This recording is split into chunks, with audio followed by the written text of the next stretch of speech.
did. So we can, the agenda doesn't change.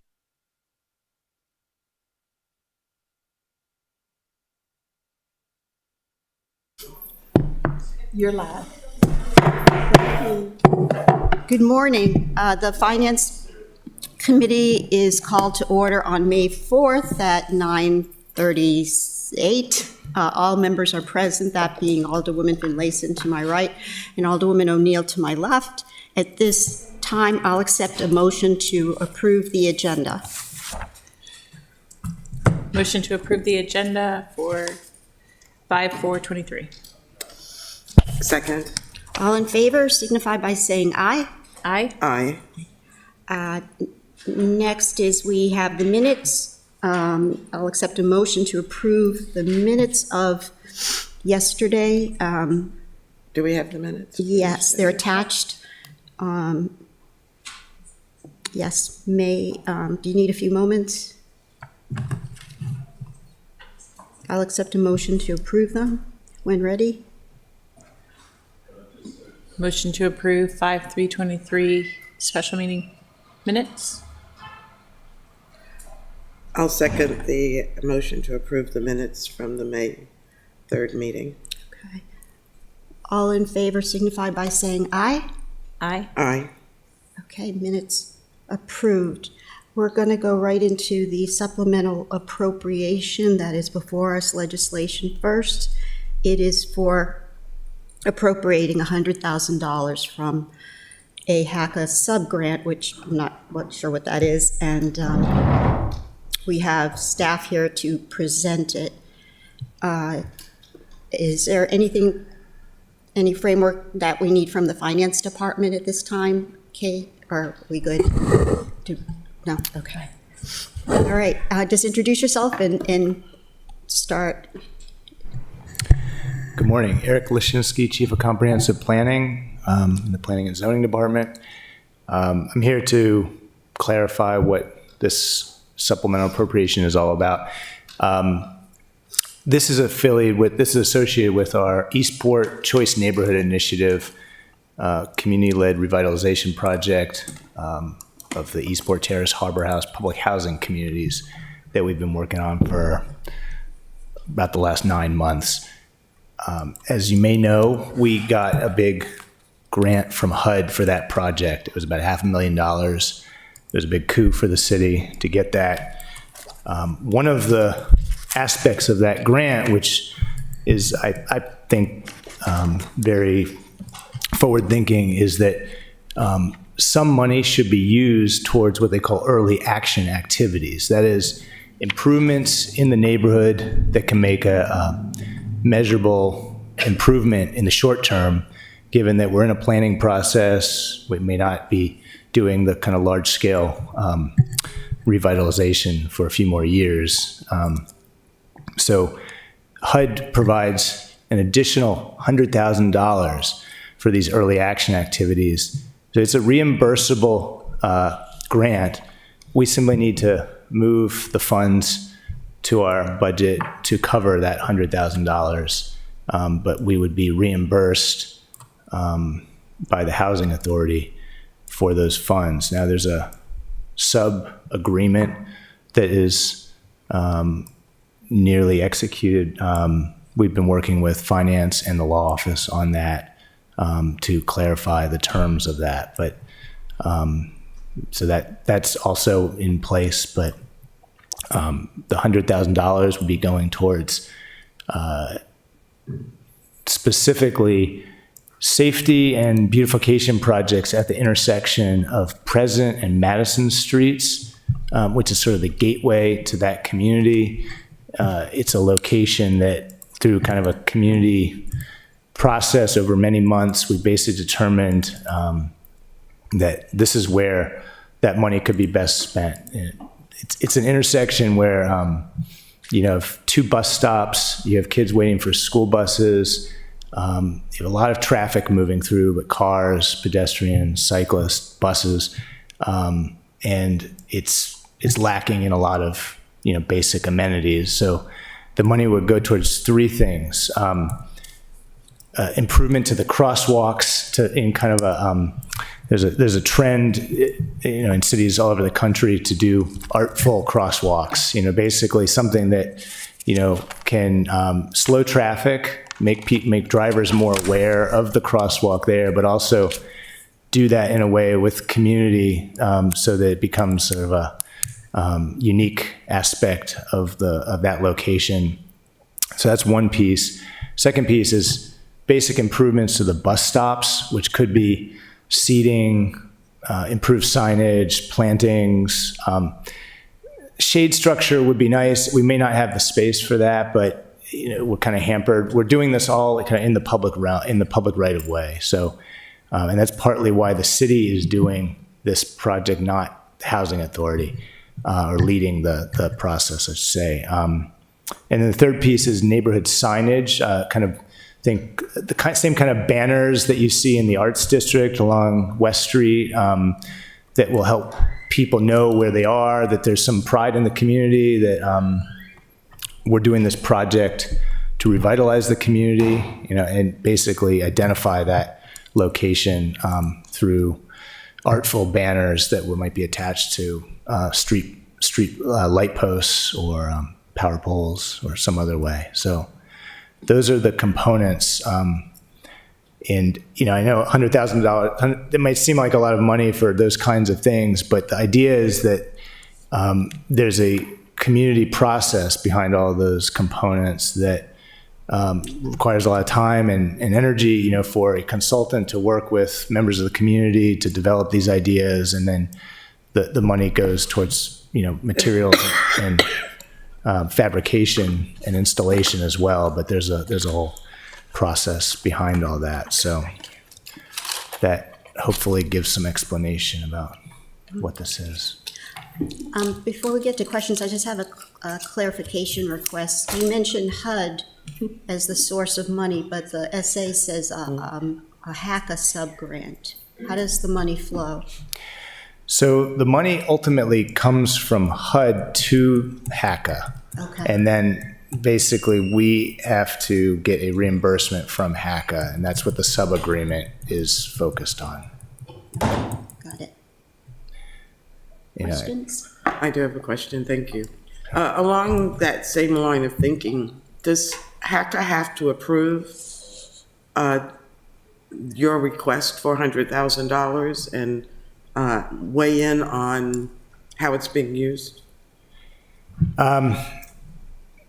That's a good question. The city is leading this process. I don't believe they have to approve how it's being used. I think, we would have to provide backup for the expense, but I'd have to review the sub-agreement to understand how that's spelled out in that agreement. But it should be, the intent is for it to be a pretty expedient process, because HACA obviously wants these improvements as much as the city does. But I guess my concern is knowing the state of finances in HACA, whether they're going to be hesitant about us using the funds as you've outlined. yeah. I would hope not, but how do we safeguard that? Well, how are we assured that we're Eric, going to is get that- reimbursed for this? Sorry. Eric, is that part of the agreement? it is. I mean, there is a scope of work that would be attached to the agreement. That we are doing RFP for this process to select an artist-led consultant that would execute the project, and that scope would define the work that is to be done, and so the reimbursement would be specifically for that work outlined in that scope. But I can't really provide more detail than that, unfortunately. I trust it's on your radar, so that's all I need to say about that. I think it would be very helpful if we had a breakdown. I'm always suspicious of how we came up with a round number, $100,000 for all those projects you just mentioned. Yeah. So if we could get a breakdown on how that $100,000 is to be allocated. That would be. Well, I could tell you that that is just the number that HUD provides. I mean, they give these Choice Neighborhood Initiative grants to, 10 or so communities around the country, the 500,000, and from that, they just pick 100,000. They say, well, this is, I guess the thinking is this is the minimum to do something, visible and that has some impact.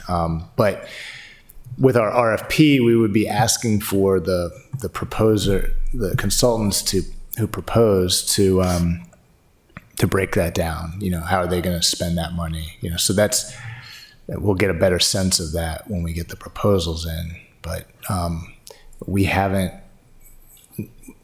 we've done some back of envelope assessment of just, could this pay for these types of activities? We think, it's feasible, but.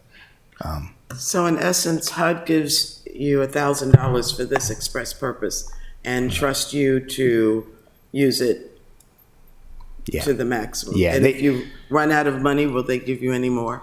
I don't think so. Okay. In fact, they look for the recipient to leverage that money with staff time or other contributions. That was, we had to submit an application. So this is how we're going to use the money. Get their approval of the project. That happened. And I should say HUD is very specific to how the money could be spent. They're not.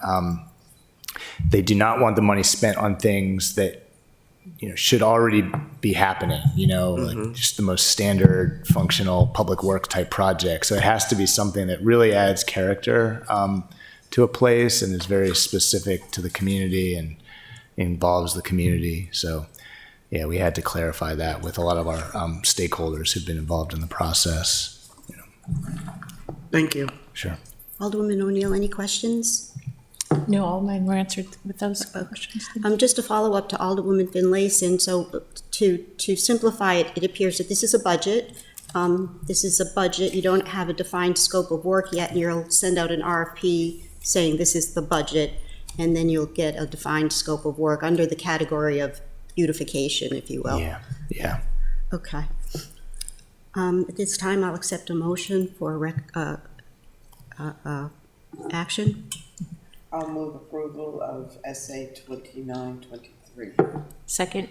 All in favor signify by saying aye. Aye. Aye. Thank you. Okay, thank you. Were you here to discuss, I'm directing my question to the Director of Planning and Zoning. Were you here, Tom, for that reason? No, ma'am. Oh, you're here for another, If you have any questions about the administrative associate. okay. I don't want to waste your time, so why don't you come forward and we'll ask any questions on that.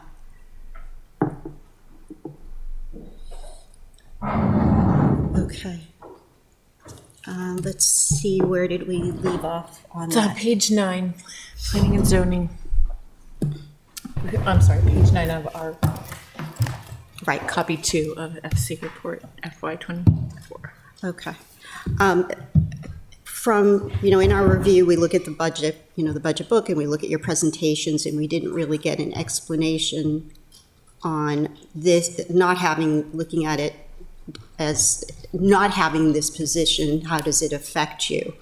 You're looking at and a couple of issues that were spoken of yesterday on the record were the physical part of it. Are there, when it appears that there are not as many people in the office, so when you ask for an office administrator, it questions the role of that office administrator, compounded with, in your presentation, you said that a lot of your policies or operations were online, if you will. So with those two components, having a hybrid situation and a lot of your permitting requests all, sort of online, we question whether administrative services could be shared with the other sub-departments of planning and zoning, such as permit, the permit office. Did I summarize that? Yes. So you can introduce yourself and Sure. explain. And you're, and. Sure. oh, Tom Smith, Acting Director, Planning and Zoning. Keita Winley, Permits Administrator. So I want to make sure there's not confusion between an office associate and office administrator. I think one of the things that we had asked for was the office associate, which is a contractual position, to become a full civil service position. I think if I had my druther, my true needs are an office administrator, which I have been without since 2014. So you have, and I can't necessarily speak for Mr. Manasseh in his section, but I know Mr. Lashinsky, myself, and others on the professional planning staff, we literally process everything ourselves. I know Alderman Finlayson, you probably remember Jane Holshoe. When Jane was here, Jane did so much for us in that regard, as far as when applications came, putting files together, processing, sending things to the Planning Commission's Board of Appeals, those types of things. I remember Kevin Scott was in charge of the port wardens, and it seemed like 50% of his time on those applications were doing administrative functions as a professional planner, and he really shouldn't have been spending so much time on that when I could have been using him for so many more important things. So that's kind of the crux of it, is trying to take the professional staff, which is already overburdened, to doing what they are actually supposed to be doing and not these administrative functions. Does that make sense, Alderwoman? Yes, and we are looking at the administrative office associate position. That correct? Me if I'm wrong. Right, and that's what he just explained, the difference between the two. Yeah, right, but he mentioned the other ones. I just want to make sure that we're all talking about the same position. Yeah. May I ask a question? Yeah. Yes. Mr. Smith, what of these 3 budget items are included in the mayor's budget? One being the office associate, the second being the planner, and the third being the economic development budget increase. I think all three are All there. 3 are in the city manager, or in the mayor's budget. From what I understand, yes, ma'am. Okay. And I concur, and I recall that in, I guess it was 2014, if you said that's when it was, that we eliminated all office associates around the city as a budget saving Correct. measure. So I really appreciate that. I'm sorry it took us so long to get It's back to okay. restoring those support positions for staff. Right, and I think I may have been confused in my original. This is really not, it's an office administrator is bringing one back that was there from 9 years ago. It's not really an office associate. Alderman O'Neill? Yes, so the other 2 administrative office associates listed are in the permitting office. We have 2 that are listed for FY '23, and then you're asking for an additional one for FY '24. I believe they're asking for the contractual position to be permanent, which would be, right now, she answers the phone, does the mail. She tries to back them up as much as she can with making signs and doing little things like that. But the phones take a lot of her time, and then they want the administrative position. Okay. So on our staffing summary, we don't have a contractual position listed. Are you looking at the revised one? Oh, no, sorry. And it was contractual office associate, right? Correct. That's down all the way at the bottom. Thank you.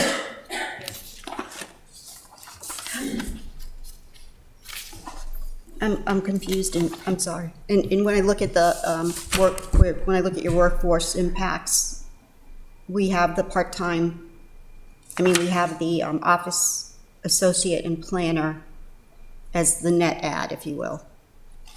Yes, ma'am. Okay. And that's specifically what we're looking at, okay. Well, may I follow up, because I'm still not clear. Where are these other positions listed as a request? Because the 3 that I mentioned are already included in the budget. So where are we- Those are the only positions that are included. The other positions that you mentioned are the, I'm going through the list. And there are actually two positions in the funding for economic development. So those are the three that I thought were included in the mayor's budget. I'm sorry, I missed that. Could you tell me the positions again? It's the office associate, the planner, and Economic additional development. funding for economic development. Right, so the office associate and the planner are the new ads this year. The additional funding is $15,000. Right. It's extra, either contractual, I think we put all of that in special projects in particular in that account. So those are the enhancements that were approved this year, yes, ma'am. Okay, but they are all included in Yes, the ma'am. mayor's budget. I'm hearing that there are other positions, and I'm wondering where they're coming from, because I'm not seeing them in the documentation. No, and may I? Yeah. Michael Malinoff, city manager. In the staffing list that was sent out earlier, Tanya, Charles, and Kimberly, what are their positions? Tanya Charles has moved from permits associate, and now she is administrative office. Right, and then Kimberly. Do you need Tricia to explain it? These are people that work in the permits office. I was trying to explain yesterday that they may have the same general job title as the one we're asking for, but they're not, they're processing permits and addressing those kinds of. So I my guess that's question was- my question, because under administrative office assistant, we go from 2 in FY '23 to 3 in FY '24. And is that funded? It's not listed as an enhancement, But that's not what's being but questioned it now. sounds like Mr. Smith said that it was a position that they're filling that's been void. That doesn't make sense. An ad. No, it's been, If it's already in there's an individual who's been in that contract position for quite a while. This isn't a contract position. The administrative office associate, which is 6 up from the bottom, is a civil service, But it's in the mayor's budget. grade I understand A9, that. and we go from 2 to I 3, understand that.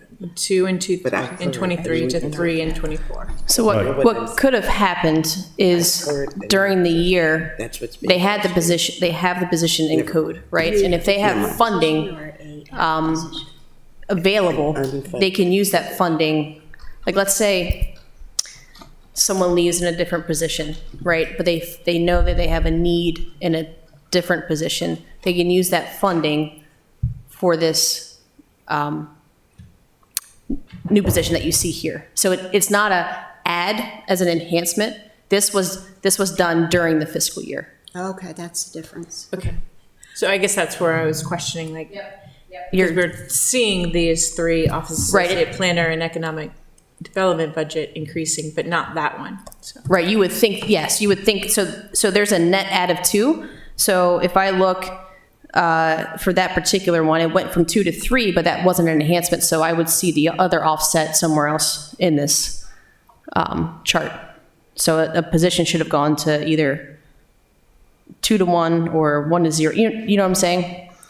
right, so my confusion, just to let you know, so where it says planner, 6 down from the top, planner went from 2 to 3. But Right. we're seeing planner being requested here. Okay, I'm with you. So okay, I understand now. So the additions and the enhancements are going to be the administrative office associate and the planner. My apologies. Right, each go from 2 to 3. Right. So those are the 2 enhancements this year. What I told you earlier, I apologize, I was looking at the office associate. So those But 2 we are. have office associate listed as an enhancement, but administrative office associate is on a different line item. So in a sense, on this list, there are 4 people whose title includes office assistant, 3 of which have office associate, 3 of which have administrative before it, and 1 does not. One's contractual and 3 Right. are civil service. So they're asking what their roles are in those existing positions, so they can better understand whether there's actually a need for an additional person, or whether these people are doing permitting and other things. May I interrupt just so that we're all on the same benchmark? There's confusion. The positions that we're talking about are all budgeted in fiscal year '24, yes or no? Yes, ma'am. They're in the budget, okay. We're not talking about any unfunded positions. That's So Well, I'm the asking. issue that I recall from yesterday that that's- Alderwoman O'Neill was bringing up is there were other office associate positions in the budget and what they were doing, what they're In the budget. current. So Alderwoman O'Neill, are you talking about a position that's not in the staff summary, in the mayor's budget, bottom line? No. So if I'm looking at the staff summary, I see administrative office associate goes from 2 to 3 positions. Correct, I see planner goes from 2 to 3 positions. correct. And I see office associate 1-to-1 contractual. Our notes and the enhancements that are in the budget say office associate, planner, and the 15,000 for increased. I'm not even going to talk about the 15,000 right now. So it would appear to me that we're not adding an office associate, we're adding an administrative office associate as a civil service position, not a contractual position. Is that correct? Is it just a matter of words I think we of have the to. title? I think so. Yeah. When, I think we're, and this is between, this is on the finance committee decision, we have to be careful when we call them enhancements. We have to qualify that they're enhancements, meaning that they're, it could be Okay. different But that's not definition. converting My contractual definition of civil listing the service. That's enhancements in addition to is that. something that Okay. is added. But I think because of the confusion, we may have to specify it's added to the fiscal year '24 budget or not, versus it's in the mayor's budget, but it is an enhancement from fiscal year '23. Do you understand what I'm saying? I do understand what you're saying, and I think my confusion is the title. Okay, Because on one hand, we're being told the office associate a contractual position, but according to the staffing summary, we're actually Adding adding it as- a civil service position. Yes, ma'am. It's an additional office associate position I'm asking for. So it's 2 office associates, currently a contractual, and I'm asking, sorry. Even I'm confused on the terms. Right. Administrative office associate. We have 2 civil service currently, 1 contractual, and I'm asking for an additional civil service office associate. okay. We need to know what they have, and we need to know what, when we look at this line item and we see that it's going from 2 to 3, we just need to know what they are. So, do you mind if I help? I think we need your Tricia help. Hopkins, Human Resources Yeah. Manager. Okay. I'm going to grab my glasses because this one's smaller. I have an extra pair somewhere. Good, because I need. I'm not trying to belabor this, I want to be clear that I understand, because we're talking contractual versus civil service. Yeah, and when they add a position on the staffing summary, to me, that means it's a recurring staff position. So I think part of the confusion is administrative and office associates. So the titles are going to be important to distinguish. So an office associate is like your, and in the case of Ms. Hayden, who is under an employment agreement, her working title, her equivalent civil service title is like Office Associate 1.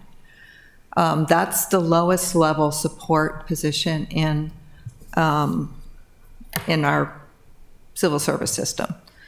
The importance of making that distinction is that that position is already funded, but as an employment agreement, and so the addition is really for the conversion impact.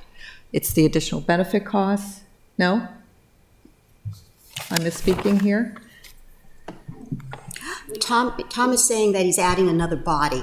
That's, okay, so let's just take care of the one that's occupied. The one that's occupied, I believe the request is to turn that position into a civil service. The funding that we have in the budget is for an office associate.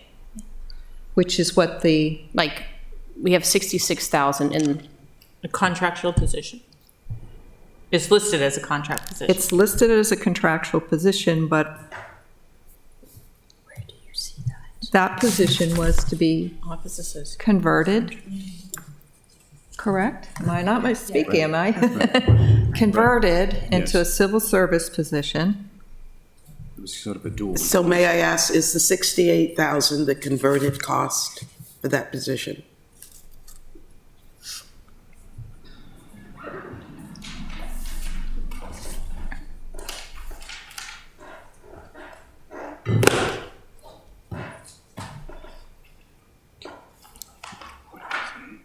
This is, I'll have to get back to you. I'll This is Tria. recalc now. I mean, you can give us the ballpark. I don't need it down to the dollar, but I just want to know Yeah. if the conversion cost is included, I've seen that figure. because I'm not sure of the confusion. It was done during the fiscal year.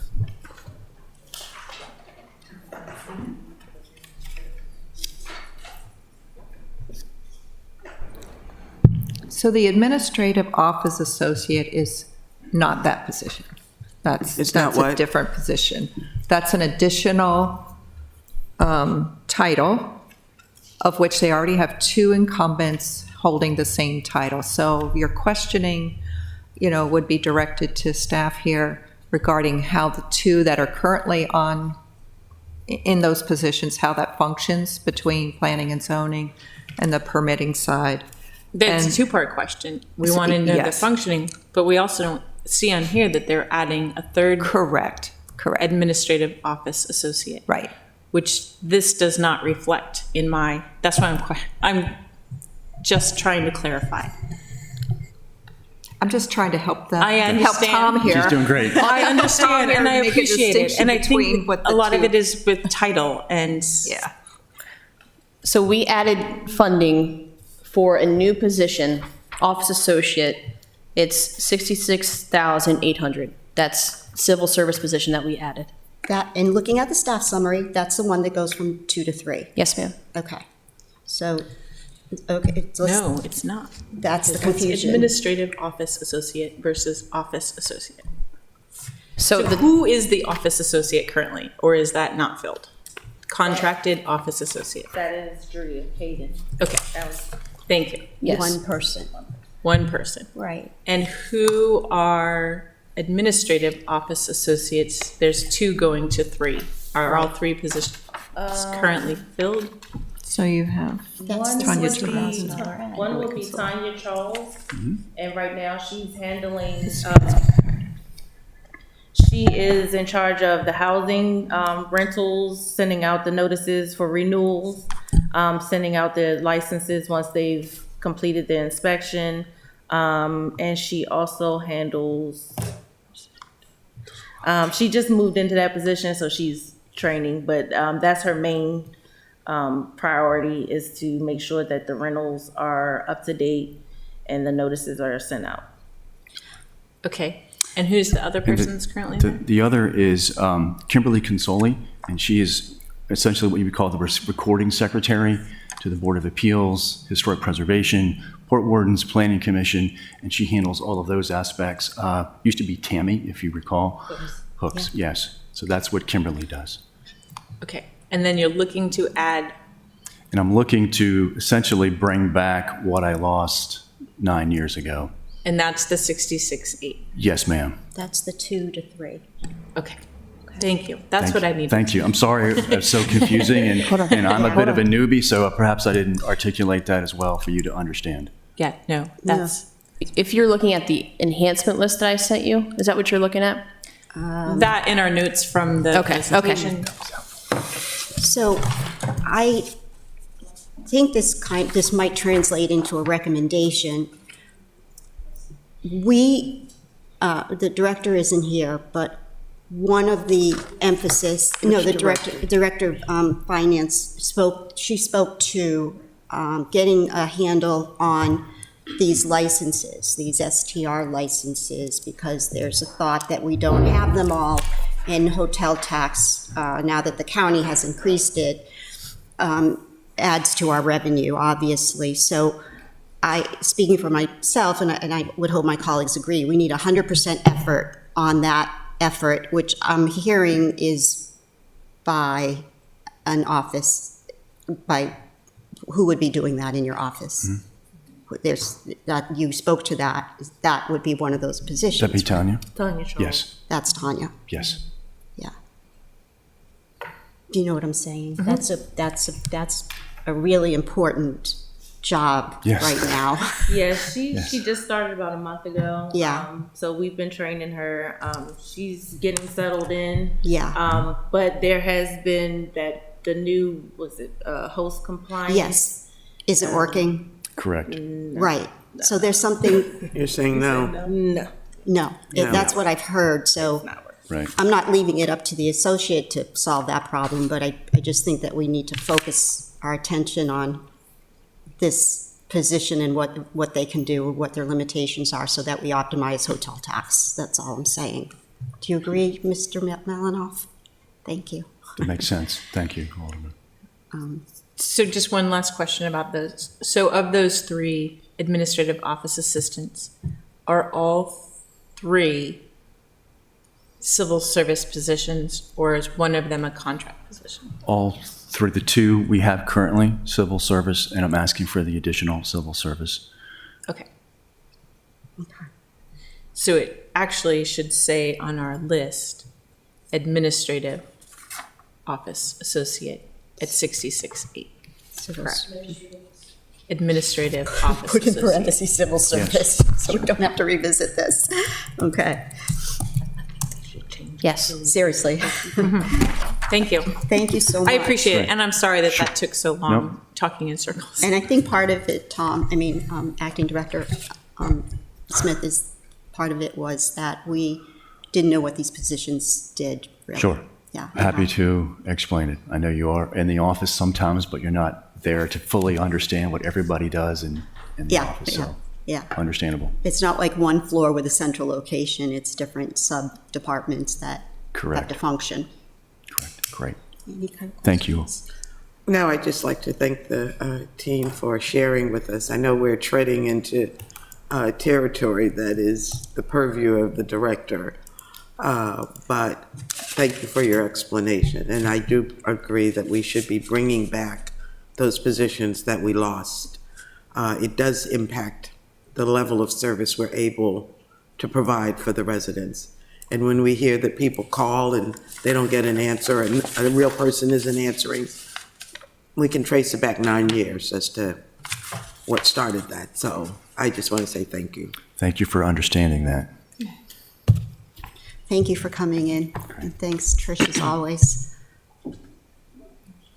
That's all my carryover notes from yesterday, other than Director Moore Did we get the relooking. information from the police department?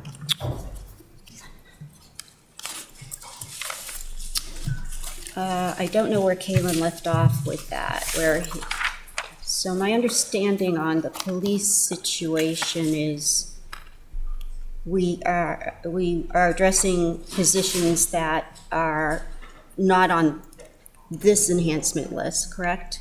They're on a list that came from them directly, and we don't know what they are, and Jody didn't have a chance to study them, so it would be helpful if Captain McGrath helped us with that. And I don't know, I thought he was coming in or not. I thought Ms. Burkhead was reaching out to him. She probably has the answer. And I have not heard back. Okay, So I say we just move on. we'll move If they- on, and when he's here, we'll go back to those. The question was about crossing guards and whether the 41,000 or whether it's actually 78,000. That's the need. Yeah, I've not heard back yet. We haven't heard back. I thought he had responded. Okay, I thought it was something. Yeah. Wasn't it another? It was, we were just asking about the crossing guards. Okay, I'll keep it to that. That's fine. Well, there was also the 8,000. Let's see, sorry. Oh, okay, good. The way you put it The is IT. good. Okay, so we might need a little bit of, I have no idea what that is, so that's the one you could talk about. Okay, so next, we have the capital budget, I think, or city manager's office. Let's do city manager's office. Okay. Because I think then that will then end, Departments, yeah. Did we do human resources? hold on. No, No, we did. no, hold on, we were going in order. So city manager is above human resources. Let me check. We're skipping over community grants, going back to that. We did police, we did enterprise funds, so human resources is first, and then followed by city manager. Okay. Okay, so human resources, did I have that? I think I had it. Okay. Did everybody have a chance to check their notes? I did. Okay. Sorry. I'm sorry, you saying something too? I just, I don't want to rush you. I just want to make sure that you have time to check your notes and everything, and Are we're, we talking about on HR? yes, yes, I yes. have all of my notes, I'm not sure. Okay, so,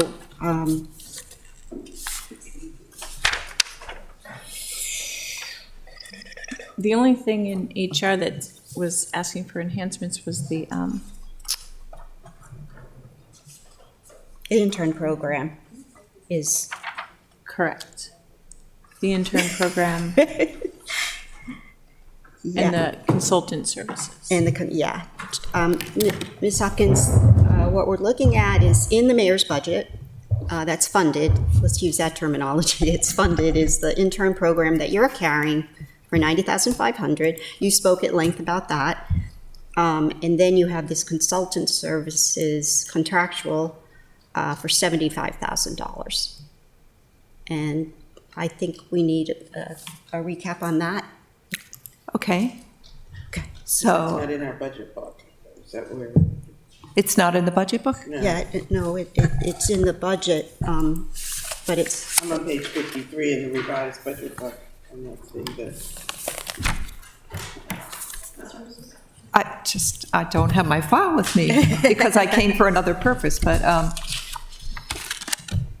so when I originally sat down, what we should have had within the budget book, is an explanation for that. We pulled out the class and comp related, requests that I had originally for FY24. And, as you know, the funding is happening in FY23 for that. So what was remaining in the request was additional support to provide leadership training through the supervisory levels in a continuation of what we had started with the executive team, and additional training that would help us with skills development for city employees. We had started a relationship with the community college around Excel and Word, and we want to meet those needs, continue to meet those needs for our city employees for citywide training. We also realize in order to get through collective bargaining and support our finance department to continue to work on the budget at the same time, that we should go after consultant services in economic analysis and that level of support there. We, as you know, we do still anticipate taking a very strong look, as requested by the Financial Advisory Commission, into our pension plans, into pension options that we've been asked to look at defined benefit versus defined contribution versus defined benefit style pension plans, and that's not a small undertaking. So I just attempted to put some measure of funding in to cover those initiatives. Madam Chair, if I may, the $75,000 is in an account titled Other Professional Services, which is rolled up into the contractual services bucket. So it is in the budget. Yeah. Yeah, and that other professional services for us is where we have virtually everything but our promotional and entry-level examinations and Yeah. and our support for CDL license holders. So that's where we have our training contracts. We have our professional consulting arrangements or things of that nature. Yeah, Alderwoman Finlayson was correct. It's not, itemized in the budget book, but what I do remember specifically on page 19 of your presentation, that's where you itemize the professional services contractual, which marries up as Ms. Connolly said, to contractual services. So it is funded, and it's as needed. Like you said, where are we going to be? Don't let me put words in your mouth, but where are we going to be on the pension review versus? Yeah, I mean, honestly, when you get initially into your research, you don't know exactly which direction you're going in. So we want to make sure that we're prepared for that.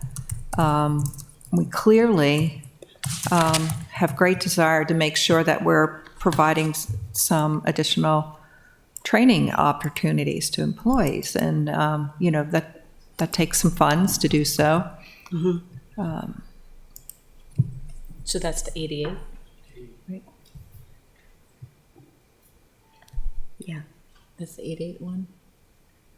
Those are enhancements included in the budget.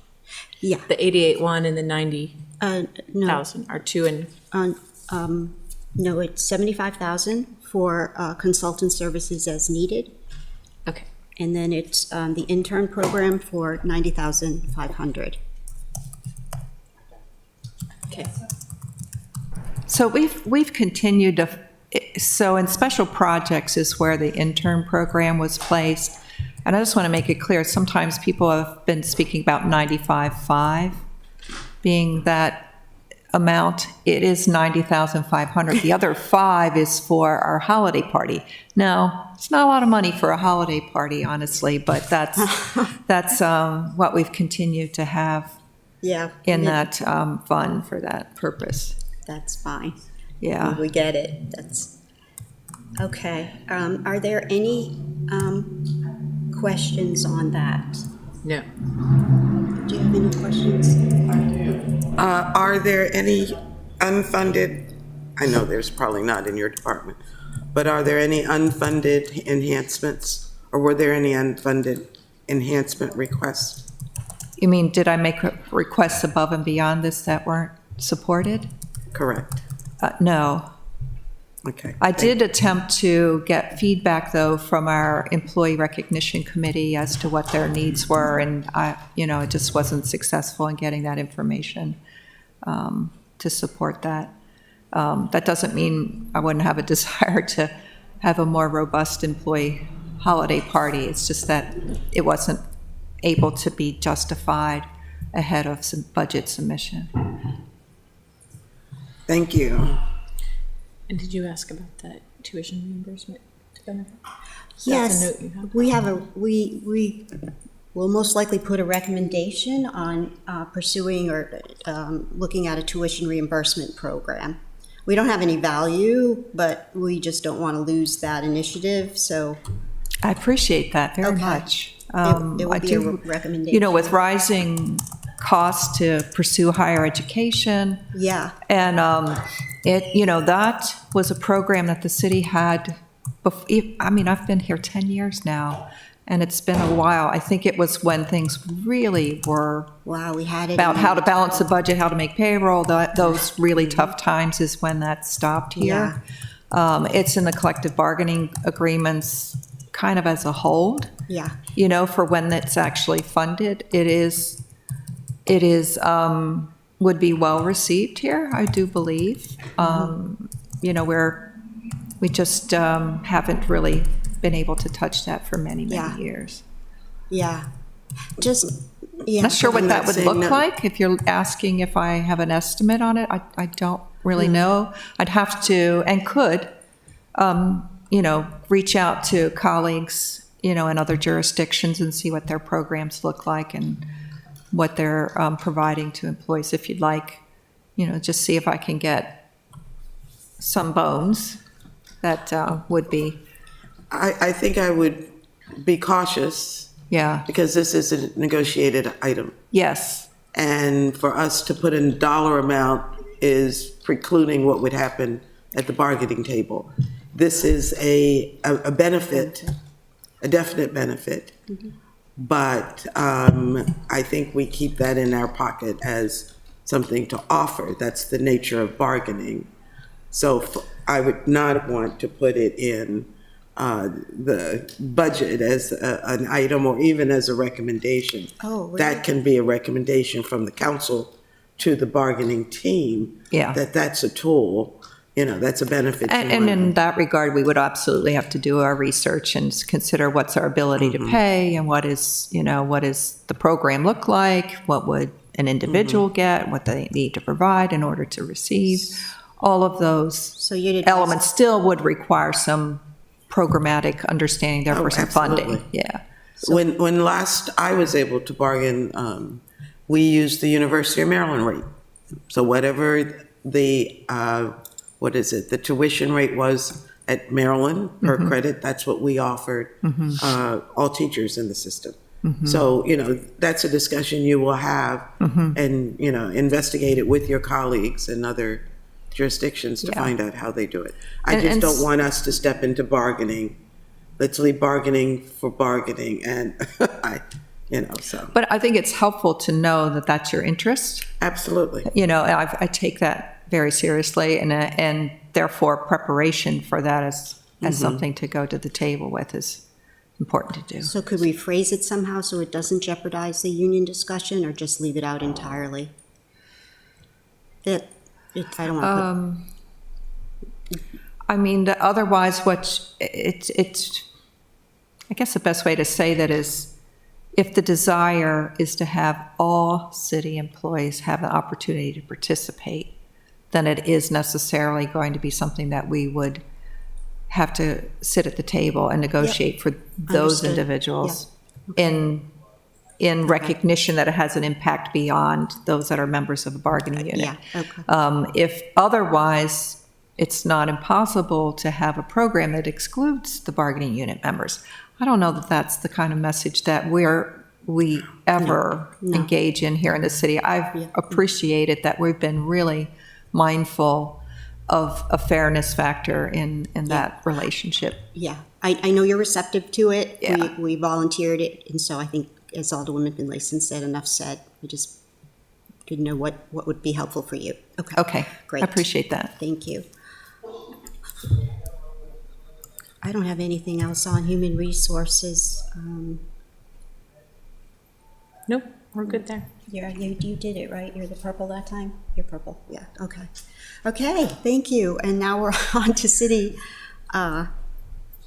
manager's office. City manager's office has a conversion in civil service under the harbor master.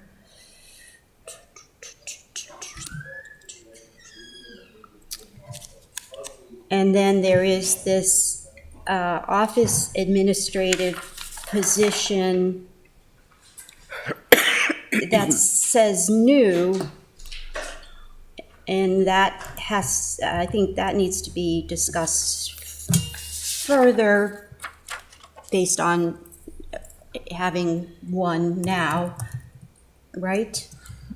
Yeah. The current position is under the mayor's office. So that sitting in the city manager's, well, I guess, I don't know. It's So shared space, yeah. Okay. Right. Yes, that's correct. I probably have that in my notes. Yes. Okay. So, Mr. City Manager, may we just ask you to explain the anticipated structure with the new office administrator that is a funded enhancement in the mayor's budget?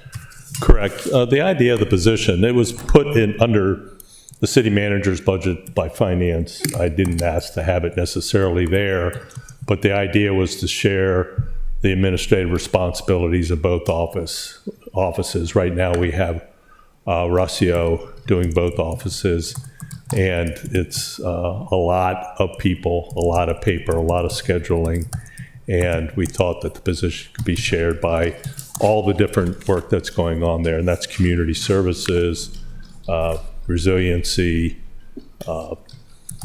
Hillary's division, whatever the mayor's divisions are. So it's really a shared position.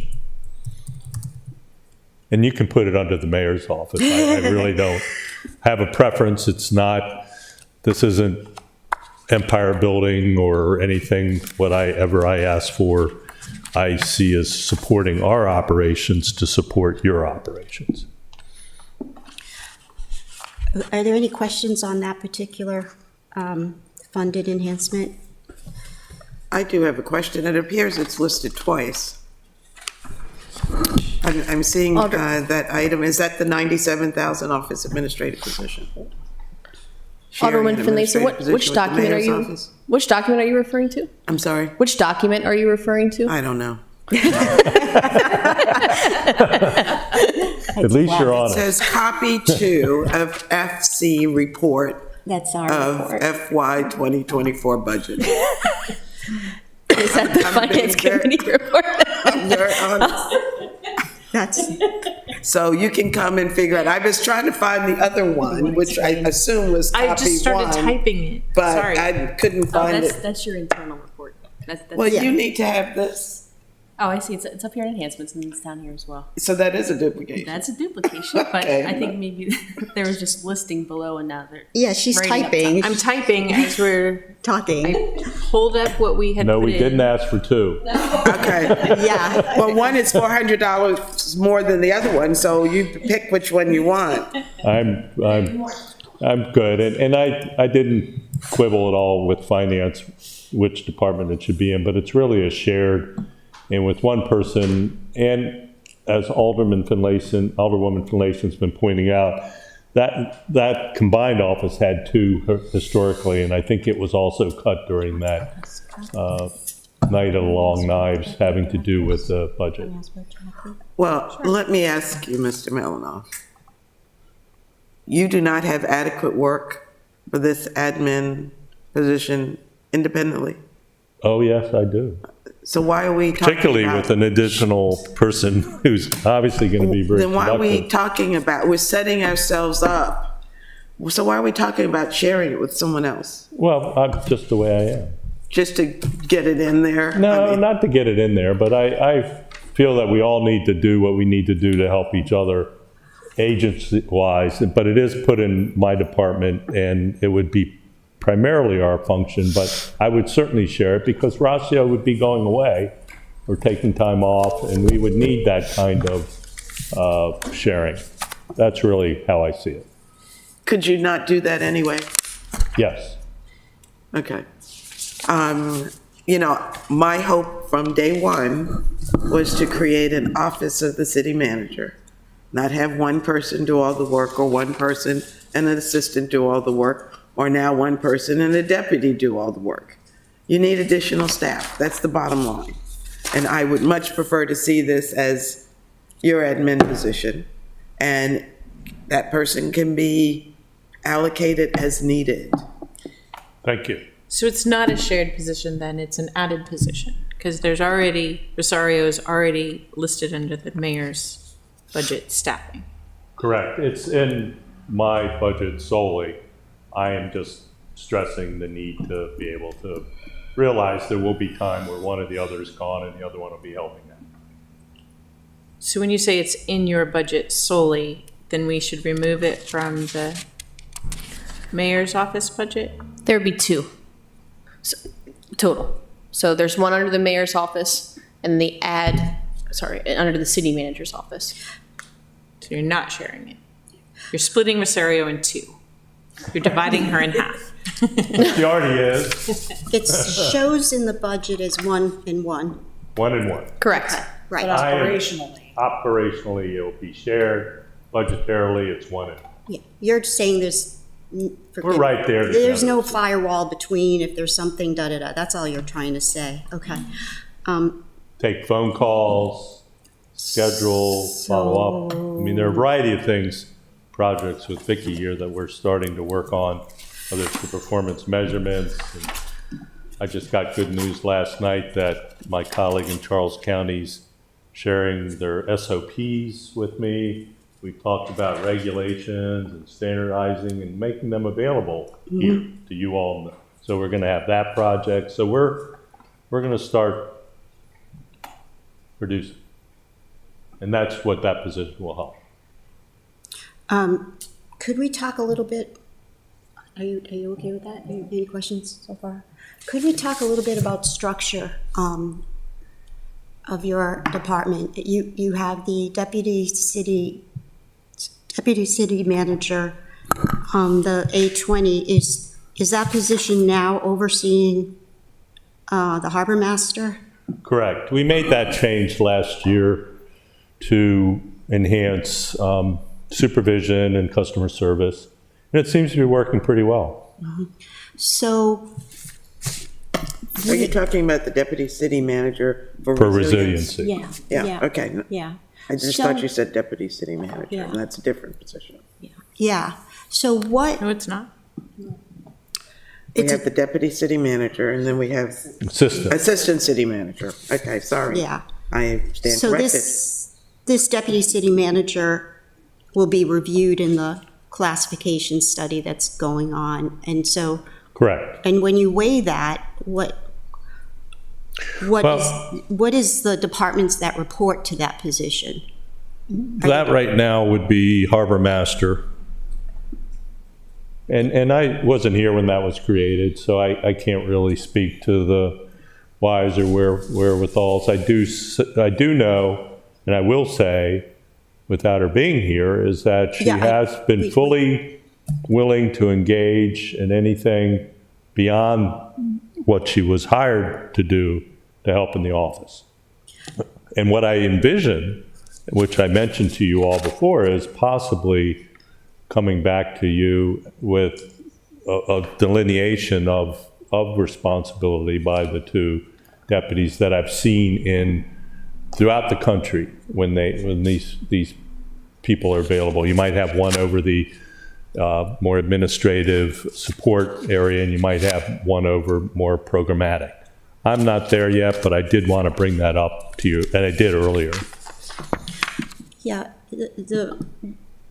what would be helpful is that, and what, it's sort of confusing because it is a very high-level position, and I'm just asking you about structure. We already discussed with her, what she did and but on the face of it, we see Racine sort of isolated, and she's on a stormwater effort that's really important.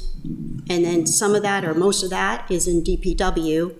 So you have those two pieces of stormwater. Does that deputy position capture that, as well as all of these other environmental issues? Right. And if you structure it in the way that I was hypothesizing earlier, it would become a little clearer. Yeah. Because it could be over planning and zoning and public works, Right. and you would have all that, and it wouldn't necessarily have to have the person would be in the department that you'd be supervising that's working on that. But I'm not there yet. I mean, I get that that position was created when there was a former division and things got kind of parsed out here and there. Mm-hmm. And I'm pretty familiar with that division. I think we were pretty robust. But yeah, I understand what you're saying, and I think it's worth discussing. We've talked about it, and I'd engage a discussion on it going forward. Yeah, I don't want to get into any issues, management issues. Just structural, looking Oh, at it's it worth like talking anyone. about, Yeah. sure. Well, thank you for that. Thank you for relooking at that. One thing I can assure you of, and What's that? Alderwoman, one thing I can assure you of, and Alderwoman Finlayson knows from experience, I am constantly interested. If I'm interested in a job, I'm constantly interested in looking how we're doing and how we can do it differently and better. Yep, I can tell you're laser focused. I And get that's that. really, Yeah, how many things did we do the last time in a short period of time? A lot. A lot. And that's kind of where I'm anxious to have the support. And anyway, I'll leave it at that. no, thank you, and thank you for answering. And I have to ask a question though, because, and it is sensitive, and I don't like putting people's names out there. I just am not comfortable with that. However, yeah, when you leave town, Mr. Malinoff, who's in charge? Well, the way that I would envision it now would be, The assistant city Exactly. manager. So I'm trying to rectify the assistant city manager and the deputy city manager. right. And I'm looking at the pay grade, and I hope that this is part of the compensation study, because I think it's out of line. It would make sense to look at both, for sure. I will say, though, before Vicky came, I would ask Jackie, and although I think there's only been one occasion, she did step in that role, and I think attended a meeting as well.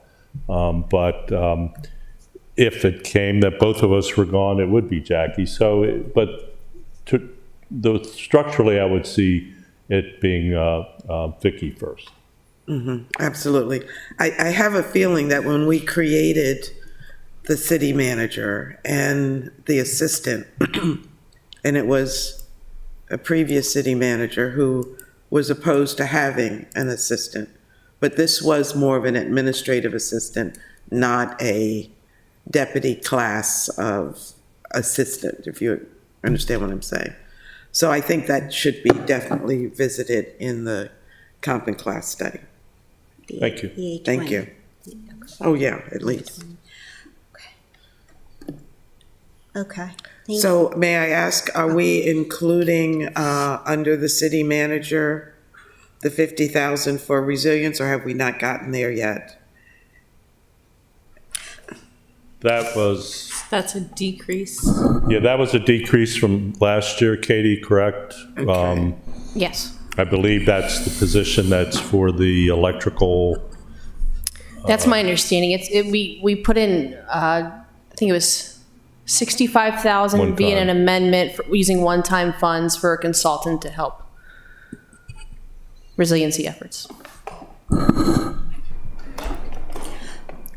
So the two funded enhancements would be the harbor master civil service conversion, Yes, ma'am. and then the office admin. Yes, ma'am. Oh, wait. Are we eliminating the Office of Community Services We're and not down Special there yet. Events? That's part of it. And how do we address that in the city manager's staffing summary? We talked about We it talked about it at length. I just, over and over and over. yeah. I just want to know what we're putting into our report as enhancements that are included as opposed to our recommendations.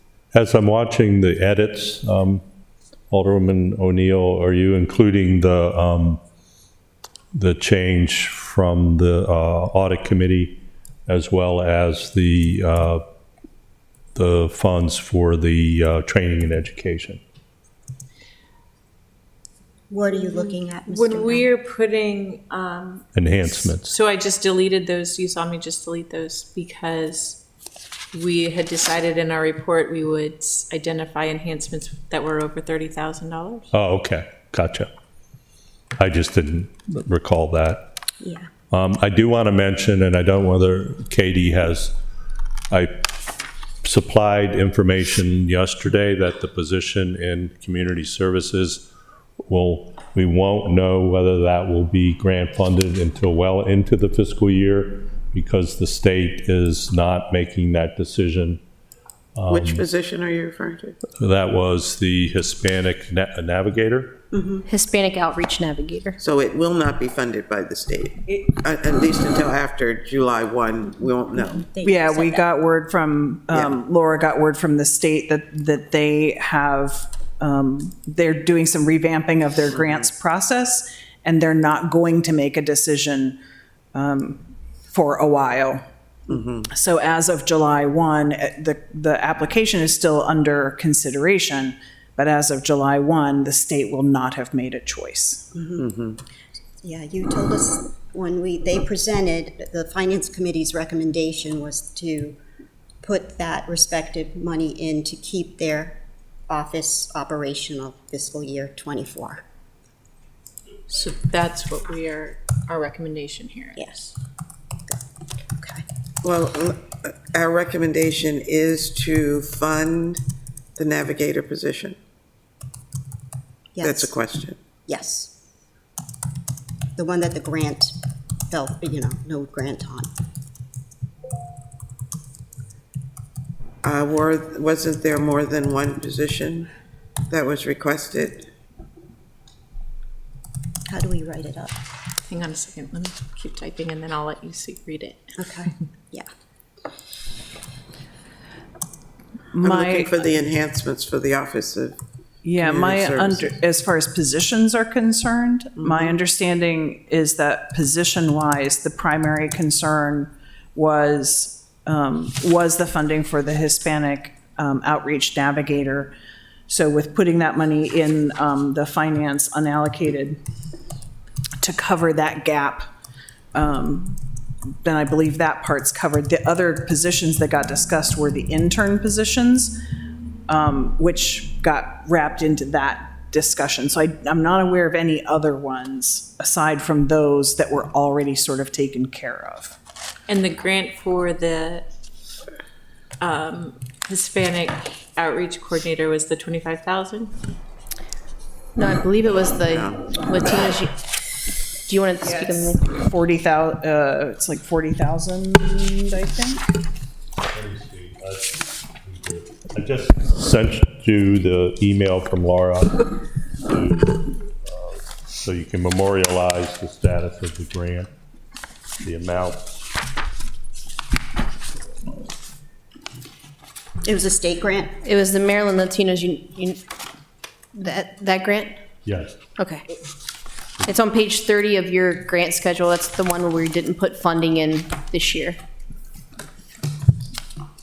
But our request was to fund it.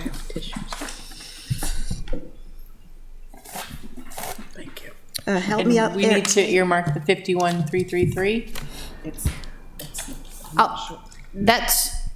That was the actual in 22. Do you have a number that you need for? Let me see if Laura's here to get the number. I know I have it, but I don't want to dig through these papers. Staff and number overall, I think. I think it's,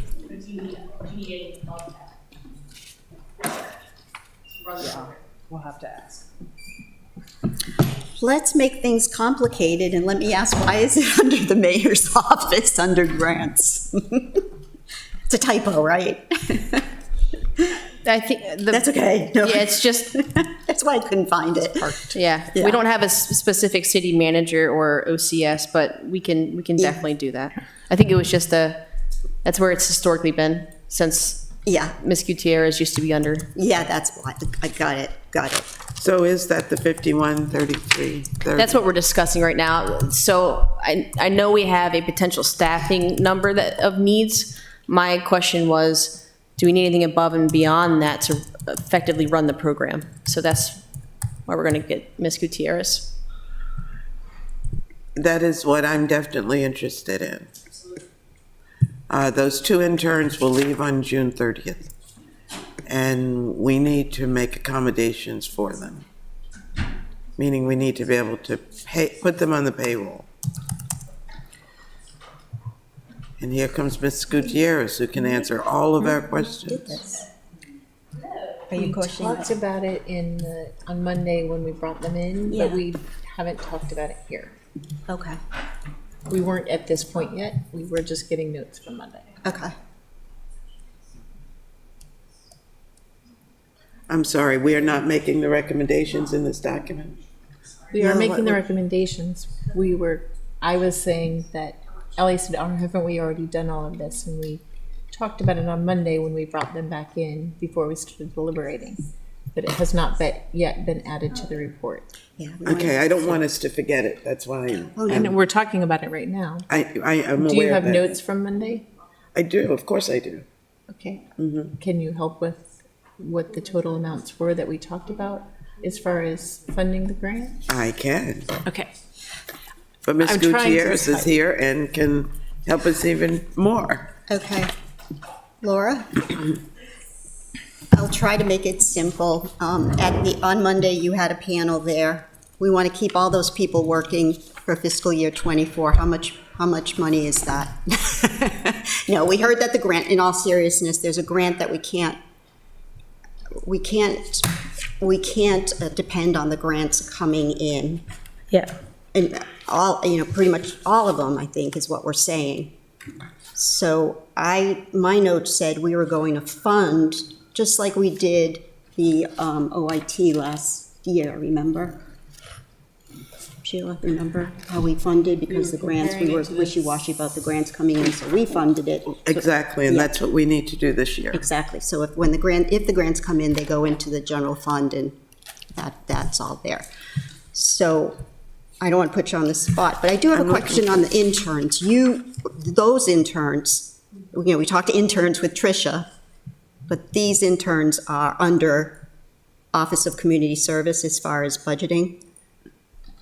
Don't confuse things and say they're in the $90,000. But I need to ask that question. So they are currently being funded by OCS as of about a month or so, or two maybe. they are. But they're part of the internship program. And then Okay. when that program ran out of funds, we said we will cover that continued salary. Okay, so they we are in transitioned. the human, let's talk budget, they are in the human resource budget, the interns. Okay, well, that makes it, So the 90,000 is for FY '24, which is in HR's budget. Ms. yes, Gutierrez is talking about '23, fiscal year '23 currently. There was the internship program under the mayor's budget, but as of a month ago, since that funding ran out, it's now being paid out of OCS's budget in '23. oh, okay, so technically you could say it's unfunded. Unfunded for '24? You just mentioned 23, Yes. how do we, We're paying for it using funds that OCS has saved throughout the year. okay. So 23 is whole, 23 is whole. Okay. Yes. Mhm. Okay, 24, 24. I guess the question would be from HR, could you continue them in the internship program? Right, could you come up and explain that? The question is, for 24 now, you have 2 interns. And where in the budget do we want to carry that? Are they in the budget? I don't believe they are. So they are not in the OCS budget, and we are hoping that they can reapply to the internship program and possibly get an internship again to continue with us through the program that HR will offer. Okay, so you have a placeholder, Trish, Ms. Hopkins, you have a placeholder in your internship budget. So I guess part of the open question is the way we determine the funding for the internship program. Obviously, you would desire to have those 2 positions the entire year. So that may have an impact on Your budget. our calculation of Yeah. costs associated with the intern program. Yeah, Well, if you went back and watched Monday's video, we discussed this and we actually said, do you need more money in that budget? I specifically asked the question in order to take care of interns that went beyond the 6 or 8 week cycle as these 2 did, and I believe 2 others in another department did. I believe that we've carried 4 interns over the original, was it 6-week internship program that was established for last summer, right? 6 or 8 week. So we there carried was no over real 4. time frame that was associated with the program before.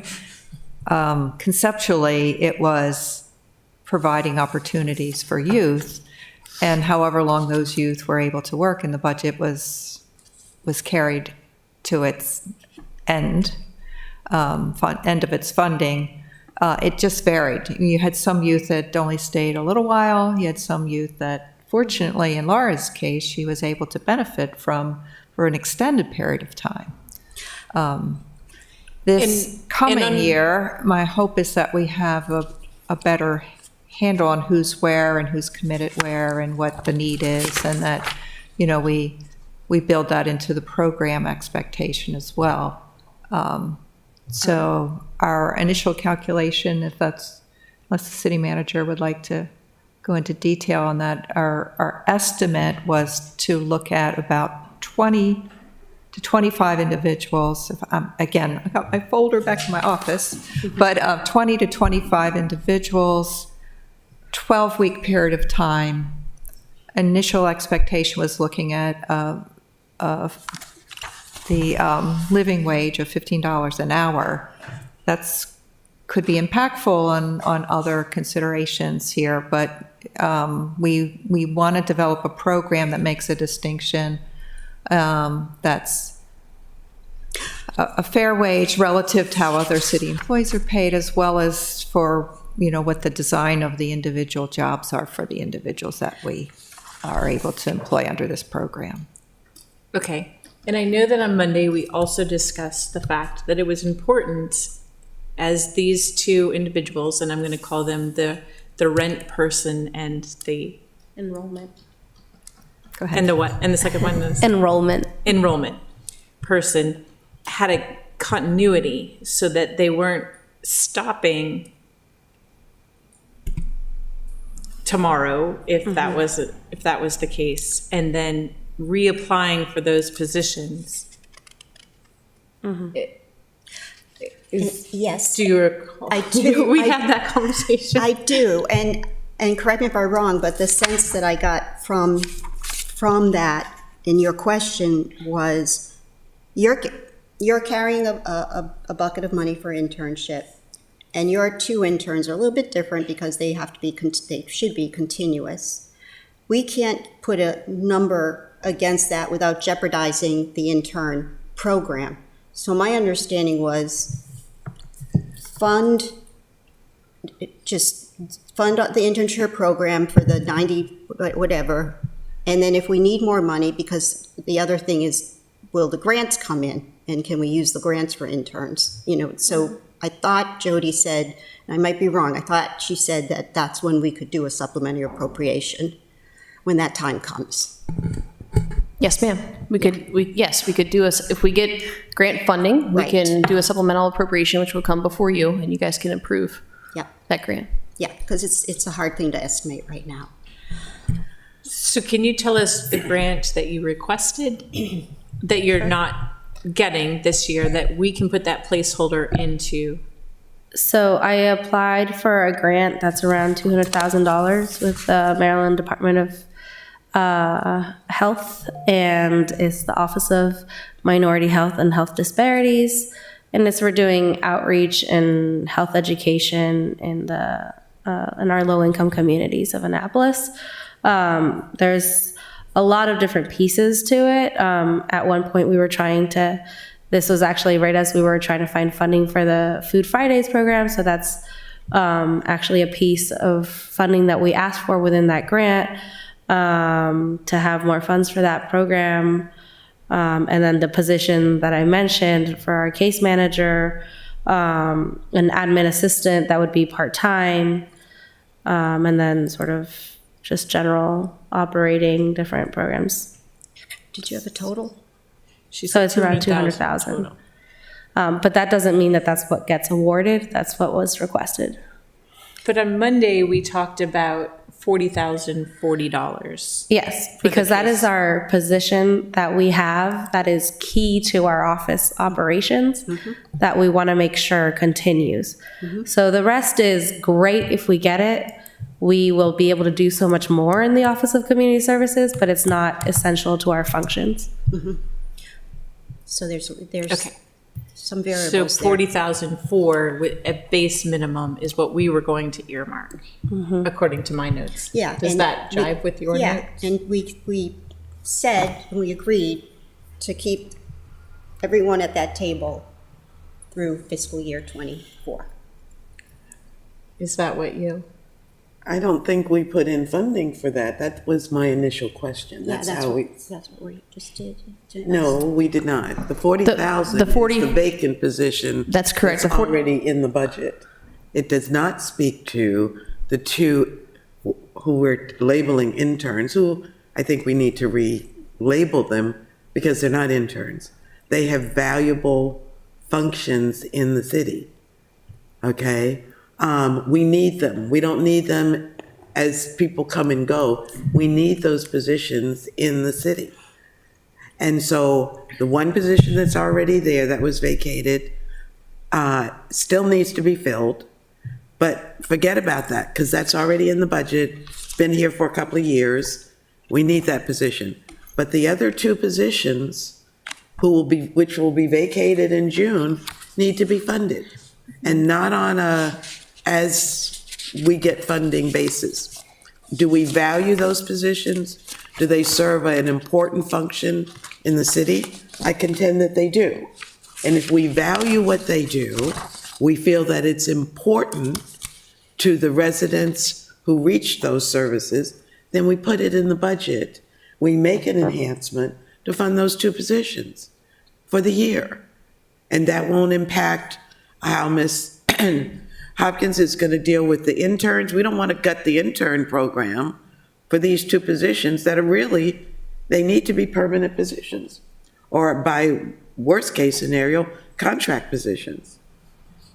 So I would separate them totally out, not count on whether we're going to get funding to be able to provide those services to the community. This rental assistance is already very popular and is being utilized considerably, if I am correct. What happens if we don't have that opportunity? Alderman Gay will go ballistic on all of us to begin with, as he should. So I think we have a responsibility to decide if those positions serve a viable, important function, we fund them. Do we have And a not cost connect analysis them. for those positions? Could we As- get a cost? As contract? Well, we have one position, we could use that as a model. The position that's already there is a $40,000 position, is it not? But it's So not funded. our It is interns funded. are making. It is funded. That's the vacant position that already existed, that's funded. Isn't that what I just heard Ms. Conley say? That's Erica's old position, that's vacant, but it's funded.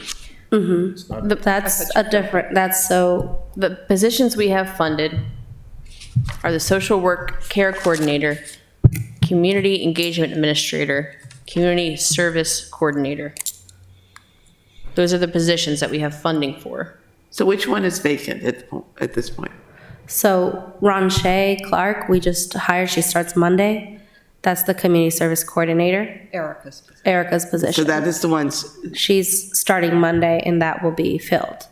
And we've been using funds that were basically carried from the time that Erica left to now to continue the two interns using those funds essentially. That was the way that we were able to keep them through this fiscal year. The So- 40,000 though is to fund Ismenia's Is position. what? So the navigator, the Hispanic case navigator is a different position that is not contemplated right now within the FY '24 budget book because we were hoping to get a grant. It looks like that grant process is delayed and will be looked at in the next fiscal year. Maybe by October, they'll let us know if we have gotten it or not and how much. so if we feel that, if we value the Hispanic navigator, that's $40,000 position. Yes. If we value the work of the interns, the rental assistance, and I'm looking for the list of all the things, then we fund those two positions of those, and I hate to use the term interns, but we fund those two positions. So in my mind, we're looking at three positions. I'm going to kind of give you a rough estimate, so 1 second, if you don't mind. How many hours do they work? Each a week? And, so hold on, rate of pay? City Manager, while you're doing that, I will say that the total fiscal impact of the Hispanic Navigator is $44,300. We Okay. often leave off the FICA that needs to be added to that position. Okay, So that is including FICA. Okay. So that makes us- 44,300. So, to Alderwoman Finlayson's concern, that funds, that makes us whole as far as having only Aaron, Laura, Contractual. Rashane, Isminia, and Rashawn. That makes us whole. We still have to address the 2 interns. Is that your understanding, Laura? So we have Aaron, Laura, Ihminia, and Ronche are 4. And then there's 2 interns. If you add the 44,000 that I just mentioned, that gives you 4 positions. And I'll speak on positions, sorry, I don't. Please. It would be the social work care coordinator, Yep, the Hispanic outreach navigator, which is that additional that we're adding, yep. the community engagement administrator, and the Yep. community service coordinator. So what happens to Rashane? She's the community service coordinator. Who's the admin assistant for community services? So that's the position that was in there that doesn't exist. Okay, we fixed it, we fixed it. Jesus, oh, sorry. 6 at the same rate of pay. You made it. Just when I thought I understood it. Okay, so, but it's still the same logic we have with the number you just gave, Kate, that we have everybody but the 2 interns. That's which- correct. Which Alderman Finlayson has a good point to get them committed, so we don't fool around with the intern bucket of money and human resource. We did do an estimate based on their hours. Now, I'll let Tricia explain what you could call them other than intern. And the rate of pay may or may not be the same because it is higher than the other interns and that. But at the current rate of pay, it'd be approximately $56,000 Each, combined. each though? Combined. Oh, combined, Yeah, because combined. they're part-time. They're each 20 hours approximately at 25. And so we just did the simple math. And then there was a FICA component. And FICA Medicare gets added in, so, as Katie just said. and then what Tricia had a job title explanation. So for the questioning that we went through the other day when Alderwoman O'Neill asked the different types of employees, because these individuals work less than full-time, no benefits, we would keep them as temporary employees by category. That doesn't mean we can't give them a title. That's part of their working title, part of their identification. And so I'll work with Laura on that. It could be, community services associate or something along those lines, so it shows that they are in a support function, helping out the programmatic needs. But what we call them, I think we're looking at something that's probably the same title for both. And then that, they don't ever get confused with the interns. They don't have a title that is not that, or don't have a title that is that, and they can have a better identity associated with the Office of Community Services. So unless I'm a perpetual optimistic, Laura, if we do get any grant, that's a plus. That's a plus for enhancement for whatever we need. Yeah. That would be a good thing, yeah, okay. So this funding, Yes. the 56 plus the 44.3, is what Jody said she could earmark in, we wrote it up, finance department non-allocated. Thank you. Damn, right. Non-allocated. So we could earmark that. And if the grant were to be received, then there would be, that would be subtracted from that portion, and that, whatever, say we receive a grant for 50,000 of it, then the 50,000 would go back into the non-allocated. Non-allocate portion of the general fund, you're absolutely correct, yeah. This wouldn't be any different from any other item in our budget where we get a grant and we take the money that I don't want to use the term supplant because I know that's not legal, but that wouldn't be any different. It would not be any So- different. It's just our request, our suggestion, or our recommendation is that Jody takes this portion and sets that aside for funding those positions. Yeah, that was the closest we could get to earmarking. We can't earmark, so that was the closest we could get to doing that. I understand that, but What's the I- funding, sorry if I may ask, what's the funding source? Where are we getting the 44,000 from? Non-allocated finance department finance. So that's where we would put it, but where are we cutting from? We're adding it. And that's what we have to get to when we finish this process. We've got to look at what expenses we've accrued and how we pay for them. That's the next step, once we figure them all out. Yes, ma'am. Thank you for that. Go ahead. Michael Malinoff, City Manager. To that note, at 9:31, our director sent an email, said, if they get stuck on sources, tell them we will review the recommendation, make our suggestion as to where the funding should come from. Right. Yes. Thank you. So she anticipated this coming up. Okay. She's listening. She must be. Okay. Or knew it was going to happen. Could- That was at so- 9:31. So that we're all on the same, I don't have I don't have that open, but so what? So I how is it have the read? Finance Committee recommends funding the enhancements included in the budget. Additionally, the committee recommends funding the Hispanic Outreach Navigator, sorry, I have Yeah, coordinator. and we have that number.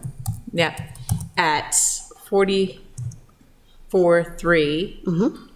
And 56,000 for 2 part-time temporary rental assistant community support staff. Yeah, so to answer Kate's question, we're funding it right now. We're recommending funding, adding.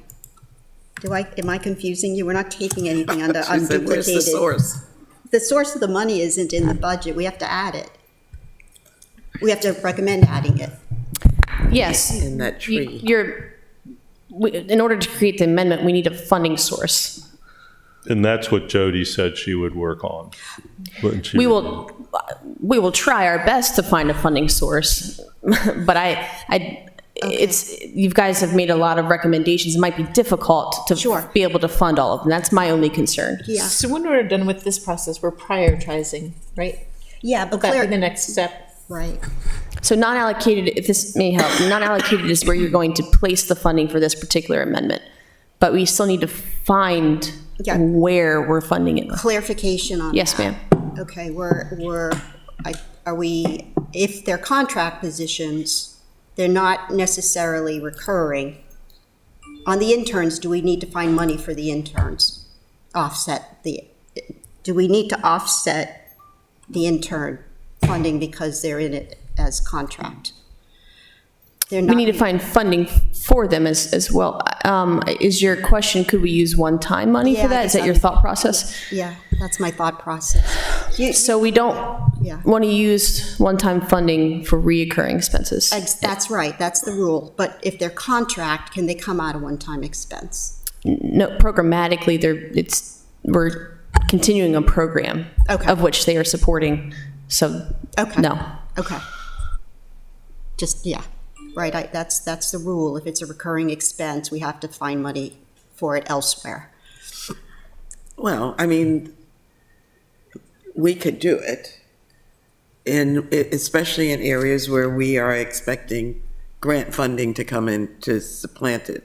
In the meantime, we could use one-time funding. We know that the Hispanic liaison is not going to be funded until sometime next year, if then. But there are other grants that we know are going to come in. So anyway, that's an option Yeah, I think this body has. yeah. We'll have further discussion with Jody, because I think that's what she was thinking, where she pocketed the money there. And okay. All right. I think, well, that's it for for city manager that I have. Are we okay with the harbor master position conversion? And it's interesting because it's only 35.3. Right, 35,300, and it is funded in the mayor's budget. What do you guys think? And I think that could be clearly offset by increases in Revenue. the fees that the harbor masters charge. I absolutely agree with you. Money well spent, as they would say. Alderwoman O'Neill? I agree. Okay. Are we done with city manager? Madam Yes. Chair, I also think that conversion is one we have to make. That was part of the settlement with the state. Watch commander has been here for a while. So, yeah, The current person. not to outspeak wrong, but I think after 4 years, we have to convert per the settlement with the state of Maryland. Sorry, thank you. We're in the fourth renewal year with FY '24. So if a person was with us when we first settled that, we reset in October of 2020. So it's really the fifth renewal year will be FY '25. But we're attempting to not do them, wait until the fifth year and do all of them. We've been trying to convert them all along the way. So this just puts that one in the fourth year. And the individual has been in the job. Thank you for that clarification. Wow, that agreement went by fast. What's, now I think we're done with the departments, if I'm not mistaken. Could we take a 10-minute break? We can take a 10-minute break. Thank you. Oh, I'm not on mic. We're going to take a 10-minute break and reconvene at 11:30.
Okay.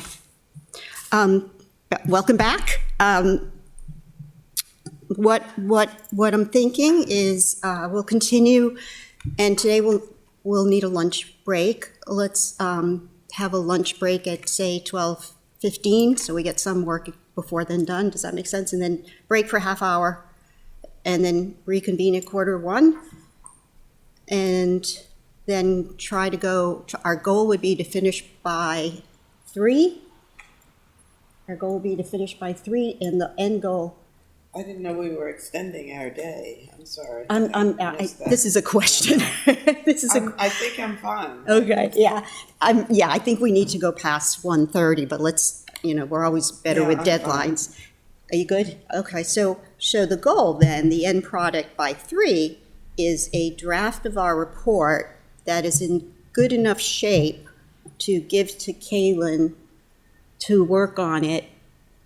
I don't believe we have to meet again as a committee. I think then it just goes back and forth with emails. Okay? Good? Okay. So we finished departments, so we can continue with either why don't we finish department, let's go to capital budget, because that's sort of related to departments. And on that, I have a request, because you know how I like stories to tell. And I think the most important story to tell in this capital budget is the funding is very significant. For the first time, that majority of our funds are coming from grants. So Kate was kind enough to do 2 graphs for me to show that. And I thought maybe that we could keep that. Where we keep it, I don't care, but, right? Yeah. Okay. Other than that, And these are the 2 graphs right here. yeah, Are we talking the pie charts or are we talking something else? there were 2 pie charts way at the bottom. I don't know where I am now. Sorry, I have the other windows open. I don't have the report open. I'm looking at Karma's. All right. It's, I'm just pulling them up to the top forward. yeah, those are, they show the marginal difference between grant funding versus capital funding.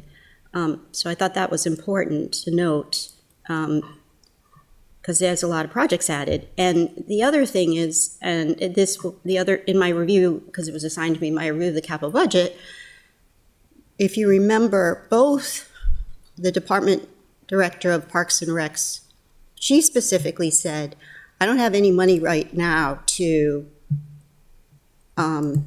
just for clarity, we need, the way I understand it, she didn't put any money in fiscal year 24 to do any sort of stuff related to the added parks or in parks, because she doesn't know what's involved. So in talking to David Jarrell, A, they coordinated.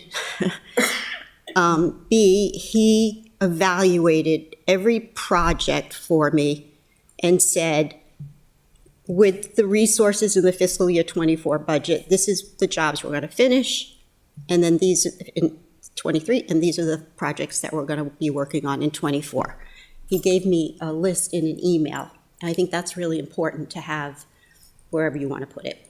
Because that was, on here? yeah, it's like, I referenced it as an email because, yeah, Did you that's send it. it to both of us? Where did we find it? It's on the report. I cut I'm and gonna pasted it. paste it to. I cut and pasted it to the report. Is this yours in red under capital budget? Yeah, I was read. The charts? Yes. The pie charts? Yes, And there's more? yeah, Here we go. the email from David Jarrell. Is it labeled email from David? I just added it to right underneath the charts. Don't I say like a date of the email? This is in response to your query about staffing. Yeah. Oh, I didn't date the email? I thought for sure I dated the email. It's important You that might I have pulled it, but I have it. didn't pull it. I can tell you what it was. And that's pretty much intact. I didn't change any wording. Here it is. So we should put director. It was Monday, May 1st. So that was my concern when I looked at the capital budget, is staffing. I don't know what your notes are. Do you have any notes on the capital budget?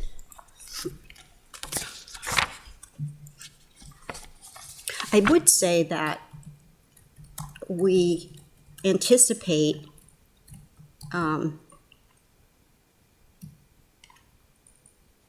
do I want to say this? That we anticipate additional operational costs from Parks and Recs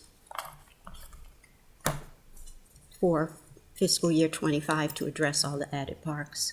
Something like that, like, the maintenance for the City Dog project. Well, it won't be done. Will it be done? Yeah, it could be done.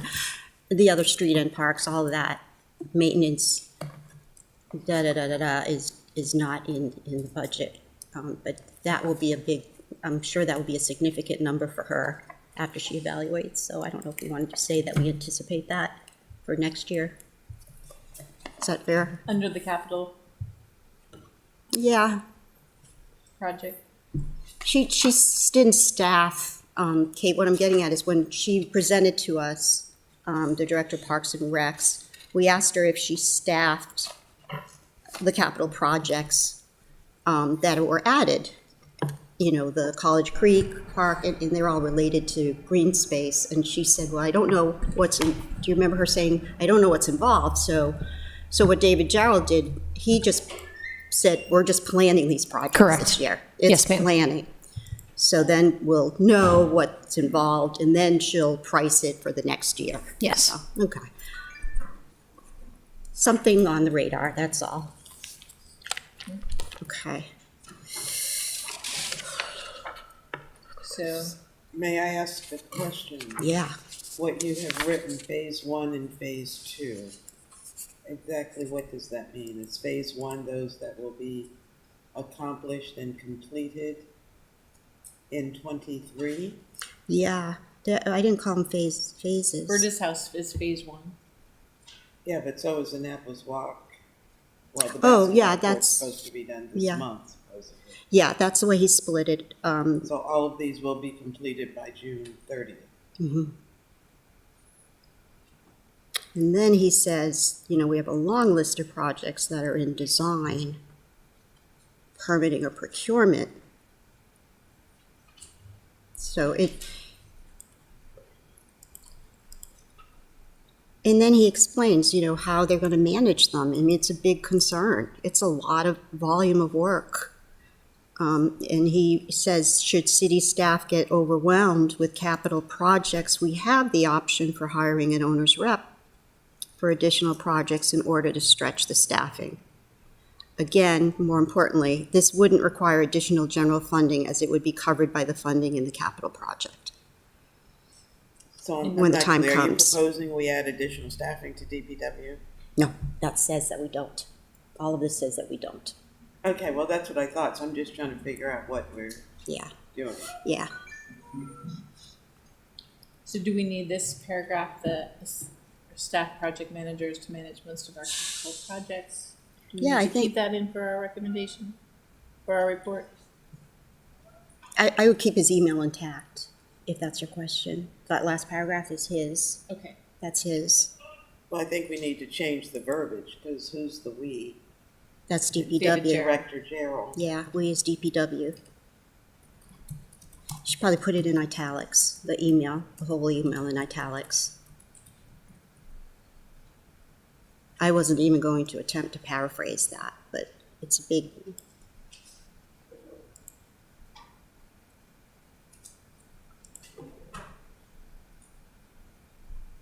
How about that? I just say he continues. Oh, yeah, that's good. Yeah. Because what I paraphrased up here was just that on Monday, May 1st, responded by email to an inquiry regarding staffing and projects. For the proposed new projects, we have adequate staff as long as there's 2022, as with most years. Then it says we expect to complete the following projects. I'm gonna say DPW expects. Oh, okay, so you are sort of paraphrasing it. Got it. Okay, Just for got it. the purpose of our report, Yeah, because yep, while we're saying, yeah. Now, the other question I had in reviewing the capital projects is who is following up on the grants? But, you know, like, is it Brian Callahan on the bike stuff? You know, but I We don't, should ask the city manager. We rely on the program manager, the engineer, to follow up on the grants. oh, in DPW? Yes, ma'am. Okay. I think you're right. I think we asked that of, and who is the new engineer? Burr? Is that his first? Burr is one of the new engineers, yes. I remember him saying that they follow up on the respective grant of the project. Okay. Are we going to talk about any of these specifically, or Yeah. we're just talking in general? No, that was my review. I'm opening it up to your respective reviews. I do have a couple of questions. Yeah. if I might. Do we need to? One has to do with the watershed restoration and the increase. Are you No, talking sorry, about? the water fund. The water fund. And I'm looking at the considerable increase. Sorry, I'm not on. Looking at the considerable increase under the water fund. For a total, we have a new water treatment plant. So is this maintenance cost, or are there issues with the new plant?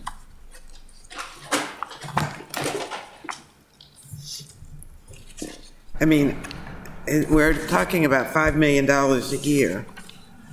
I've not heard of any issues with the water plant. I'd have to assume it's maintenance and upkeep from what I know. I've sat through the meetings and I haven't heard any issues. So the There is the water tank rehabilitation, and there are those kinds of issues. I'm sorry, Mr. Melnoff, I'm not hearing you well. Well, I'm just looking through the list that you have, and one of the things mentioned is in calendar year 2024 is a water tank rehabilitation, which can be expensive, and then annual water distribution replacement projects. But beyond that, I've not heard of anything. So the majority of that 5 million every year is 4.9 in one particular project. That's a water distribution rehabilitation. So our existing water distribution grid is aging, so this is the replacement. And they have years where they replace more. They have years where they replace less than the previous year. So they keep the trend the same, and then they could essentially use funding that we've prior approved. So they could, create a balance in that project and spend it as needed. So I guess my question and my concern is, we have a new water treatment plant. Now granted, it's probably, 7 or 8 years old now, Yes. but in the life expectancy of such, it's a new plant. So is this, and I'm looking at waterworks, That's in the general fund. that's in the general, that's in in the CIP.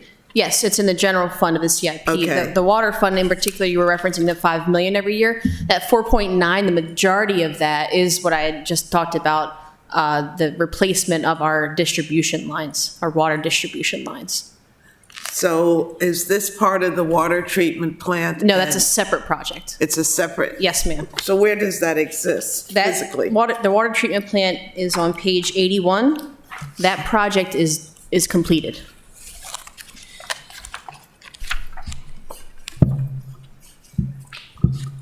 Okay, so this is complete. I got this. I'm still trying to figure out where the new funding is, The new the funding. 4.9. Yes, the 4.9 is on page 79. That is a continuous, ongoing project. We fund it annually, and we've historically funded it at this level for a number of years now. So we're looking at construction. That's the bulk of it, yes. There's planning involved, what needs to be replaced. So staying ahead of the curve instead of getting to a catastrophe and then having to fix something major. So I guess I'm not clear on why, and obviously we've been doing it because it was in the 23 budget. I guess I'm just not clear on what this is, because it's a significant amount each year. Is it a separate, you said it's separate from the water Yes, so these are treatment plant? the lines that, the distribution lines, pushing the water through, right, and underground. Those are the lines. That is completely separate from the water treatment plant. This is all over the city? Yes, ma'am. Okay. That makes the difference. So we're talking about anytime, are we periodically trying to replace all of our pipes in the city? And this is the cost for doing it gradually? Yes. Okay. And I'm it's, good with that. Thank you. Yes, ma'am. And just for my own knowledge, it's covered in the water, Yes. water fund. Right, that those Yeah, projects water are separately It in is the water yeah. fund. And he spoke to that because he said, proportionally O&M is really high because of the age in operations and maintenance, because, as Alderwoman Finlayson said, the aging of these things. Yeah. That's why the rates. Madam Chair, I'd also point out that there is detail in the capital budget, project 71003 and 71005, that goes through the explanation of the replacement and upkeep of an aging system. Yeah. Well, Mr. Melanoff, may I ask, do we have a grid? I know we do. And are we just doing this work gradually, or is it as needed when something breaks? Or No, it would be gradual and based on where they have the priorities for replacing. However, there are times that you would have a repair that would come up. But just to summarize, he just said the existing water, as Katie was mentioning, grid is aging, frequent failures, the city's water and sewer comprehensive analysis plan, which is what they would use for where they would go next, was developed using typical asset management practices, incorporating both probability and consequence of failure factors. The plan establishes risk to every asset, outlines the priority and what we would need to rehabilitate over the next 5 years. The project includes design and construction of identified priority projects. It also identifies additional planning work and assessment strategies necessary to refine prioritization of the water distribution infrastructure upgrades into the future. Thank you. I think it would be beneficial to put in our report the fact that we do have an aging system and that we are planning, I don't want to say planning, but we are replacing pipes throughout the city. Because, I know Eastport was all torn up for a while, and I think it still is. But the residents have no clue. All they know is that streets are all torn up. And so making a statement about the fact that we have a plan to replace our aging pipes, I think would be significant. So could I get that in the report, please? Yes. That we have a plan to replace our aging pipes, and it's an ongoing project. You know what was a good description of that? To help you write it, I could email it to you, was David Jarrell's summary of the capital projects. I can't hear you on this side of the room. That's probably because I'm holding my neck. What a good description of that was David Jarrell's, when he recapped the active projects, that's all, because one of the engineers summarized it.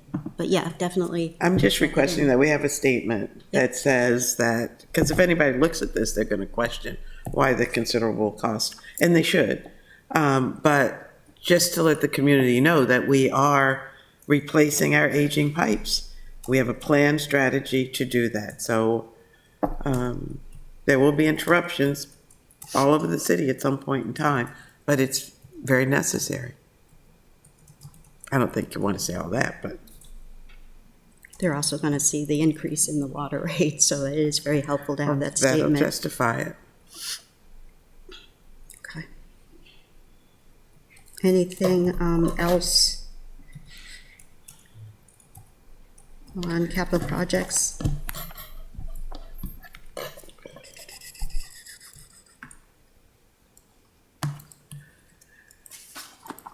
May I ask Mr. Malinoff, do we have our MS4 compliance statistics or projects? Or I know that's Ms. Giles' responsibility. Could you I'm looking repeat? at, so it's $14 million over time, but Oh, the MS4 Sorry, it's compliance. a little bit Yeah. too detailed. That was what Yes, but I couldn't speak to them Yeah. off the top of my head. I assume that she would have it though. Right, right. But it's a little over $1 million, $1.2 million each year.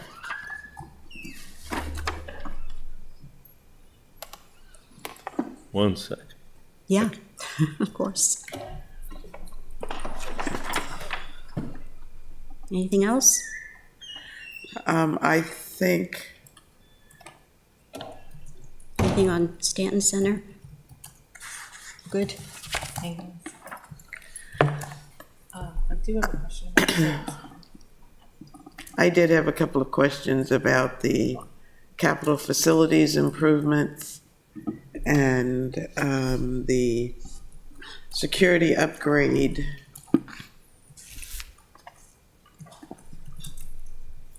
Do we need David Jarrell? Pardon me? Should we get David Jarrell? Well, yeah, these are all out of DPW. I don't think we need to get him, but somebody should speak to,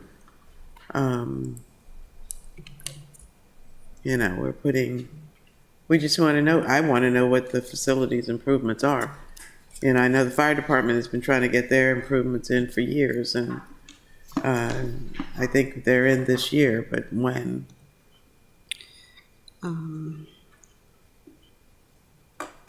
I'm talking about 20013, 20014, 16, and 23. Can you say the page numbers as opposed to the project numbers? I'll give them to you in just a moment. One is on page 24, 23 is the fire department. 24 is City Hall. Kaylin, can you call over there, and, because he's the only one that will be able to address this, and could you, David Jarrell? Or his That's Patrick. yeah, or Marcia Fitzpatrick.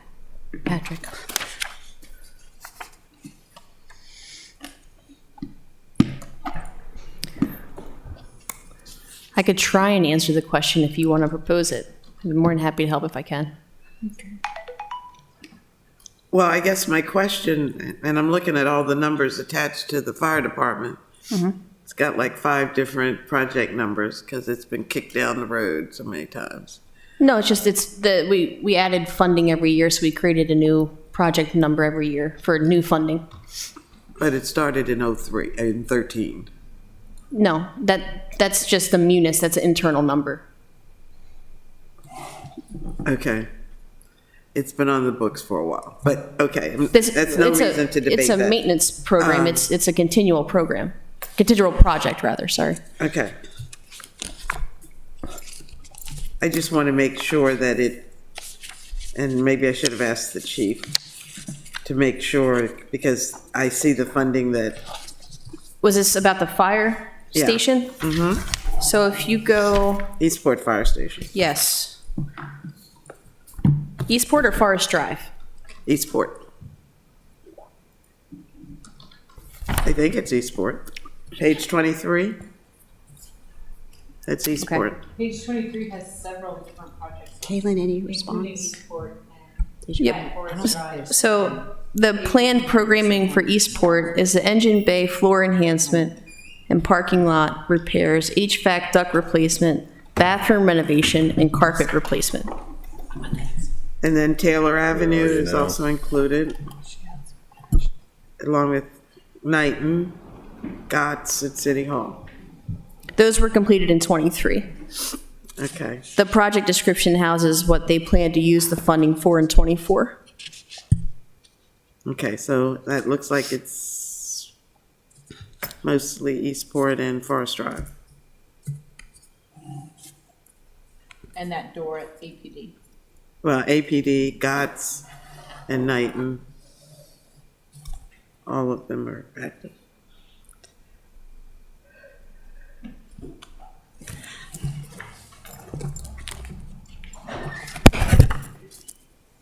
Mr. Malinoff are we getting David Jarrell?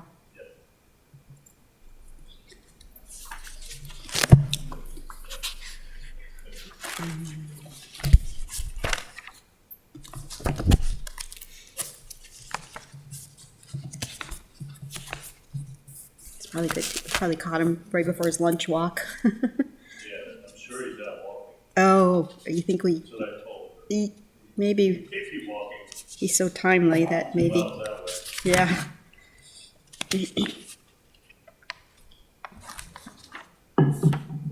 So is the question just a question of, is it going to be completed, or what's the question about this project? Are you asking me that? Yeah. What was the question Yeah, with the project? are we dragging it out over 5 years, or are we, Well, the police department said that they He'd be are right getting over. they got the money in for the door replacements and the gunroom ventilation and the carpet replacement, which is under that list.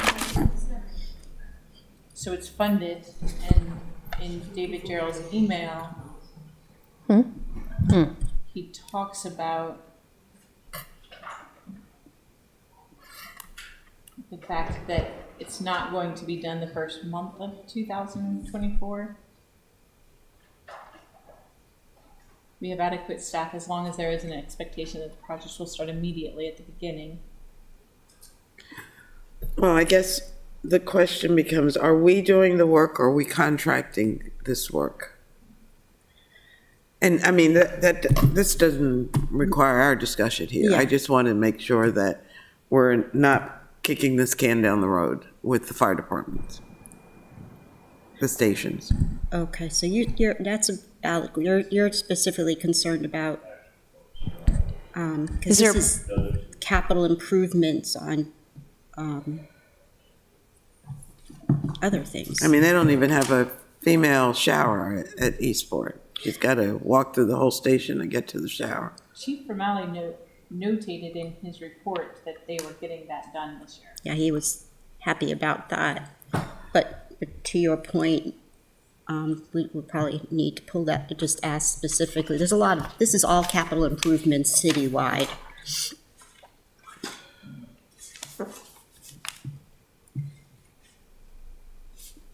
But he just, optimistically, he says a few 2023 projects will be completed in fiscal year 2024. I'm sure he's talking about the fire station that we need to verify.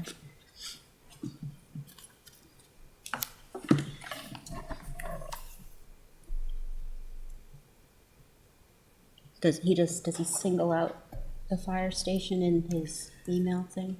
He does not, but he talks about.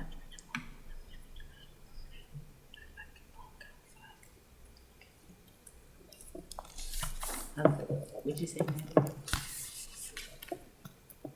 Karma's mic isn't on. Karma's mic isn't on. Karma, your mic is not on. Oh, okay, thank you. I just asked her if he had singled out the fire station in his email response, and he did not, so. Okay, so we need to ask him that. What were the other, you had other questions too, right? Yeah, I do have another question on Williams Whalen, which is on page 69. Okay. I know the Department of the Environment is having to weigh in. We have one football field in the city of Annapolis, and our field, Williams Whalen, is off limits until it's repaired. I see that it's in the budget. I just want to make sure. We've lost, I don't know how many seasons already, and the kids need someplace to play. We always talk about the kids, and then we don't fix their field. Maryland, Office of the Environment, sorry.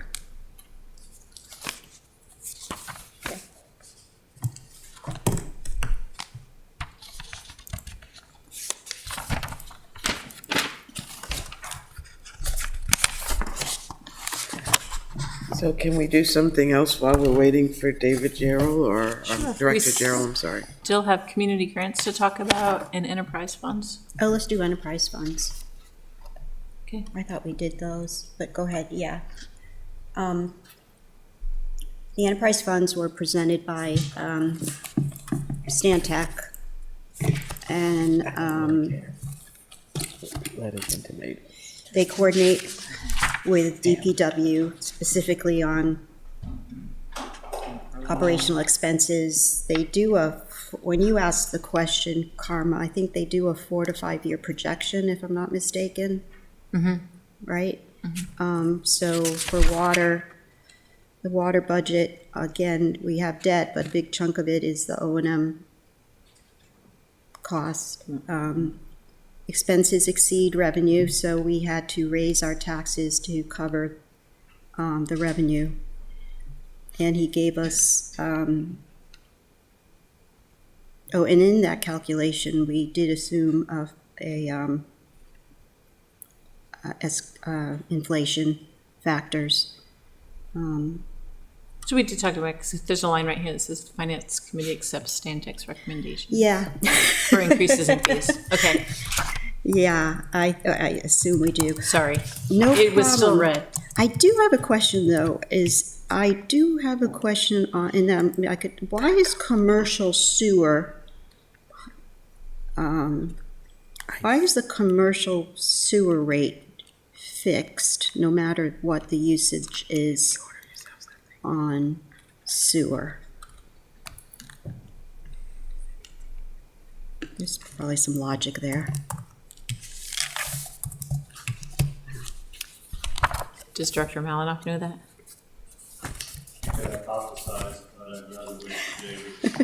Okay. There's a term called declining block rates and water use, and sewer fees are tacked to our water use.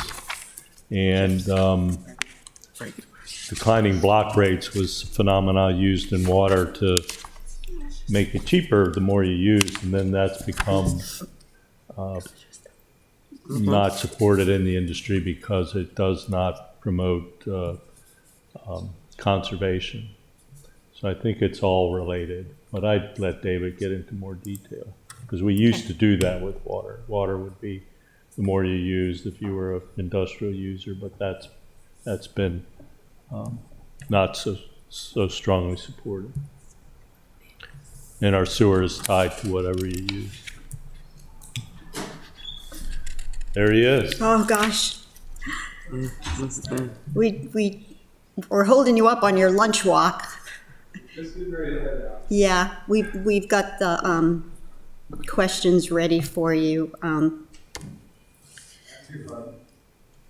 What's that? No. No, I was just babbling about declining block rates. And Yeah. That was my fault. I had asked one question to get out of the way, because we have some questions on the capital budget, is when I was looking at the calculations for the water fund and sewer and stuff, I was just curious on why the commercial rate stays fixed for, Whether it does stay fixed or? well, it does stay fixed. I was just curious for water use. Normally, that's not the case. Normally, when we apply a percentage, it's to all of the different numbers within the rate. So commercial variable, commercial fixed, residential variable. They all increase by the percentage. So if these don't show that, I need to check on that because that's our normal practices to. I don't think that was what the question. Oh, I'm sorry. Yeah, I'm not sure that's what. Oh my God, The you know how question to was. translate me by now? Okay, go ahead. No, I think what I heard your question was. Yeah. Was for a commercial customer, the rate, why is the rate fixed? Not whether the, Yes. not whether the increase over last year was level. But why isn't it based on use? It should be. I don't mean to throw a curve on it. Is there a particular slide that you're looking at in the presentation that we can all look at? What is their presentation? Yeah, it's in their presentation. Is it slide 14? It's the recommended 24 water and sewer rates. And am I reading this correctly? It says the 4.75% increase. Does that sound about right? That's the increase this year. So that's across the board for all of our customers and for all the different types. So both the fixed and the variable rates My should have notes say increased by commercial is fixed, that's 4.75%. So is commercial included along with residential? Yeah, Yes. Go back to the That's the detail. question There's some- she's asking. Yeah, You just said yes, commercial's included along with residential. right, I just, somewhere it says that I'll have to get back, I thought for sure. So I don't think that there's separate residential and commercial rates. I think they're all the same. And so it depends on what size meter it is, of course, the fixed, and then it's just based on usage from there. Okay.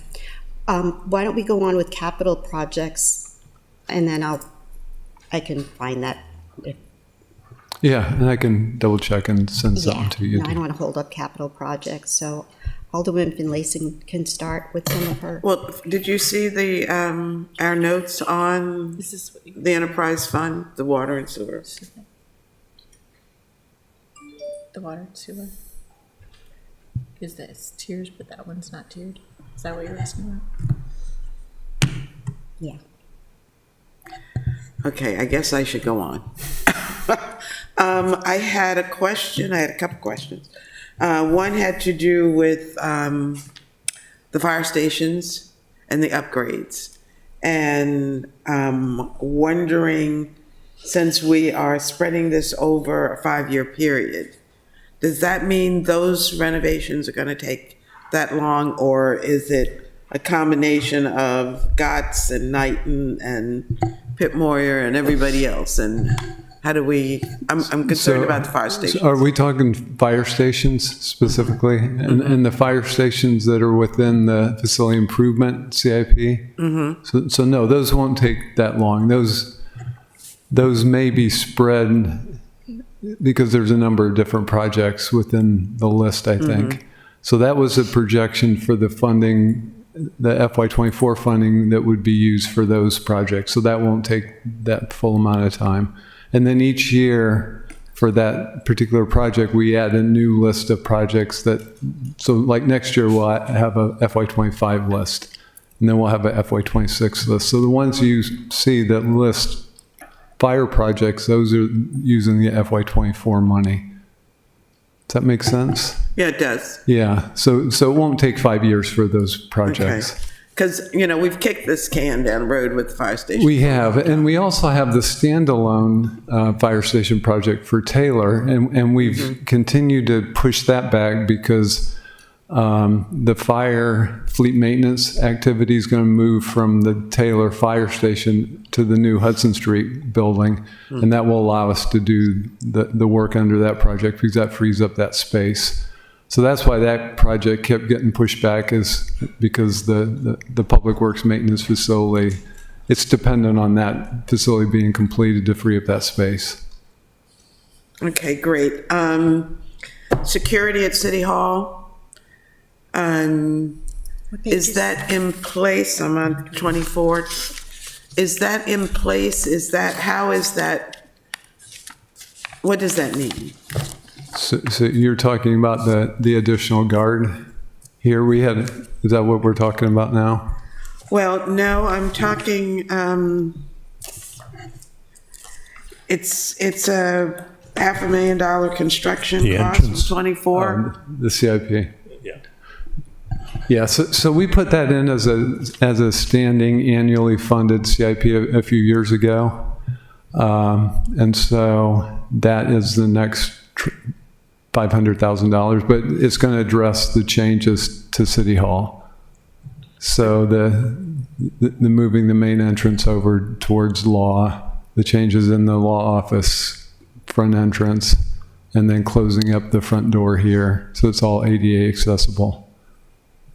Okay, so it's all of City Hall. It doesn't include security in other buildings. It does include security in other buildings, but this upcoming tranche of that money is going to pay for that project specifically.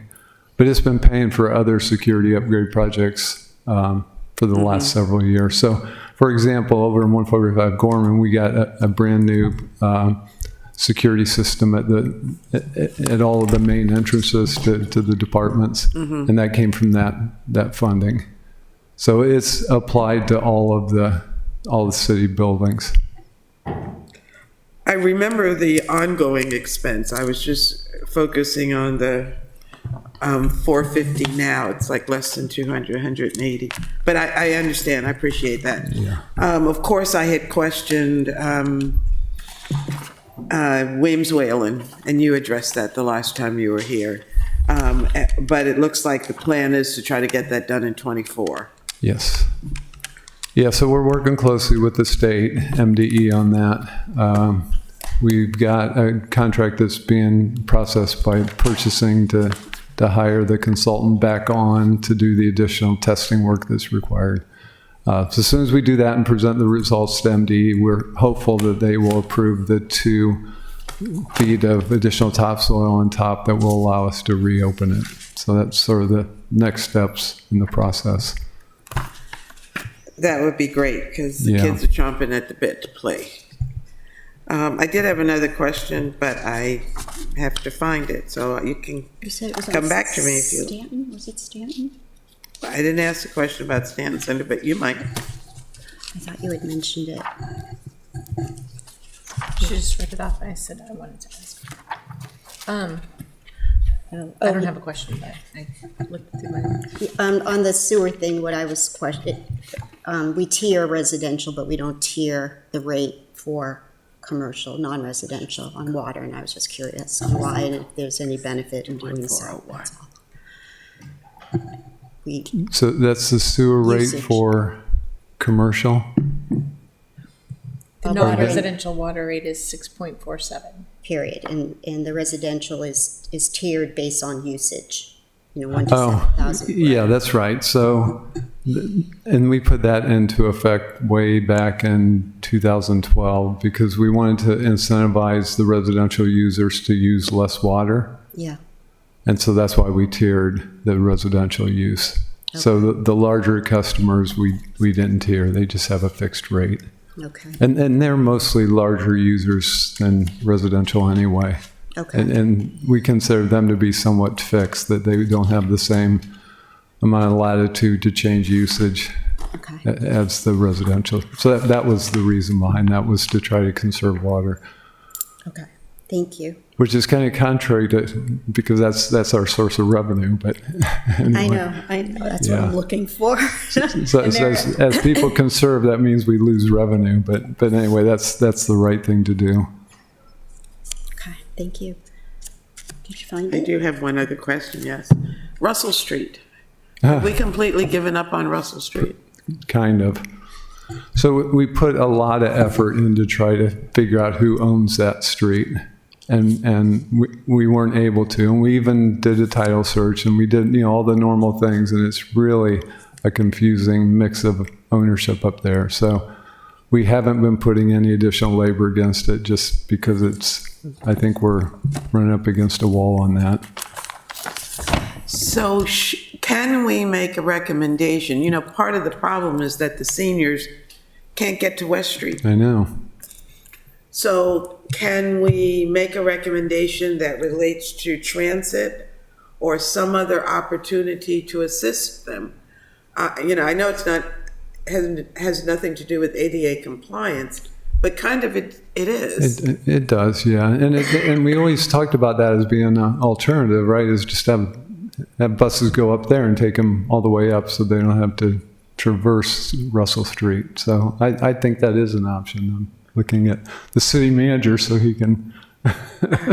Well, somebody needs to, if we're going to abandon this, we need to come up with an alternative. And what happens to the $781,000 that was priorly appropriated? Does that, So when we don't spend money for a CIP, it just goes back into the pot for other projects. Correct. If it's bonds, it can be applied to operating. It's owed capital reserve funds. so then I guess I need to request, and I know it's not going to happen now, but we need to come up with a CIP item that would address this. And I don't know what it would be, or we need to come up with an alternative instead of just abandoning this. And I do understand the difficulties. Yeah. That's been a multi-year process. Yeah. Try to figure that one out. Probably, 6 or 7 years? Yeah, it's been a while. Yeah. And every time, not every time, but they ask me frequently, what happened to our sidewalk? It's like, can't find the people who own the property so we can take it from them. Yeah. not really take it from them, but. So I'm sorry, I'm curious. So help Russell me. Street is where the Bates Legacy Heritage Park is. Yep, I got That's it. that little street where the printer is Yep. and The Toyota dealership. So both of the users on either side have on-street parking. So for us to take some of that away was a difficult dialysis proposition. place. And they didn't want to just give up any Yeah. property. So It's car getting, dealership. It's getting dangerous because, inboard from West Street, people, that's traffic and you can't pull out of any of these businesses without jeopardizing your life. Well, imagine you're in a car. I'm talking about the seniors who live there who don't drive and are trying to get down to West Street. Yeah, it's. they get off the bus on West Street and have to walk back Russell Street to get to the community So we're center. looking at a sidewalk? Oh, That was the original plan, to put a sidewalk, yeah. Because there's so many curb cuts along there, it makes it very difficult, and the car dealership doesn't want to give up their entrances. Nor do the businesses on the other side. But it's not a jurisdictional thing, it's all ours, city property? No, it's not clear who owns it. That's the problem. Oh, hence the problem. It's like a Gibraltar Street issue. Okay. Yep, that was my stomach, yeah. All right, anything else for Director Jarrell? I don't have anything else. I think I have answered my questions, I'm good. Yeah. Okay, I'll ask the final one. Undergrounding utilities. I understand that we did get another allocation from the state, which is great. I don't see us doing any construction work this coming year, so is it all a planning process for that? Correct. So we're bringing on a program manager, not just a project manager, but this is intended to be a multi-year program where we do a block at a time. So we're bringing on a program manager for that, so they can start gathering all of the as-built and deciding where we should start this. The concept is that when we do the undergrounding, we'll also replace the water lines. BGE will do the gas line replacements. We'll line the sewers, and then we'll improve the streets. So do that all at the same time. We basically close a block off at a time and do all of that, underground the utilities, and then upgrade all the utilities that are in place. The state has been very generous, and each year they give us a little bit more money towards that. So we're ready to get started, at least with the planning prioritizing, laying out a schedule, gathering all the as-built and putting Those together grants packages. don't run out or anything. There's no deadline or anything like that. And then No. when you say you're going to look at it, coordinate it with other utilities, do we have to separate that out, or is that what the grant will cover? We're going to try to do it in such a way that you only open up the streets once Yeah. and get all of the different utilities. So it's going to be not only BGE that we're working with, but Comcast and Verizon, because they have the communications cables that need to be undergrounded as well. Figuring out how we do the laterals to each of the house, because that's an expensive part of it too. When you underground, you have to figure out a way to get, So- instead of just aerial, how to get the service over to the house. So the grant money will cover that scope?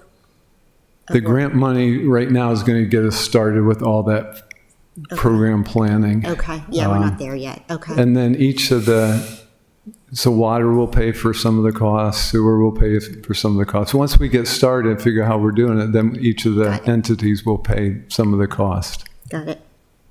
Okay. Yeah. Well, I'm happy that State Senator Elfrith lives on Prince George Street still. They've been very That's helpful. generous with that, so. Thank yeah. you for explaining that. All righty then. Thank you very much. You're welcome. It's a good day for a walk. Thank you for running over I know. or walking over. All right, so did we summarize capital projects pretty much? I see black there. Anything else before we do community grants? Because we can go to lunch and then go back and do community grants and then go through our recommendations. What are you thinking? I know I'm mumbling. Let me look at this. So, Do we have, I'm looking through the report, I see a general red. statement about the use of our capital improvement projects. I see we have Director Gerald's comments, but that's related to staffing. I think it might be appropriate to have a general statement about the purpose of our capital improvement projects. yeah, we can find that. We can, it's a good explanation in the budget book. Well, I'm looking at the purpose statement in our books. Right.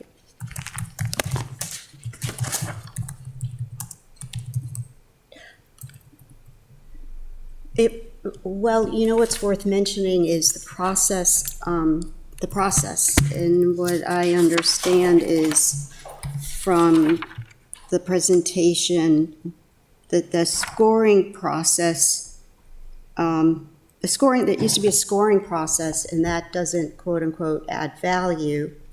Now it's more informal. I'm not sure who, this must be David Jarrell's quote. And so the city manager, the fire department, someone else in the director of planning and zoning all get together, and the mayor.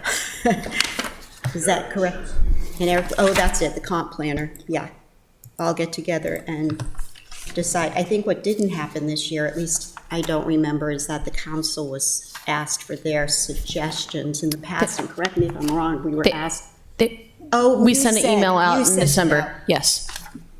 Yeah, that's right. I know that was asked by other council members, that they didn't know that, I don't think it was clear to council members that that's what that was. yeah. It was yeah, you gave us the process, and I think we were looking for it to come from David Jarrell or something. It was the budget instructions memo. So now you know we don't pay attention to all this. So may I suggest that at some other public meeting, there be an announcement made that to the council, if you have capital improvement projects you'd like to see in CIP, please send them to you. I mean, give that comment to the mayor to read at some point. The city manager. Or the city manager, either one, so that we don't miss it. Yeah, I'm not there. I don't have anything for our point.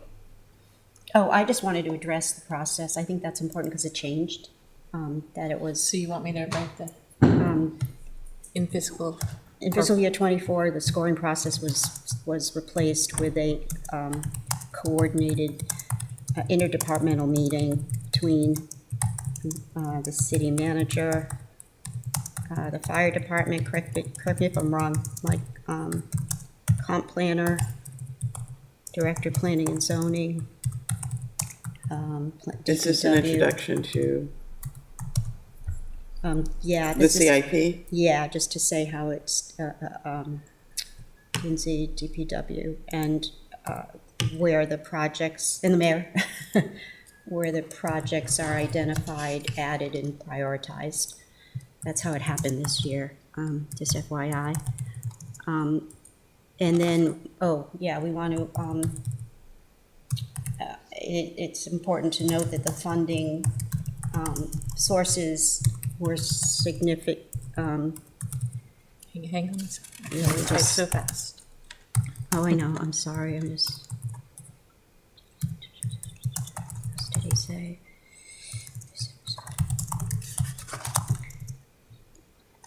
Eric Lushinsky is, what's his title? Our comprehensive planner.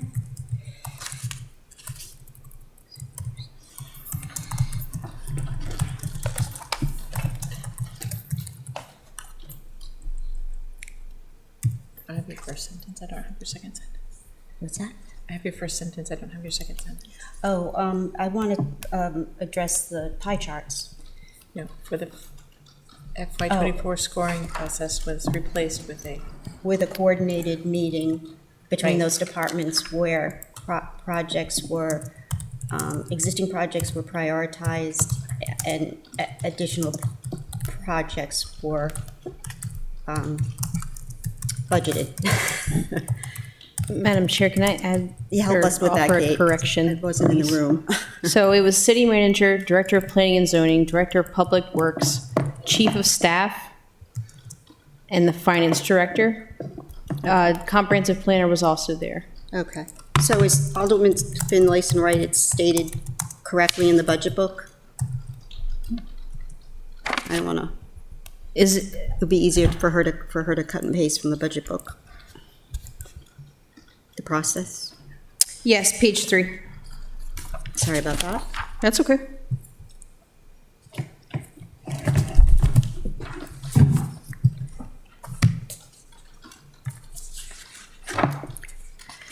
Yeah, I mean, the mayor makes the final decisions on the proposed capital budget and capital improvement program. You have it correct in the current report, if that saves time. Yeah, that's what, You're fine. right there? yeah, okay. Okay. I've just added a sentence that I would think could be utilized as the very first sentence in this section. It reads, "The capital improvement program is designed to address facilities, infrastructure, equipment, and networks that enable or improve the delivery of public sector services." Period. Came straight from the book. Okay, great. Do you want that moved up above the charts where we talk about underneath the source of, or keep it underneath sources of funding? Oh, I Well, think it that should be, I would first. think that it would be the first That's first, sentence under insert it. capital, Yeah, insert it. because it defines what our capital, Yeah. the purpose of our capital Yeah, thank you. program is. Yeah, insert there, yep. And then that's that stuff, and then that stuff. That's more than enough. Oh, what's purple? There's a purple thing down there. Oh, you can delete that now. That's somebody's cursor. It's Sheila's cursor. Are you cursing the purple, Sheila? Pardon me? Is this you? What are you looking at? The very bottom. There's a cursor right there. I didn't write that. It's weird. Okay. That's what you just wrote. It's just because all of us have the doc open. It's Katie's. Okay. Oh, It'll did go Katie away just when we add close the that? document. No, Okay. no, we're just following, so you're probably gonna see our cursors. Okay.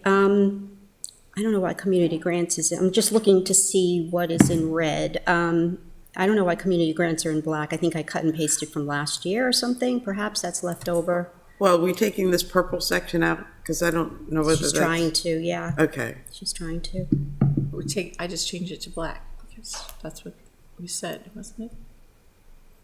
Is it, I think what we're saying is that it will be address, okay, so that's all the capital budget insert at the top, that's all you're saying. So I think that should be cut and pasted to. Up to the top. Up to the top before source of funding, because the process. Gotcha. Are we giving them the process? We're talking about scoring, but that's only one piece. Do we want to go into the process? I was just trying to simplify it, that the scoring process was replaced with just a coordinated meeting. So we're going to give them the rubric if we're going to talk about scoring? No, I don't think that's what it says, does it? For fiscal year 24, the scoring process. It's gone now. It was. Oh, okay, yeah, It's up underneath the Are you- sentence that you wrote at the top of the capital budget section. unless you think it says it better in the. I just don't think it's necessary. But, you know, it's your choice. I only said it because I know it was asked, like, we used to have an input on scoring them or something, I don't know. Well, I'm just saying, if you're going to add that, then add the whole story, not just part of it, not just the scoring. What's the first step? Does it start with scoring?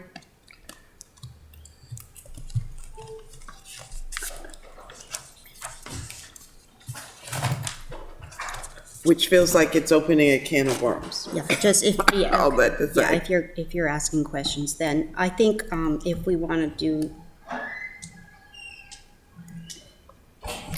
why don't you say, see page 3 of budget book for the development process. Refer to page 3 of the budget book for the CIP development process. You're right, because you don't want to get half. I hate that term, I want to use it, okay. All right, we're gonna break for lunch, take a breather, and then when we get back, we're gonna do community services, and then we're gonna go through the report and make sure we isolate the recommendations. Fair enough? Yep. Fair enough? What's that? Oh, right. Oh, Catch up you with both, David. yeah, it's funny, because when I was, I don't know why I was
The Finance Committee is reconvening at 1:10, 1:12, a little bit late. The next topic is the community grants, which was presented to us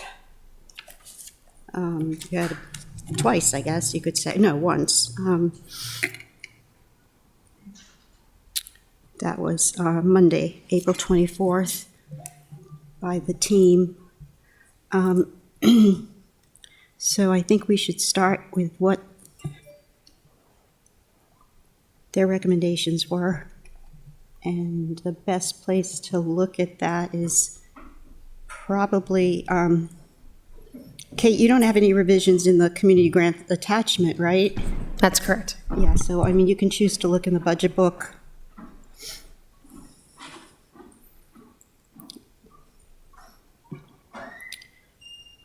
I know that what I'm looking for is I thought we got a lot of backup. Oh, yeah, it's all in the drive. Are you good? Everybody Yeah, I have good? some questions because I believe that Alderwoman Finlayson has done some recommendations, and I have questions about several of them. Okay, I'm confused. What are you looking at as a baseline? I'm looking at the one that she shared with us on Okay. The May email. 1st, I believe. Okay, so they're not on, I thought they'd be on Google Docs, but I will go back to her email. Do you want me to share this with you? Would that be easier? Yeah, probably, sure, yeah. I'm It afraid is I'm shared still with you. trying to find them, so as soon as I can It find is them, shared with you. Shared document. Can When you, I think I need your help, can I you can't find Here. see the changes? Yeah. Here we go. You emailed them to me? I'm sending you, No, I'm looking for community grants, for recommendations that I made. On that document. It's not in there, and it's not this one, that's today. it might be today because I have it open. Try that one. That's not it, I didn't start with it. There's another column I included. This said final recommendations, which they are not, they're committee recommendations. I think that was actually changed, but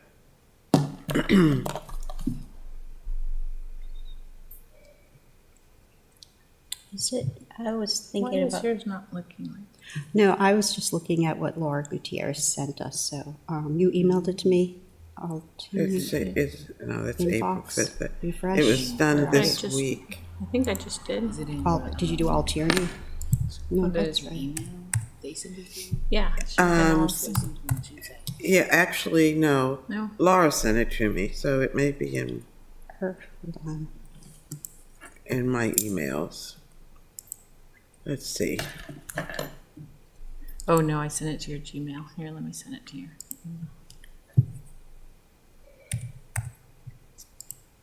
Let me send it to your, all Tierney, yeah. Yeah, that's it. So how do, you already have it then, correct? She's sending That's how you it to send it to me. them. It'll tell you who's on, yeah, they're on it. I just sent it to your, Okay. Yeah, sorry. Capri's right there too, so I'm assuming. All right, So they're already on it. Okay, so you're already on it. let me just get I'm out on of it. this stuff here. Before you ask questions, I'd like to explain what I did to come up with these recommendations. First of all, I had Laura add a column F, which is the Finance Committee recommendations. And that column E is the committee recommendations. Okay? And so I first went in and looked at all of those organizations who are new organizations. While our goal is to provide support for those organizations that already provide support for the city, services that we cannot provide but that are needed. our generosity has grown, as you can see by the number of people who made requests this time. We've gone from 30 or so requests to over 50. At some point, we're not going to be able to sustain this. You know, a while back, we had $800,000 in community grants. And over the years, that has been significantly reduced. So now we're down to $348,000, less than half of what we had some time ago. So anyway, with those things in mind, I looked, first of all, at the new organizations. And I'm still of a mindset that we want to help everybody. So I gave all of the new organizations a stipend of $2,000. That freed up monies for longstanding programs in the city. The first one of note is the film festival. I don't have to speak, I don't think, about the value of the film festival to the city and the economic development that it brings into the city. I have worked hard to get that amount to $15,000. We were at $10,000 for a while, and we're 10 years into the film festival, and we should actually be trying to do more. The county does more, everybody else does more than we do. And so there was a reduction from the $15,000 to $11,000. And I firmly believe that we should be at the $20,000 range. So I used those extra dollars to bring the film festival to $20,000. My next change, most of the changes, or most of the indications are not changes. I followed the recommendation of the committee because it wasn't about reducing, their recommendations for the most part, but trying to provide support for those services that are significant. So most of things don't change. But when you go down to the Community Action Agency, which is the next one on the list that I changed,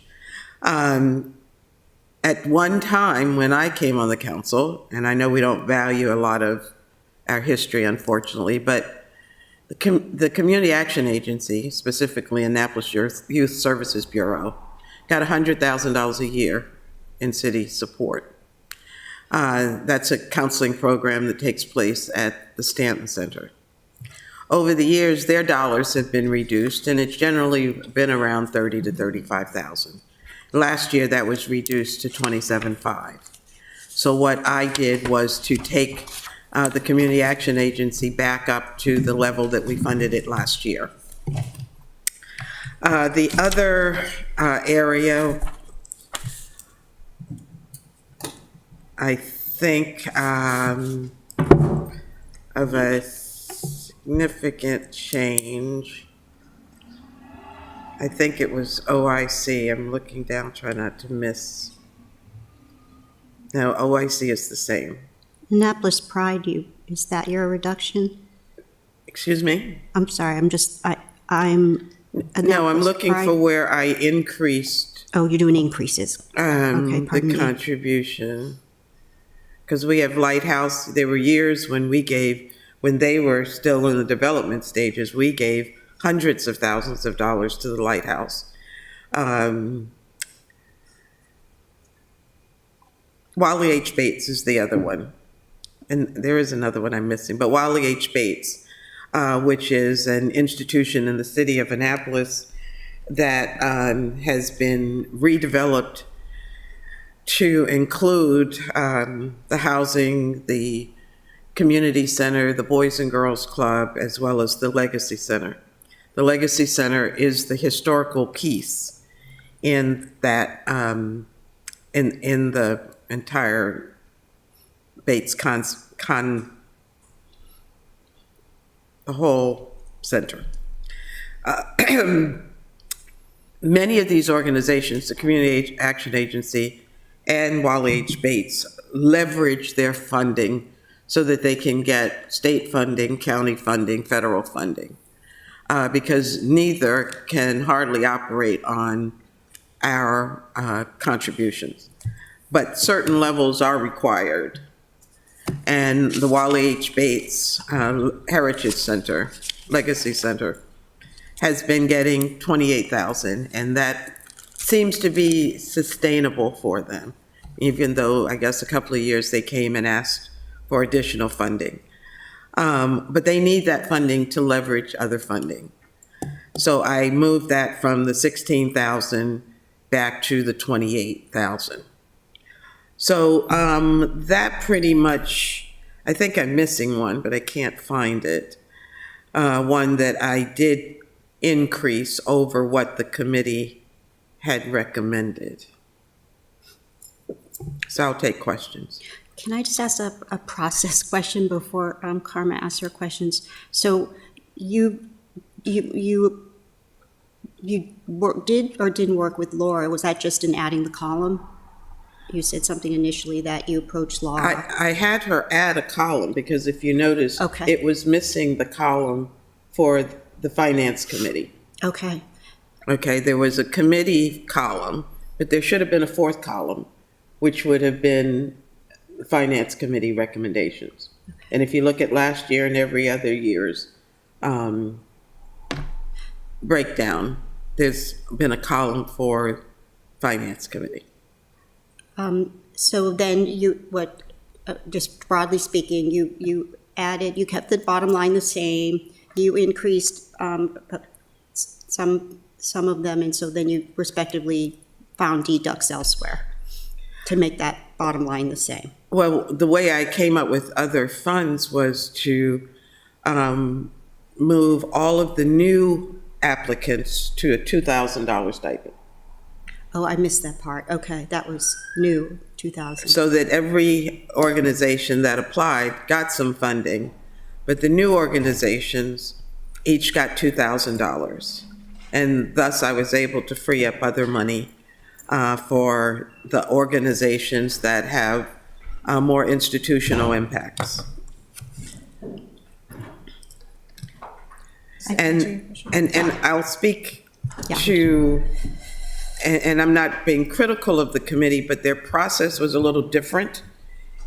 Traditionally, when you have people evaluating applications, there's always two, because no two people evaluate anything the same.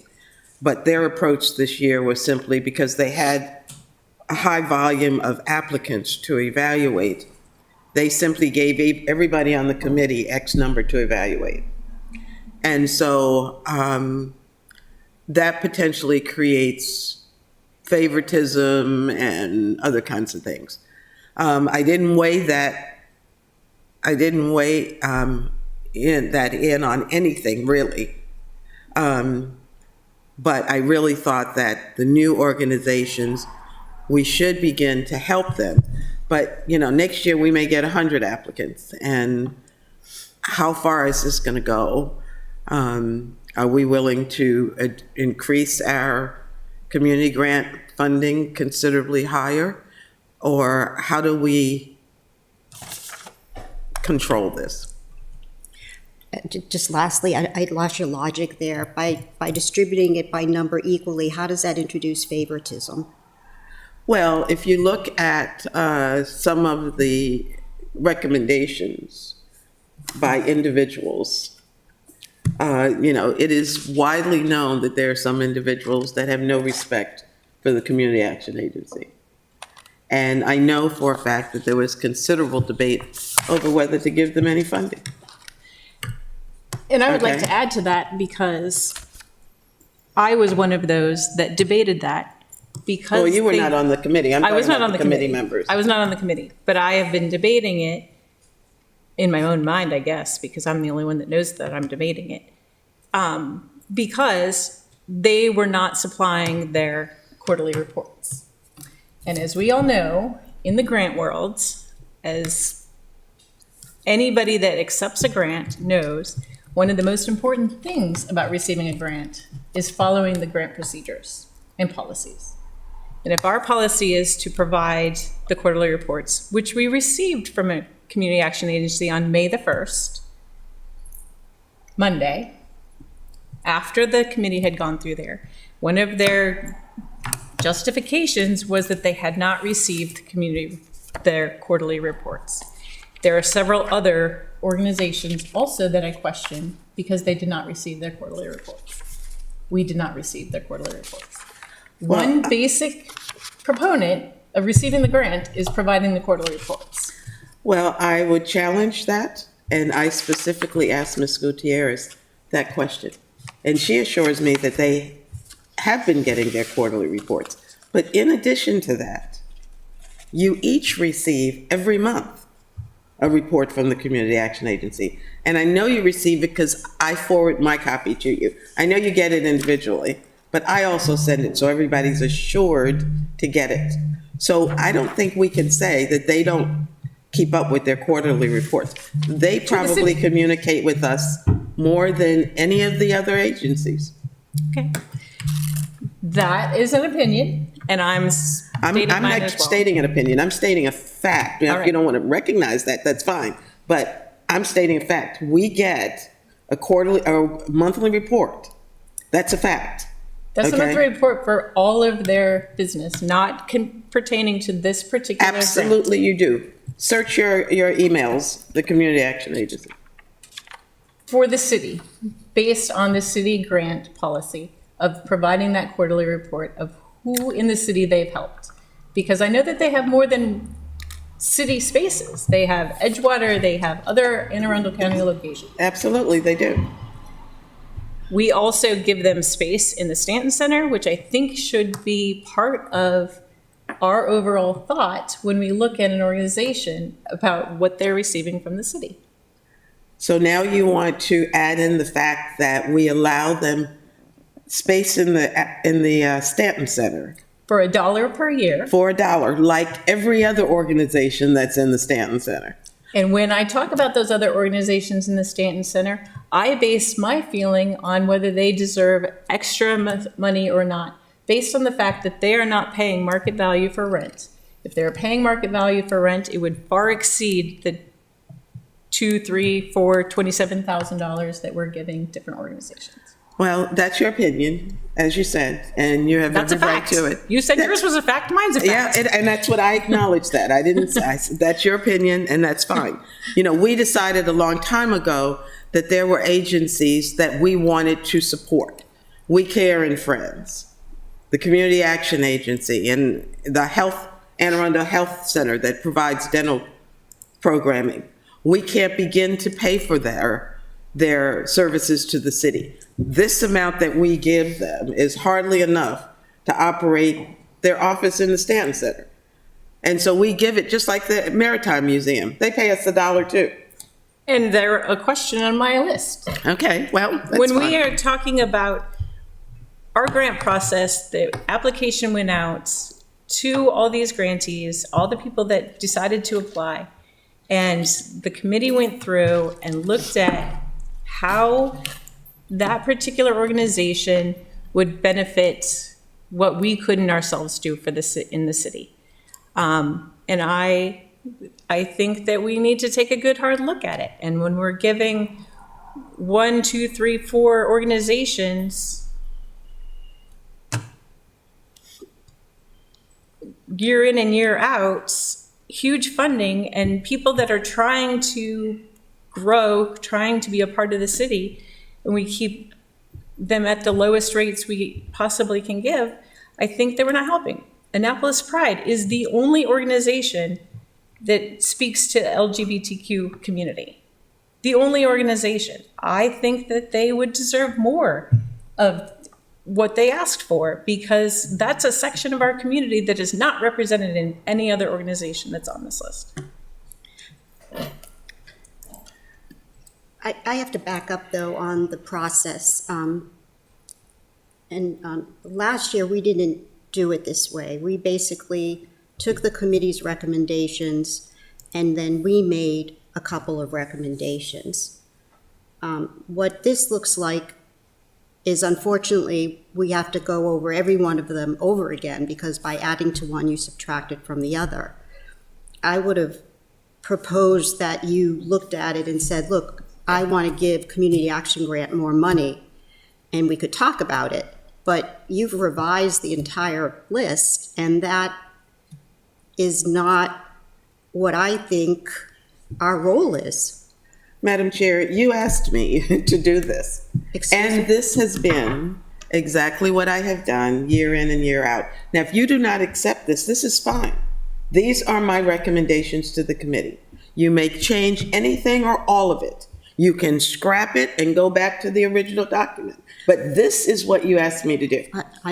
Okay, so When did I ask you to do it? when this we way? were assigning who's doing what, Oh, yeah, we were all assigned, I didn't talk to you about the methodology. I said, you're assigned community grants to look at them and make recommendations. So, and what I have done traditionally is what I did. Okay, and so if you don't want to accept it, ignore it. well, That is your choice. I'm just saying that by making the changes you did, there are some significant reductions, such as Annapolis Pride and others, that we have to discuss. It's a Then big, please, let's discuss them. well, it's unfortunate that we do. I mean, we should have just isolated and said, these are the grants that we Okay. want to add to. which- Just ignore, please delete it from your file.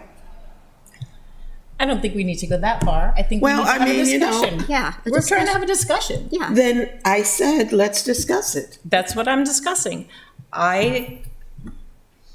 If we want to talk about the very first one of being Anne Arundel Community Action Agency, I would go with the committee's recommendation and keep them at the 20,006.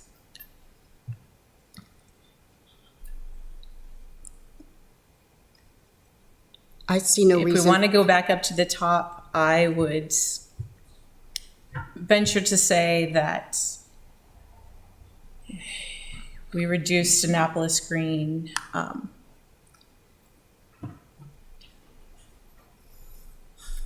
I would not reduce Annapolis Pride. Perhaps I would go to a $5,000 mark. That saves you $900 for something else.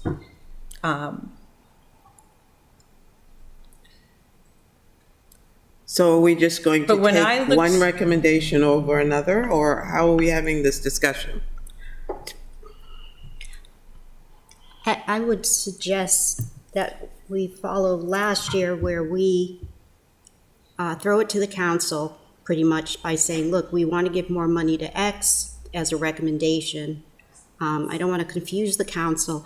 As you know, I'm a process person. I trust the process. And with due respect, you made an opinion that was pretty significant, that you said we equally divided the responsibility, and then you continue. That's not an opinion, that was a fact. And then you continue to say that that introduces favoritism. That was a fact.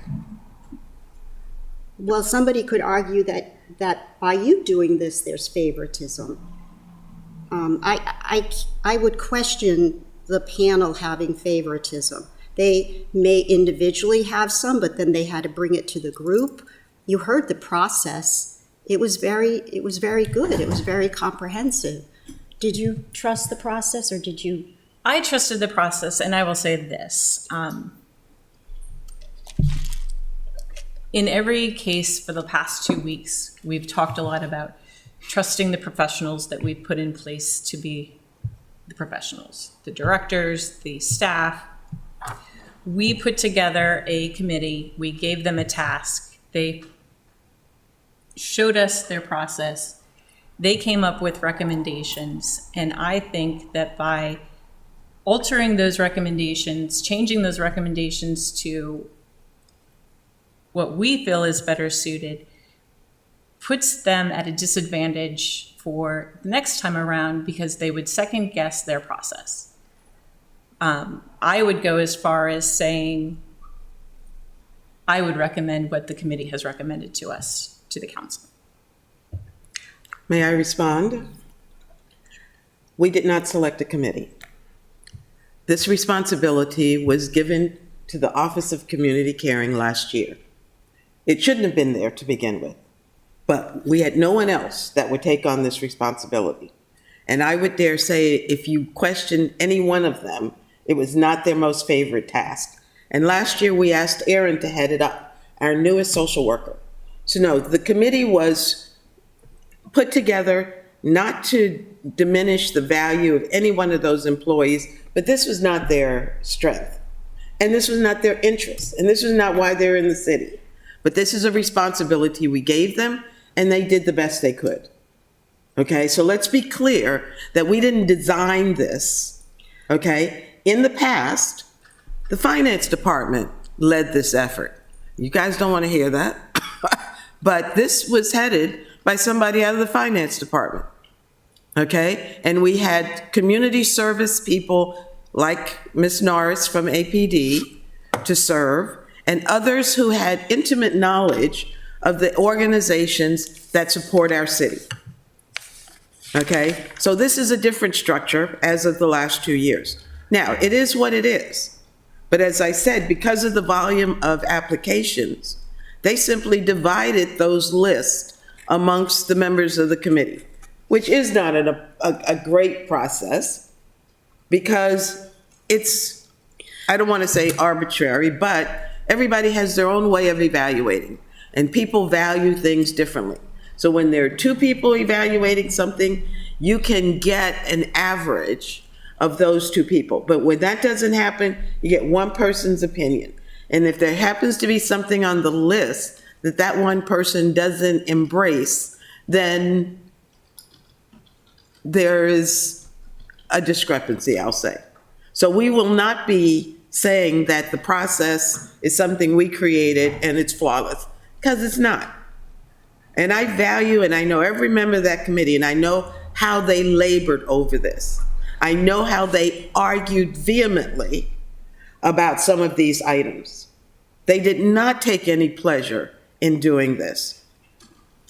So they argued about items, so they did discuss items, and they came to a Absolutely. compromise. They didn't, but they did, well, that's true. They did come to some compromises. On the Community Action Agency, for example, most of them no. Our department, OCS, is entering a relationship with the Community Action Agency. And, well, I don't want to get into that. So what does that Okay. look like as far as optics go? We give the one organization that we're entering an agreement with the most money? Those are They're not terrible getting the optics. most money, first of all, let's be clear. May I? I don't want to embarrass Laura and bring her back and say what you just said. And I would prefer we didn't do that either. Right, because it was an opinion. But let me Well, remind. don't go there, but yes. Yeah, I mean, but let me remind you, to keep it simple here, this is a codified process. It's in the city code. And I'm sure Mr. Malinoff might have something to say about it. It basically says, excuse me? Oh, okay. Excuse me? I thought that you said something. No, I didn't say anything. The community Sorry. grant shall provide support for the day-to-day costs of running a nonprofit organization. Subject to the availability of funds, the city will consider funding an operating or capital grant to a nonprofit organization upon submission of an application that meets the requirements. And we saw all of the requirements. The committee consists of the mayor's designated staff person, and correct me if correct, the finance director's designated staff person, correct? I'm seeing nodding heads, and 2 at-large staff persons. So I believe this year there were 6 members, correct? Yes, ma'am. I have to agree with Alderwoman O'Neill. I respect their decisions and the effort that they put into it. But that doesn't stop you from making a recommendation before the full council. Are you talking to me? I'm sorry. Yes. Okay. I'm aware of that. Thank you. Then I would just ask that column F be changed from Finance Committee recommendation To what? to Alderwoman Finlayson's recommendation. This is my document. This is not going into your report. So you don't have to do anything with it. but a document with the recommendations that go to the council goes into the report. Yeah, but it doesn't have my column in it. It doesn't have the Finance Committee column in it. So, Unless I'm you just want to saying. use this document, you're free to use it and just take out all the numbers. now, there's a document in Appendix D that's on. That has no column for the Finance Committee. That was the issue. Correct. That speaks for something. I disagree with that process. It could be good for a worksheet or something for recommendations, but not to redo the whole If you look effort. back at last year's report and every other report, there is a column for the Finance Committee recommendations. It's an amendment to the report. Madam Chair, last year, we had a column for Finance Committee recommendations and then council recommendations. So it's honoring every part of the process. Okay, as a worksheet, okay. So if the majority vote is to accept the recommendations, that column would be the same. The Finance Committee column would be the same as the committee's recommendations. Okay. Right, that's where I'm confused, because I saw in our report, we basically except the one comment.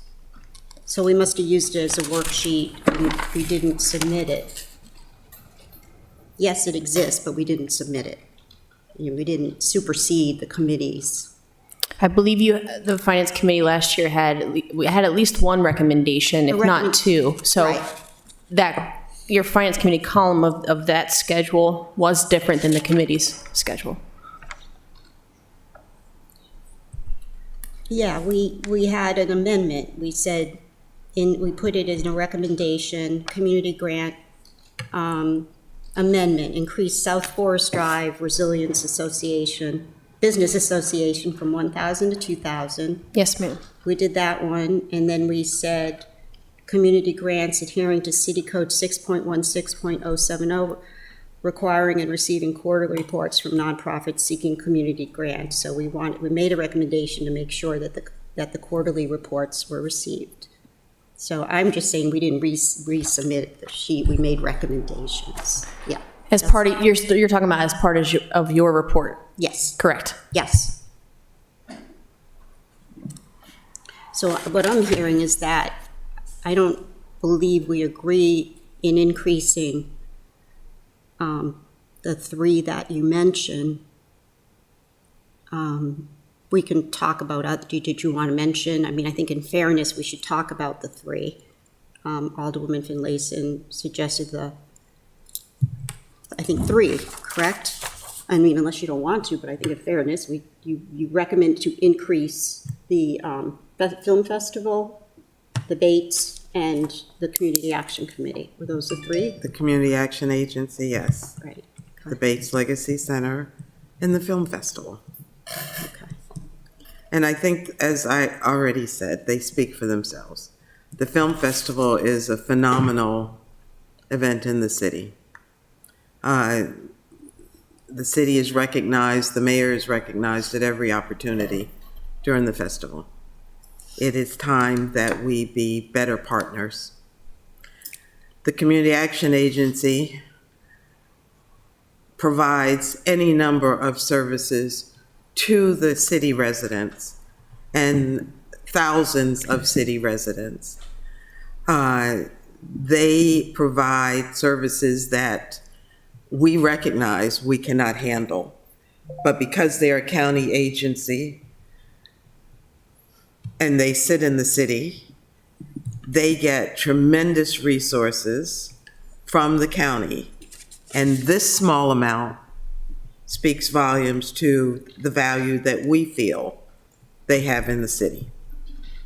And the last is the Bates Legacy Center, which is a historical building, as you know. This is an opportunity, and again, the county manages it and funds it considerably higher than we do. But this is our good faith effort to support the center. It is an integral part of the history of the city of Annapolis. And the least that we can do is to fund it at the same rate that it was funded last year. Both the Community Action Agency and the Bates Legacy Center, I believe, should be funded at least at last year's level. This film festival, my hope was that we would feel the value enough to not increase it to $15,000, as it has been funded, but to increase that to 20,000. So those are my justifications. I'll comment on the film festival. I believe that it does, meet the requirement that it contributes to a vibrant economy, which is one of the criteria of the community grants. But with the ticket prices and the ticket distribution, I think it has become quite sustainable that I don't believe an increase is justified. I do believe that we must, continue to contribute and sponsor it, which we do by giving them this money, but I don't believe that they need an increase. I think that they are sustainable without that increase. Well, the recommendation is a decrease, not an increase. Oh. So what are you asking? I thought you increased the film festival. I recommended an increase, but the committee recommended a decrease. Right, I'm responding to we're talking about your recommendation to increase. That's what I was responding to. I don't believe that's necessary. So what would you propose, that it be decreased as the committee recommended? I would go with the committee's recommendations. Alderwoman O'Neill, do you have anything to say about Bates or the film festival? Or was that your general comment to go with their suggestions? My general comment would be, the reason why they decreased was so that they could take on the new applicants. Yeah, I do have some questions about some of the new applicants, and like I said previously, the Imagination Library, I know that it's, the youth education. I agree with that one. It's putting books in hands of young children. They came before the council earlier this year to talk about it, and funding them at the $2,000 mark substantially adds to their program, because right now they don't have any funding. They don't have any matching funding or anything else. The film festival, I would be in support of keeping them at the 23 award, or going with the committee recommendations because they needed to find money to fund some of the others. I do question the Annapolis Maritime Museum and Park. I believe they're a great Annapolis partner. But they're, again, one of those that they also benefit highly from the city in getting space that they are getting at a substantial lower number than the average renter would be paying, substantially. Annapolis Pride, like I said before, they're the only one on the entire list that speaks to that portion of our community. I think that it's important that we take into consideration that fact, because it's a portion of our community that's been forgotten or not attended to, maybe not forgotten.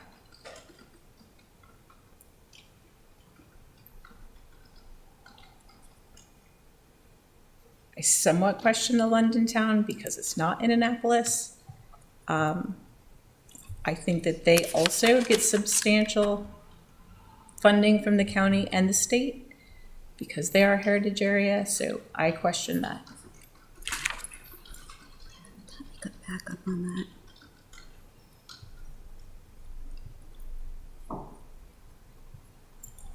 that. I've already talked to my reasons on Community Action Agency. I think that if we have a policy, then it needs to be fulfilled.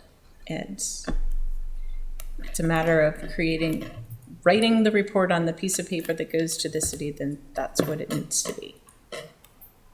I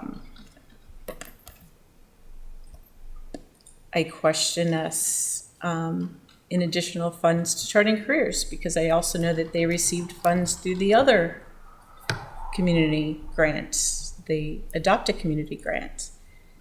We start looking at that, and people look at those things. Somebody called me and asked me, wow, they got twice money this year, 2 times money this year.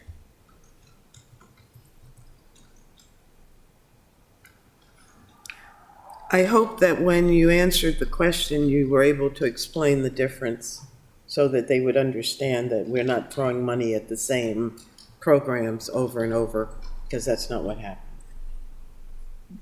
I did not explain it that way because I wasn't sure that I understood it that way, but I said I would look into it and ask questions.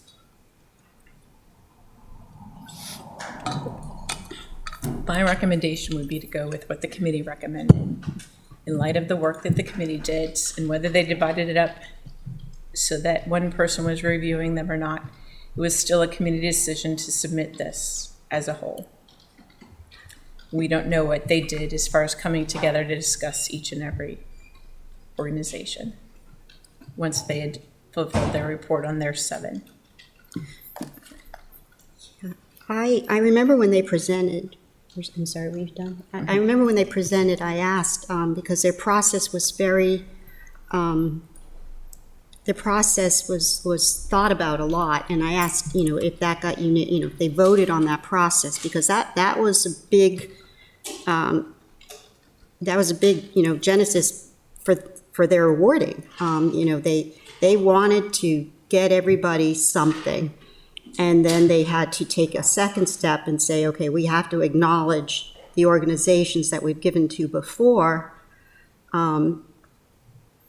So they said, well, we'll just cap the new grants at $5,000.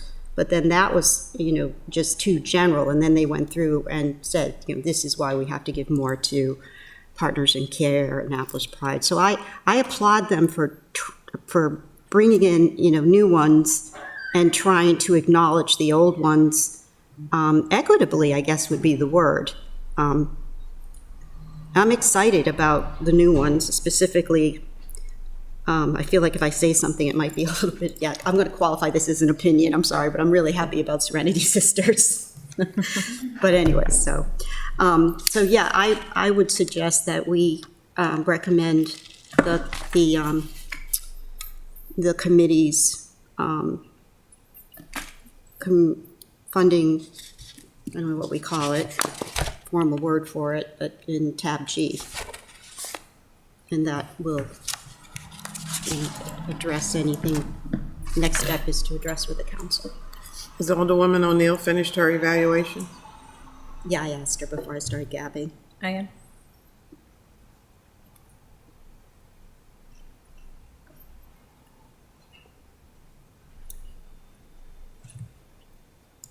Okay, so I agree with that, so we don't agree though. Are you calling for a vote? I'm not understanding what you're saying. Did you call for the vote? We were having a discussion, and we can vote on it if she rephrases that as a motion, if you will. Sure. You want to rephrase it as a motion, and we'll vote on it. My motion would be to accept the committee's recommendations for funding of the community grants. I'll have to second that. All in favor, whether yay or nay vote. All in favor say yay. Yay. All. Yay. Yay. All opposed? No. You got that? Please let the record show. Yeah. Okay. Thank you for your review. And please take out in your report, if you're going to use the document, the inappropriate column. All righty.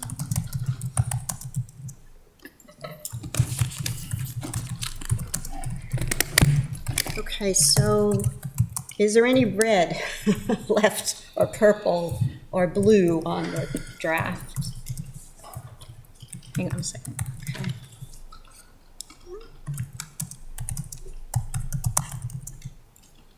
Do we need How to many nonprofits, how many applications do we have? Oh. 56, was it?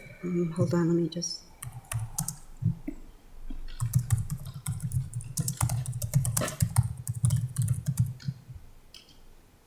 Does it have a number? No.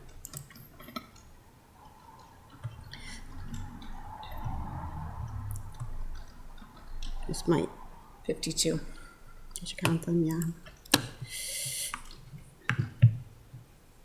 This is a nice summary if you wanted to. I don't want to add pages, but if, just as their process. But their process? Yeah. It just, Laura sent us this that said, this guide will provide an explanation of the different components of our panel's recommendation and how to interpret the information presented. It's actually quite necessary because you're like, well, why are those numbers all the same and blah, blah, blah. So Okay. I think we should. Do you have that? Excuse me, would you repeat what you said, please? I was talking about the email that Laura sent that explains, it's a guide, and it says it will provide an explanation of the different components of the panel's recommendations and how to interpret the information Are you presented. talking about the community grant page? I'm talking about, yeah, we're still talking about community Oh, I'm sorry, I grants. thought we had just voted on that and we were going back to the document. We're I'm talking sorry. about report formatting, and I suggested that perhaps we include this because it has a good explanation of how they allocated the grant money. That's all. So all of those paragraphs? The whole, not the whole. Yeah, because otherwise you don't understand some of the, allocations.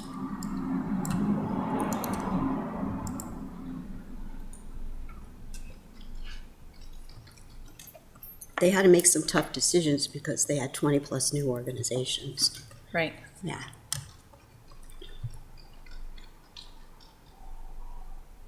Okay. All right, do we need to take a break? We're good? Keep going? I'd prefer we continue because I have a time. 3 o'clock? Okay. So we're going to go through, I think what we decided is that we were going to itemize the recommendations at the bottom. I had started to do that, just sort of categories. And then that's what you see in red. I should probably go down there and see what I wrote because that was like 5 days ago. Hold on. So we can take out this department presentations, correct? what Right is, above your red. we make the following recommendations? What red? Department. Are you able Oh, to yeah, follow sorry, I this? didn't see that. Yeah. Yeah. Yes, You're take going that to be out. expected to put this together.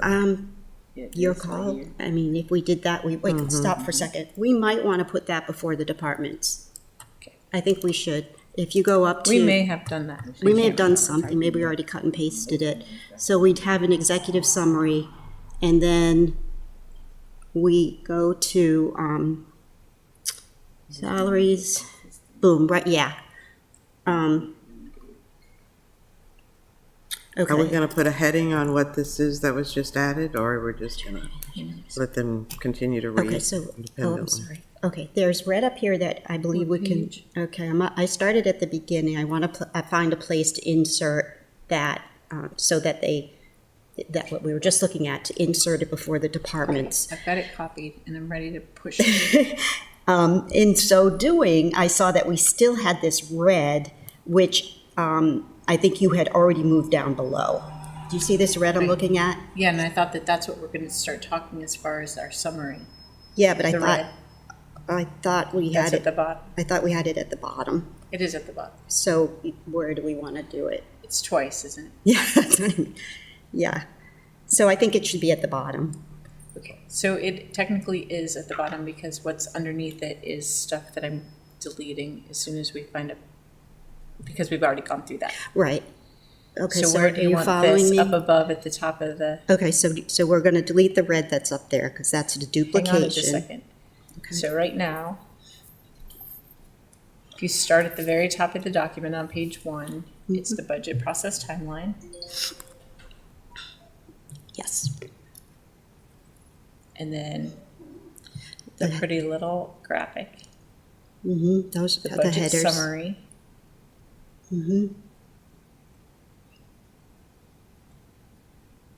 Fund allocation. So it should go right here. Salary benefits classification, is that correct? You're talking about the department approach? So it's- So that- thank you. Yes. No, I think that it should go Thank you. before the fire department, because all of a sudden we just start with the fire department. Okay, here we go. Okay, thank you. That was easy, yeah. Boom, department presentations.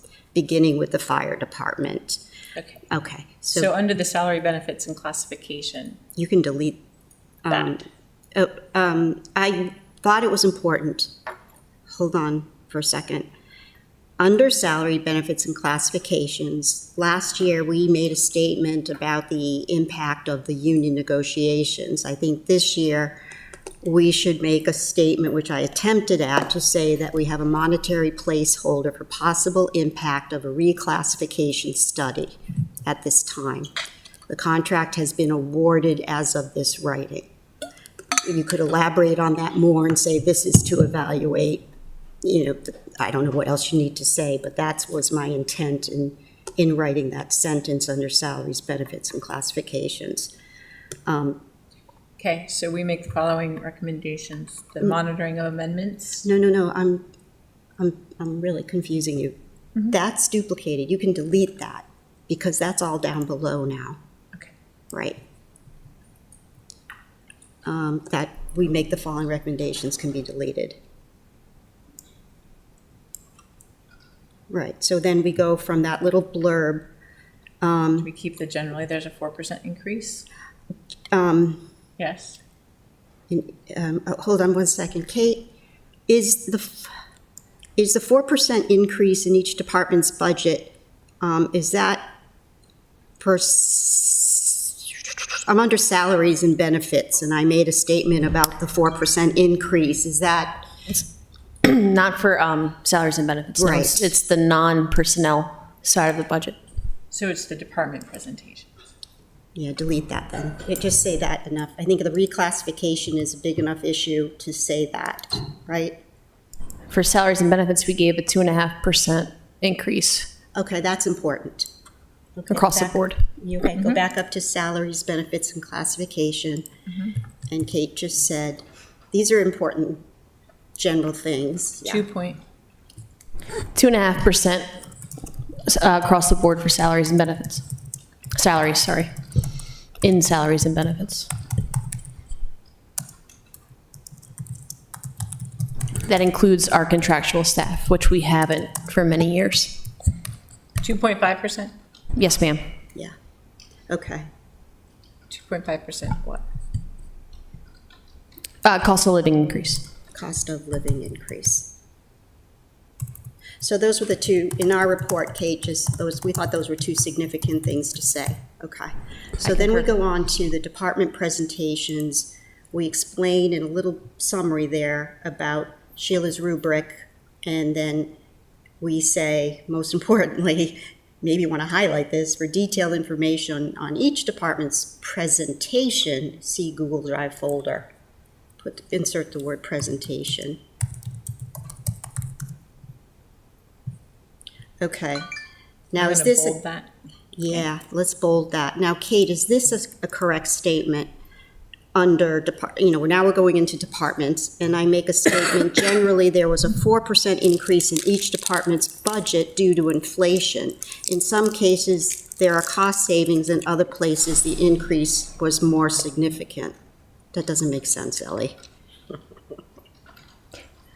What? Nothing, sorry. The first, what page are you on of your? Under department presentations, yeah. Page 6. Thank you. Yeah. The first half of that sounded accurate. I just want to read it. Yeah, I think that's all you have to say. I think, if they went up and down, that people know that, so. You just Their passed. cost. Other places the increases were due to other factors, whether that be, construction costs. The have increase great- was due to other factors. You got that? Okay. Just complete the sentence, yeah. Okay, then delete that header, Finance Committee recommendations, because I believe we're It's doing down that at the below. bottom, yeah. Okay, so we're gonna start with the fire department, and what we're doing is just extracting the recommendations. Is that our approach right now? Make sure that we don't miss any I don't know, recommendations. did you change it? I mean, we keep changing things, so that's fine, that's what's there. There are enhancements that are included. I think we should highlight included. Yeah, that's a good point, is that Some of it's bold and some of what it's we not. want to do is say funded or non-funded, I think is a clarification. Do you agree? And this list is very helpful because Kate sent us this list of, what is funded as enhancements. Correct.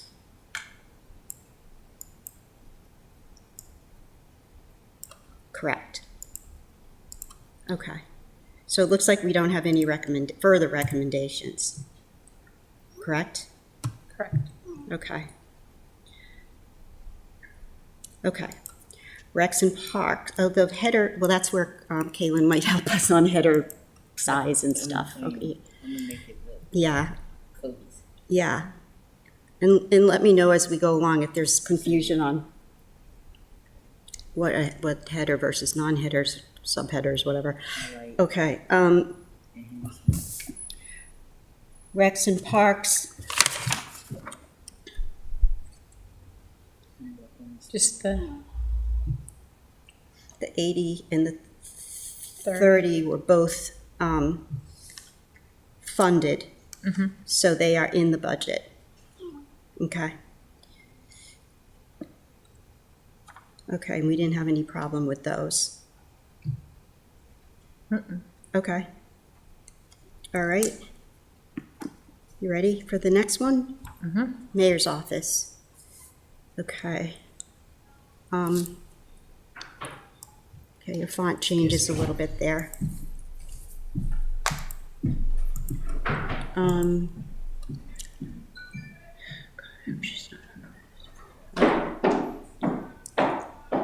Enhancements included in the budget. Okay, so do we want to put an asterisk next to it saying that it's our recommendation that this be? You want this in asterisk? I mean, you know what I mean? We're making a recommendation on it, so how do we note that? Okay. How's that? You know what I'm trying to say? Okay. Yeah, why won't it asterisk? Okay. Okay. So those are the ones in. Okay. I don't think we were. You had enhancements included, underlined. You don't want to keep that, Karma. Well, Alderman Logan. Say again. We can't hear you. Sorry. She had enhancements included in the budget, underlined. You don't want to keep that. Well, I didn't in the other two. Yeah, we're following the other two. The other two didn't have the it. two above it that wasn't underlined. I was going to go back and underline all of them. Okay, go ahead. Yeah. I'll stop underlining. Yeah, as long as you're- stop underlining. Yeah. So that you can differentiate between the subheadings inside of Okay. the department. Okay, so this is a case where we do the recommendation there, but then I thought we talked about, do you just cut and paste it and put it down below as well as a summary so we don't lose it? Is that, okay. So that one. Okay, so what we do is keep it there because tells the story. Oopsie. Sorry. Who's that you? That's hilarious. And so if we're doing the recommendations at the bottom by department, we'll put Office of the Mayor. Hang on a second. I know. Hello, Office of the Mayor. This is all extra, right? The fees and fines. That's all. I'm gonna take all that out. But, no, that was our, We have fees and fines up above. oh, okay, because I know we reviewed them. Sorry, you. So Okay, here's the recommendation. So, yeah, I think they're good by department. And so that department is the mayor's office. I don't know what kind of order you want to put it in. It doesn't really matter at this point, right? Okay, so we keep general transportation fund and then we'll put mayor's office.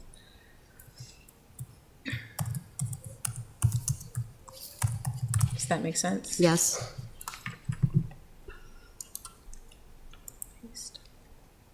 Oops. I know it's formatted. But you're just cutting and pasting the recommendation, right? Mm-hmm.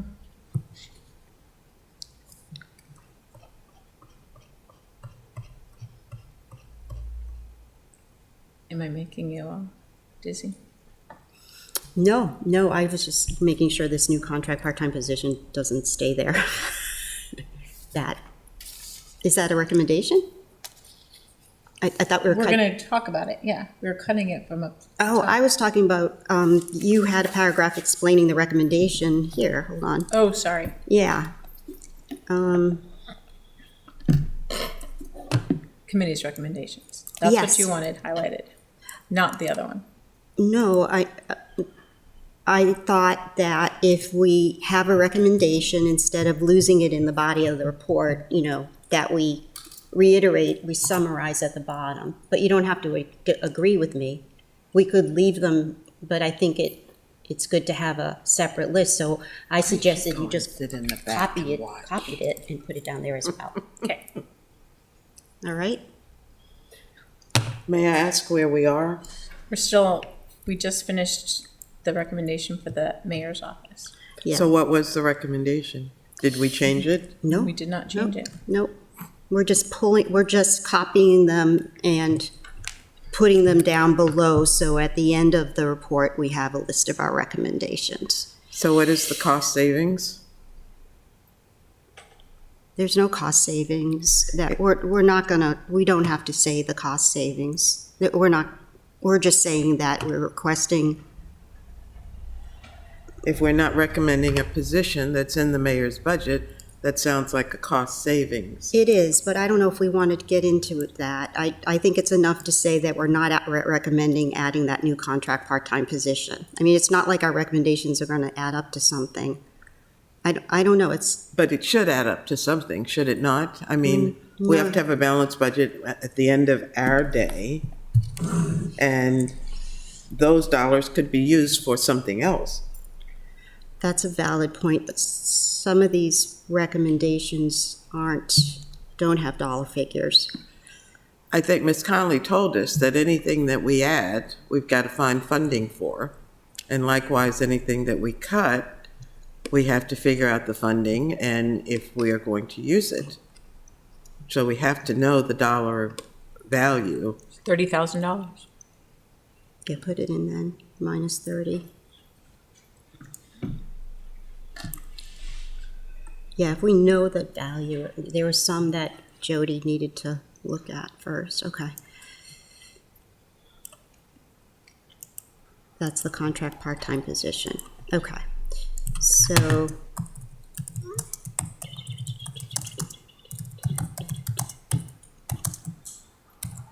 Where are you now, at the very bottom? Yeah, okay.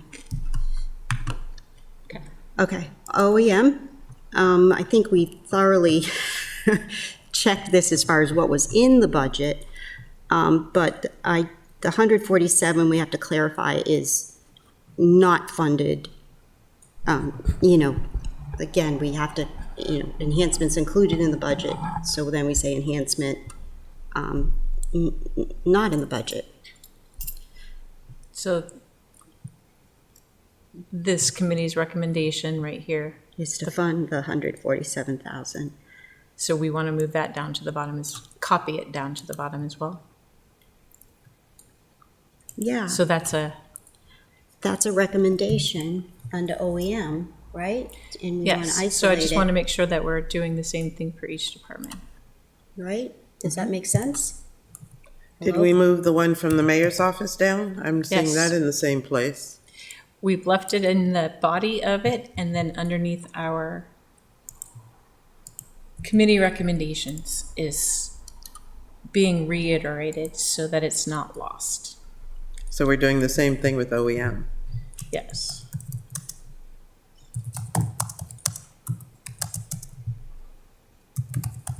Right, does that make sense to summarize them at the end of the report? Well, we have to, I think, yes. Yeah, okay, cool.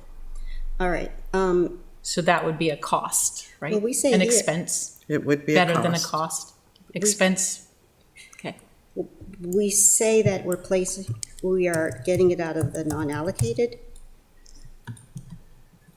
But we still have to determine where the non-allocated came from, and that's what Yeah, Jody is it's going just a to tell placeholder to us. put, yeah, okay.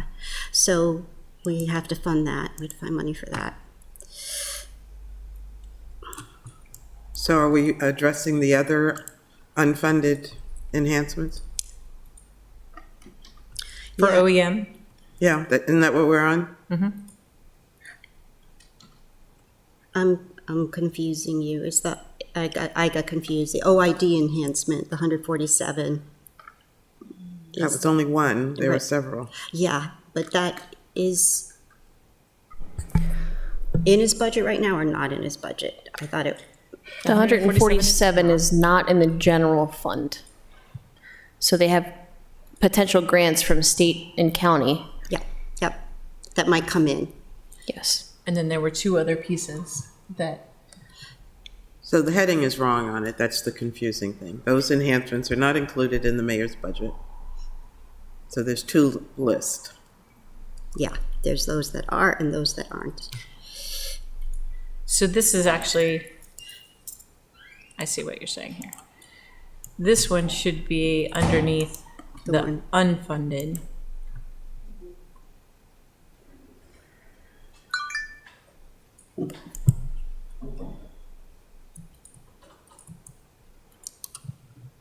As a special note. This appears as if the 147 is included in the budget, and it is not. Okay, I'm changing it to say of special note. Yeah, it's a funny category, but it definitely I could has, yeah, spell. you have an asterisk against it, yeah.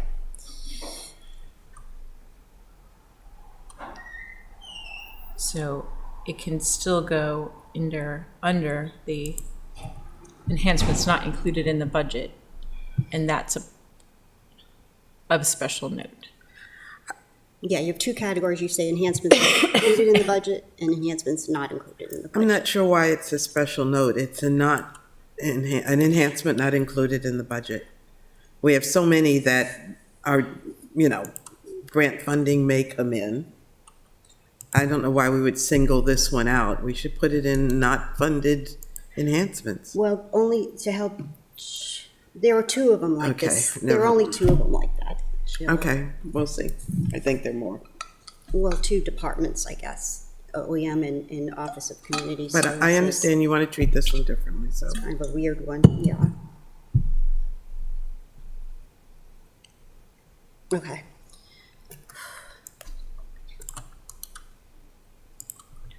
So what am I including in our summary? These two? The recommendations? Oh, yeah, that's right, we don't. That's the other thing, if you don't have it, it's just to save you typing, if you don't have it as a recommendation in the here, it doesn't really matter, do you know what I'm trying to say? It doesn't. Okay, so what's the recommendation we have to say somewhere, is that, So for these recommendations, not included in the budget. So we didn't make any recommendations on the enhancements included in the budget. Right. Do we make a recommendation on that? Do we make a statement on that? yeah, That we accept those Yeah, enhancements it was- included in the budget? we voted on the emergency planner, I know I didn't vote for it, but I guess majority rules, so we say it's a recommendation. That's, oh That's yeah, on the emergency planner. yes. And then the deputy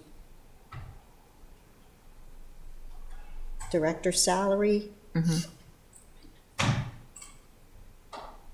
I don't know if listing that dollar figure will hurt us or not. I'm not sure, especially with the report coming. Why wouldn't we be transparent and include whatever is going to cost, whatever has a dollar value? Right, but that's making an assumption, it's an upgrade to the deputy director salary, and that's making an assumption that it's an A20, I think, or, I'm not sure. It's not an assumption. It's a calculated number there. So I'm not sure why it's an assumption. Are you saying that if it doesn't get approved, or if the comp and class study doesn't make the recommendation, or if the finance committee doesn't want to recommend it, then we should say that? It conflicts with the next sentence, which says, Finance Committee recommends waiting for the comp study that prioritizes the deputy position to make a decision. So it contradicts that. I would support just sticking to the plan of waiting for the comp study before we put a number against it. But that's just my opinion. Do you have an opinion? Alderwoman O'Neill or Sheila, Alderwoman Kendall Charles. I'm always calling Sheila Rhonda. I mean, I think that it needs to go into our recommendations because it is technically a recommendation. Yeah, So, I just hesitate putting a dollar. I don't understand how we as a finance committee are going to balance the budget if we don't know what the dollars are. Okay, I'll explain. You can't explain it. Yeah, You mean you're going to explain to the council? It should be in the I'm going to document. explain it to you now, that we have a bucket of money in the budget already to, And how much is that bucket of money? I forget, but it is to cover these situations. So if we put it in as an ad, we're probably double dipping, because I'm hoping in that bucket of money that 40, whatever this number is in there.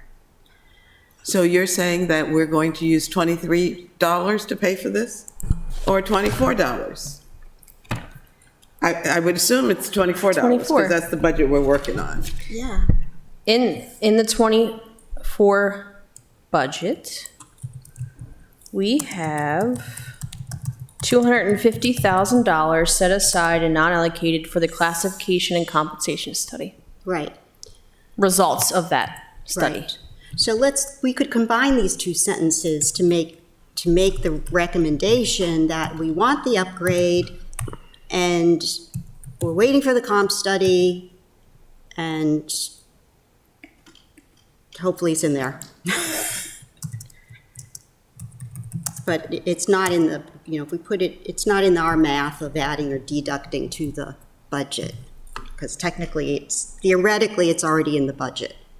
Something is going to change. We don't. And if we don't prepare for it, We are preparing for it by holding that money of $250,000, just like we did last year when we held money for the union negotiations. We held $1 million to cover it. We're holding $250,000, so hopefully. Alderwoman, you're saying the obvious, okay? Right. We have items that we're recommending that are going to have a dollar value. Correct. And those dollar values may very well reduce that contingency if we don't come up with new funding somewhere in this budget. So why would we not? Never mind, you do what you do. I'm not sure what that means, but I. Do it the way you want to do it. That's what that means, okay? If you don't want to put it in there, I'm thinking that we say this as our bottom line recommendations, that we recommend the 147 by placing funds in the finance non-allocated funds. That's that one. If grants are secured, they would offset the general fund costs. This would be an expense of 147. Correct. Also, we recommend, the finance committee also recommends funding the emergency planner position at 78,015.6, not comma 6. And we'll bring it to the full council for discussion, along with waiting for the comp study that prioritizes the deputy position to make a decision on financing the deputy position salary increase. I don't have all of those words in there, but I need to. So you have a number against the emergency planner. Yes, And then you explain 78,015. the process with the other ones. Okay. Does that make sense? I think Would you rather see it someplace else? No, I think mathematically that makes sense, or budget-wise that makes sense. can we move on now? Yeah, sure, of course. Okay, so you got all that down below. Did you want any lead into this chart, Sheila? I think it's pretty self-explanatory. I don't think the extra words will benefit anyone. Okay.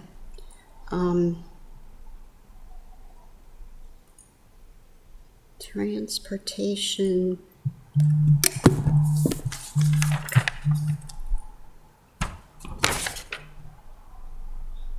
$44 and $136.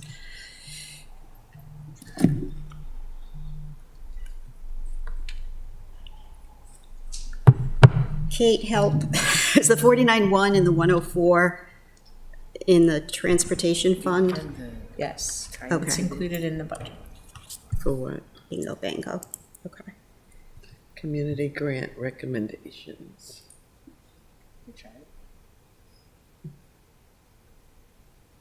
Okay. Transportation fund. So we're not Recommending anything. recommending anything for that one. Madam Chair, the enhancements for transportation, Yeah? let me, hold on one second, I'm getting so we have part-time transit supervisor at 44,000. Correct. And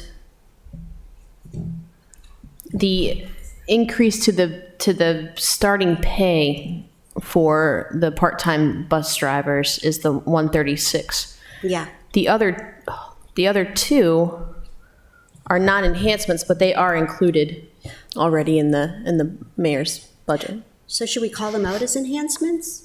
I know we had this thing about things that jump out at us, but I just don't want to risk them being taken out by any of our colleagues that don't want to. Is the heading not enhancements included in the budget? The first two are the enhancements included in the budget. The Yeah, other two, I would not classify them as enhancements. Well, that's the misnomer that we're using, I guess, but I think we have to be consistent. I agree. So the 136 is just the COLA, it's not. It's increasing the starting pay for the bus drivers to. Cost of living, is it 5%? It's delete more. It's the starting pay that we calculated was $25 an hour starting pay to get them more competitive with private companies. Yeah, I would do less is more there and just delete the 5% over the current rate. Okay. You can just do an increase in starting pay.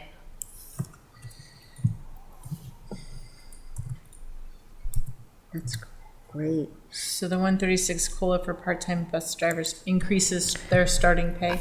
Yeah, I would, yes. Sorry, my phone is blowing up. I said, sorry, my phone was blowing up. Oh my God. Okay.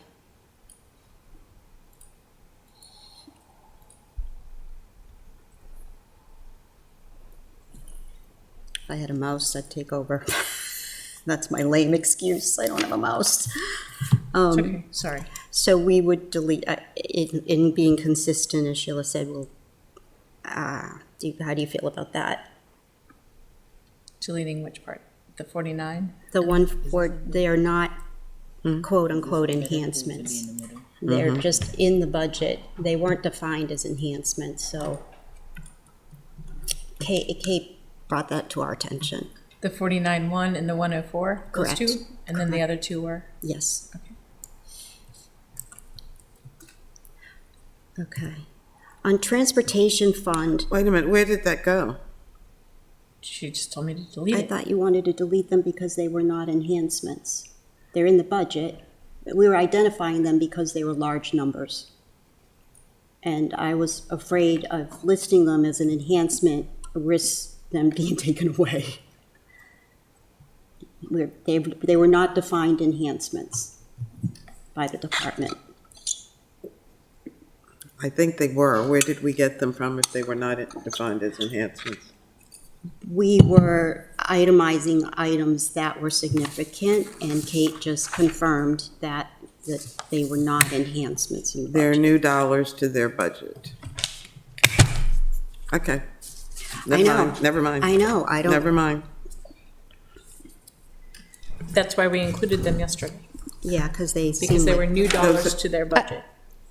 Which we're using the term enhancements to describe.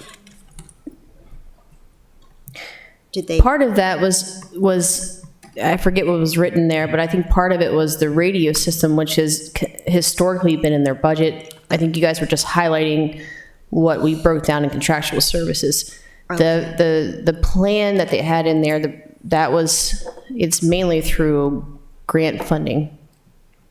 it's a requirement every year that they work on it, so I think I can, we can confirm, but I think these are identifications of continuing items in their budget. Right, so my only comment was, as far as when we say say enhancements, they weren't enhancements awarded. The only two were the ones we just discussed, were what we consider enhancements.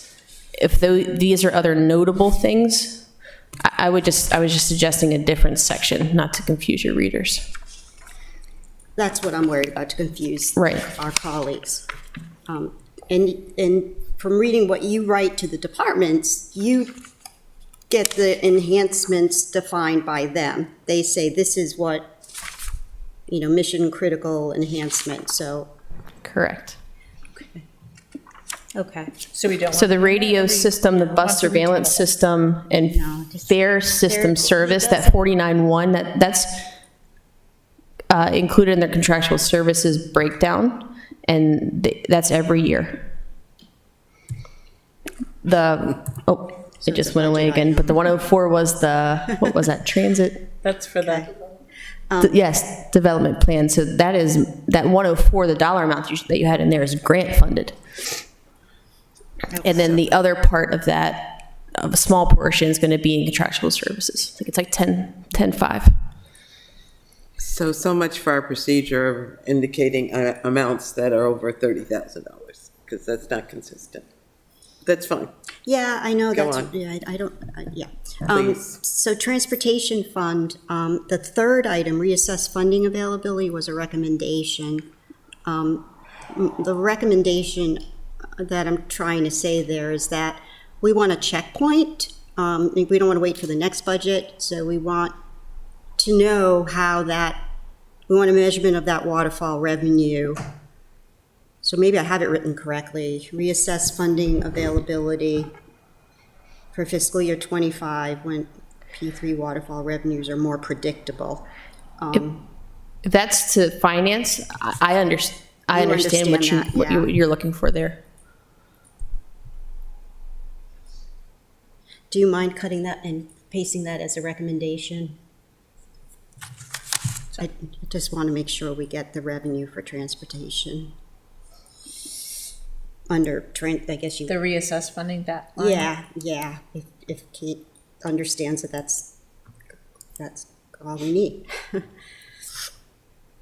I guess you have to put a header, transportation fund.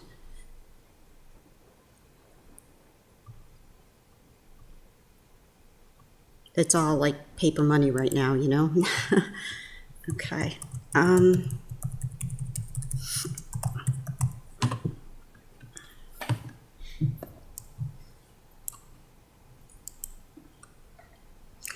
Parking fund is just basically what's going on, so there's no recommendations there. Okay. All right, you must have been typing when we were talking to Tom on planning and zoning, because you have it right. So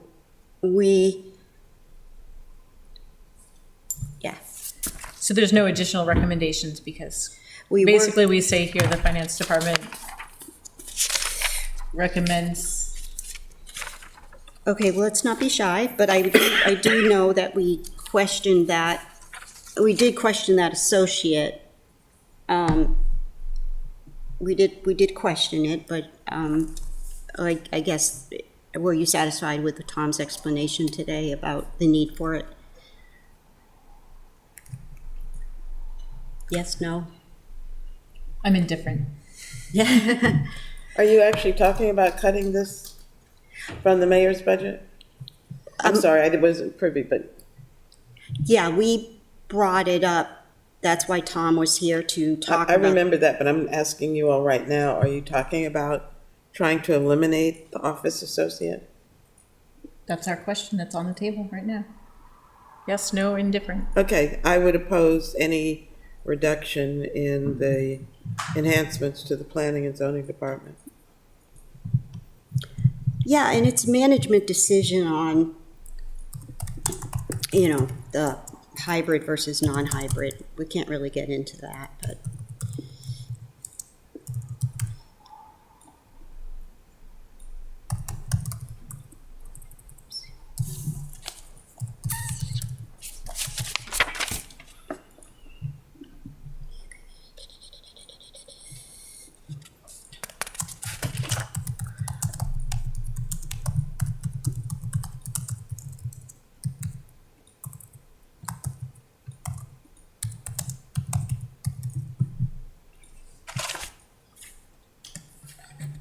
Office of Law had no added enhancement.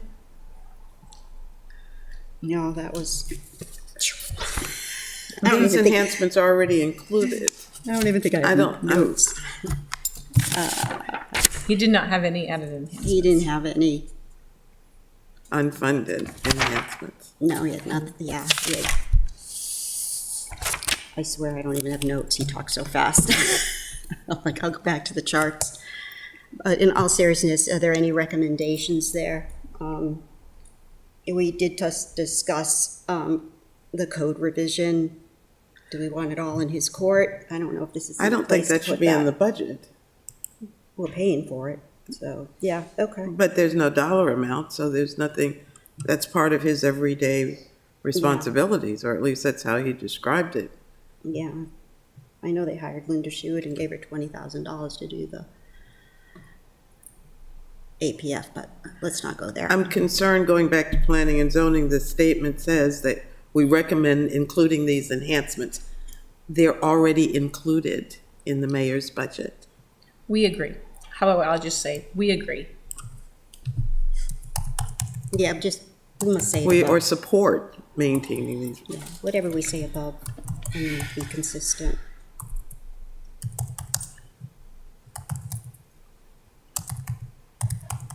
Under the law department, they've made no enhancement request. There No, needs to be nothing else said. right. MIT. The only thing we need to add down is that we support their change in name. Ironically, there's a resolution Monday night doing that. So do we even need to put it as one of our recommendations? Okay. No.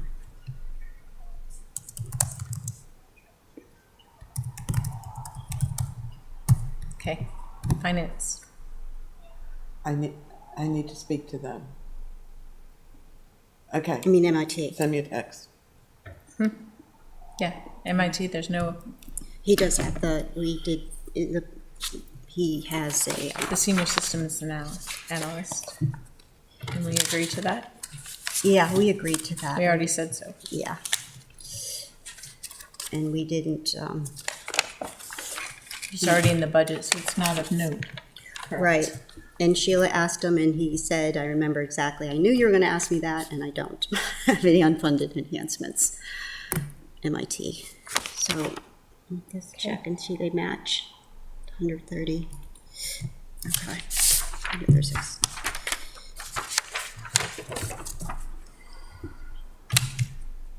Okay. Are we going to add the statement that the department impacts every city department for others? Or is that just unique for MIT?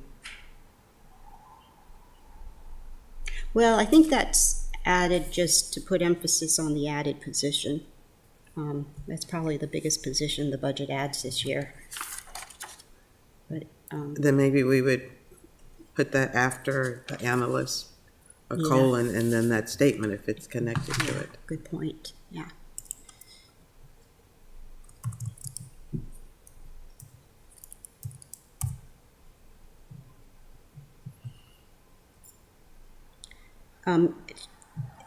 Sheila, you're on the phone, there's a resolution Monday night supporting the change in name. Do you think we need to say it here then? I do not. Yeah, so we can delete that, Karma. This supports the name change. Yeah. I mean, this is the finance budget, so anything that's unrelated, I don't think it belongs here unless it's got some dollar significance. There's something funky with the MIT. Oh, I see what you're saying. You want to say there that it's changing its name. I don't think we need to have No. it in there, no. Yeah, I let's don't. just say MIT and center it like the others, if that's okay. I think Kaylin's taking care of that. Okay. Oh, yeah, she is. You went ahead and underlined everything. All right, the finance department, this is fresh in our mind, I think. We have the miscellaneous consultant services. Stay with me. Finance, Yeah, we had the two items. Come on, Ellie.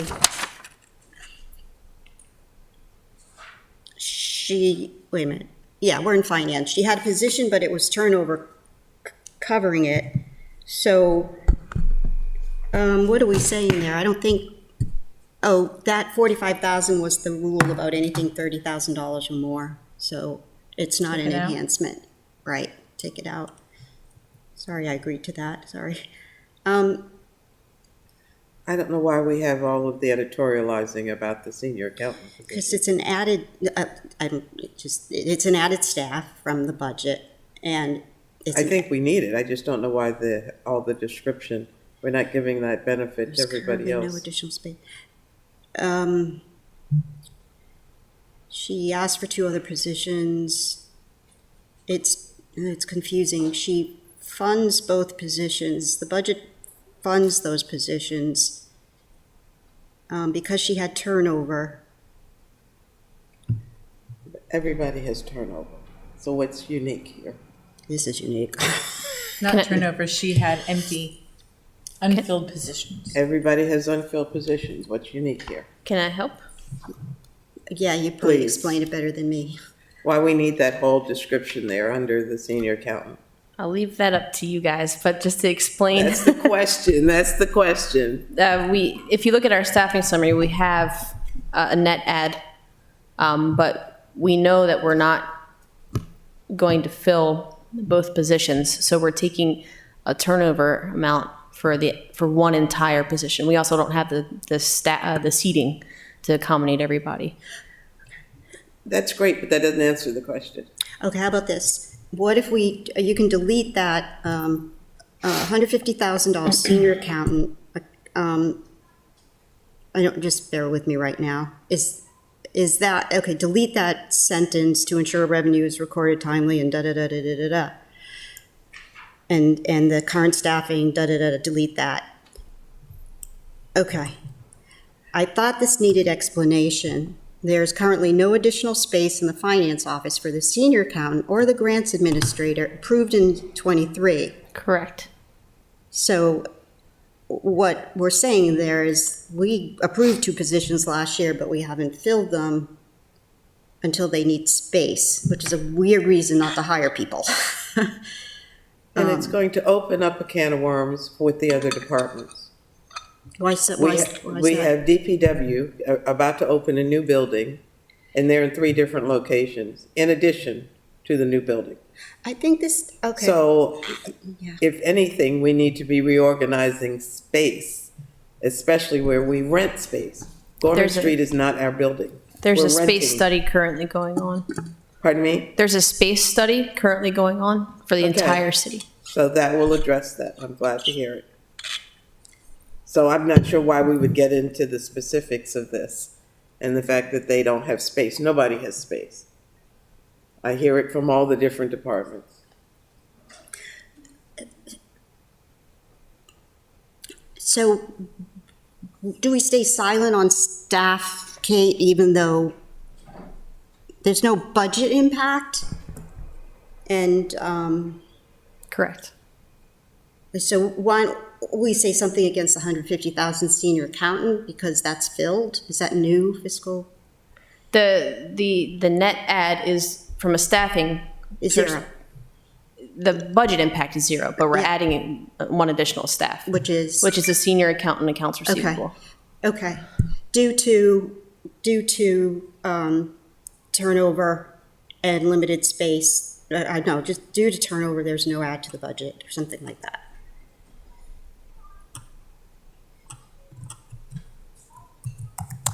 Would you repeat that? Because I'm not sure that's clear. I want to say that there's no budget impact of a $150,000 senior accountant person added due to existing turnover from fiscal year 2023. The last sentence does say the fiscal year 2024 budget includes funding for it. both positions and a turnover allowance equal to one of the leave- positions. I think, leave to the me, that last suffices. Take everything Well, the else away. reality is next year, it's going to be a cost. So I'm not sure why we're pretending that we can cover the cost now because we have vacancies But once we fill those vacancies, then where's the cost? Well, we're addressing the fiscal year 2024 I'm well aware of budget. that, but many times you've said, what's gonna be the future cost? And this is an example. I'm not objecting at all. And we've covered the cost of it with existing funds because we have vacancies. We have turnover. So, but next year, it's gonna be in the budget, because it's in the mayor's budget this year. That's correct. We have the opportunity to fill that position next year if we can. But we're also very good stewards of our budget and very mindful of our budget as well. So this means that the mayor's original budget was down 150,000 because we were able to use the funds from turnover. Okay. I understand. I mean, I understood it all along. I was just making sure we're gonna be consistent with all the departments. Are we ready to go on? Yep. Under police department,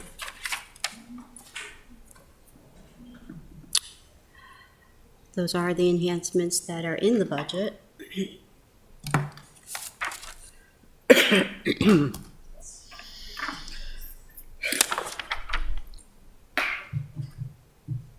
Up to. are they all enhancements or just increases in costs? Okay, Kate, I'm relying on your list of the APD enhancements that are in the mayor's budget.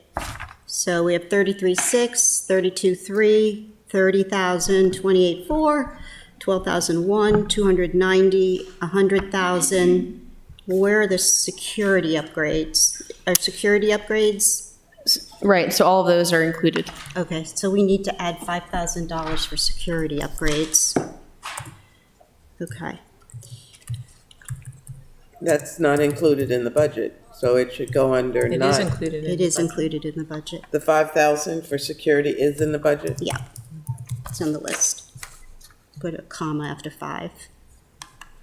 Are they different, Ms. Conley, from those that we talked about where did we talk about it earlier? With DPW?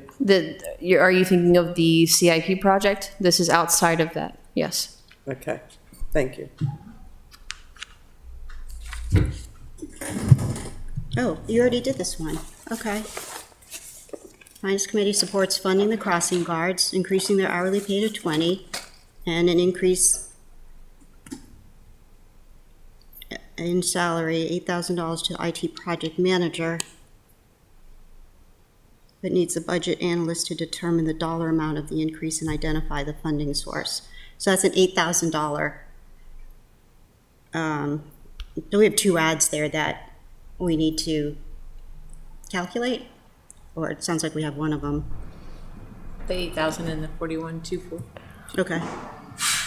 Okay, they're both You there. received an email earlier. Yeah. Dave. No, Yeah, we would ask that if we could just verify the cost for the next 2, the actual impacts of those.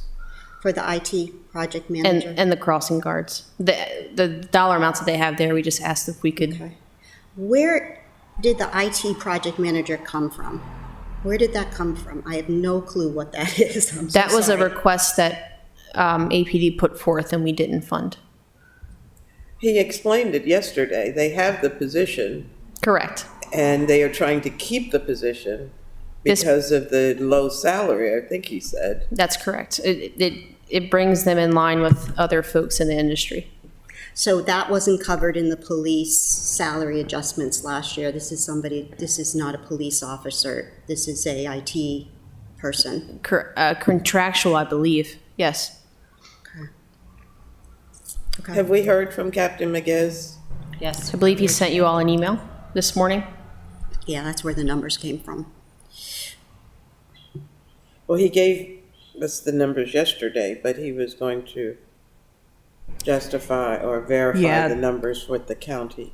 So, Go ahead. Those numbers that he had supplied did not take into account the 2.5% increase that had already been built in. I think that's why Katie wanted to validate the numbers, because it does need to be netted against the increase that they had already built in.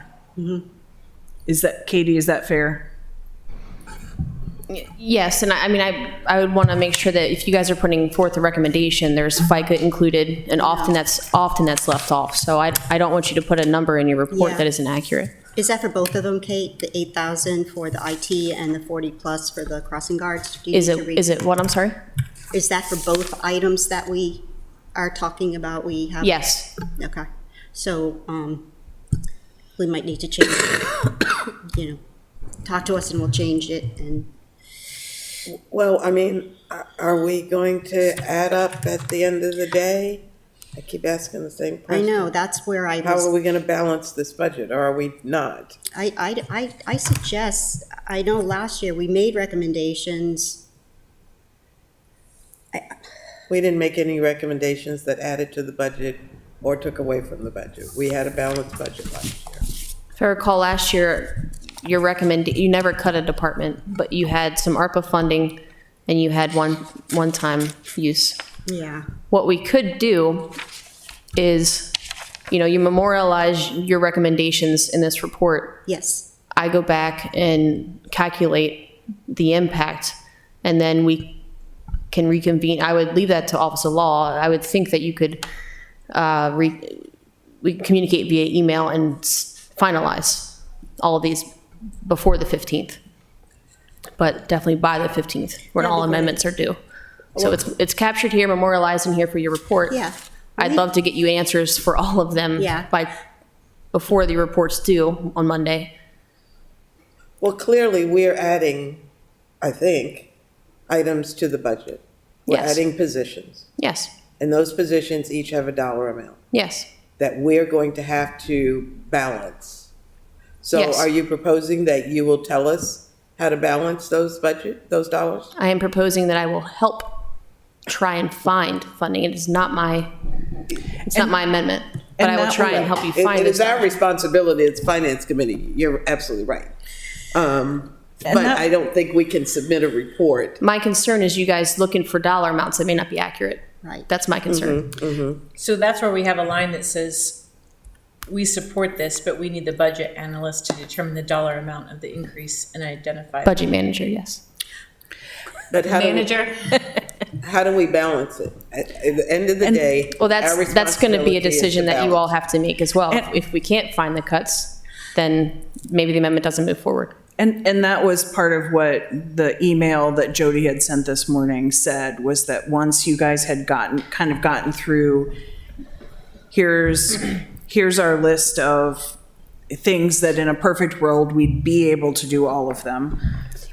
Then sitting down and having a conversation about, given that list and what's on it, what kind of options potentially exist. And that was her email this morning, was that offer to help explore options. All right, let me throw this out just for accuracy purposes. It's nowhere in the, we're not in the code, the Finance Committee is doing a report with quote-unquote recommendation. It doesn't ask for a balanced budget, understanding that. These recommendations that add money will translate into an amendment. Kate is going to help us with those, okay? So if we get, we need to continue this and get those in as amendments. We obviously don't have the numbers to do that before Monday night. So I think that I think it's great that we say this is what we recommend, and, if you want to put a caveat that we, will memorialize in an amendment. But we can't balance the budget today or balance our recommendations. But we are putting numbers where we do have them, so we do know that, we're going to have to find the money somewhere. We obviously can't do that today. That would be my recommendation. You're memorializing the recommendations that you want, and then we continue to work together to figure out the dollar impact. Translate them into amendments. Yes, ma'am. Great. Do you agree? I agree. Do you agree? I will accept, I don't agree, because I think we're putting this in the hands of the full council. In the past, we have always presented a balanced budget, maybe not last year, and I think we did last year. So I think we do have some responsibility. If we see fit to add, then we should attempt to figure out how to fund it. I know it's easier to not do it that way, but I think we have that responsibility. Now, if we don't want to do that, No, I don't think that's what I think with an amendment, you have to have a revenue source. So what I'm saying is just to put a statement in here, not a dollar amount associated with your recommendations. We then work together to figure out the dollar amounts, and then you guys submit your finance committee amendments to the council based off these recommendations with actual numbers that are factual. You're still making recommendations to the full council as a finance committee. okay, I will agree with that, with the caveat that the finance committee come back together and work with you in Right. this setting. I don't know if we need a formal set. That's my only point. I don't know if we need a formal setting if it's memorialized in your report, which is due Monday. When at the Well, I'm not saying that it's going to happen before Monday. For Monday, I would support having a report that says we have more items that need to be, the dollar value needs to be attached, and we will work further to finish our work so that by the time June 5th comes, it's done. It's done, or whatever date we want to attribute to it. But I don't think we are done just because we submit a report if it's not balanced. I did not say that. I'm saying. I didn't say you said that. I'm just. Okay. I think we agree. And we're going to work on getting those translated into amendments with the finance department. As a committee. Yep, there are recommendations. Okay. Department of Public Works. There is nothing that's not funded that they request. Yeah, okay. So we approve, support. Definitely. I'm not hearing you. Are we recommending that we take out all the editorializing and simply give a list of the enhancements and the cost? It's not editorializing. It's defining what they are. Well, if we did that for everybody, that would be great. but Maybe we didn't have that for everybody. Okay.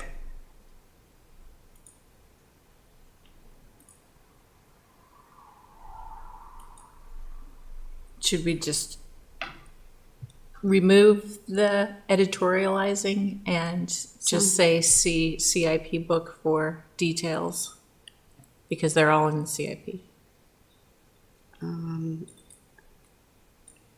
They are not itemized in the CIP.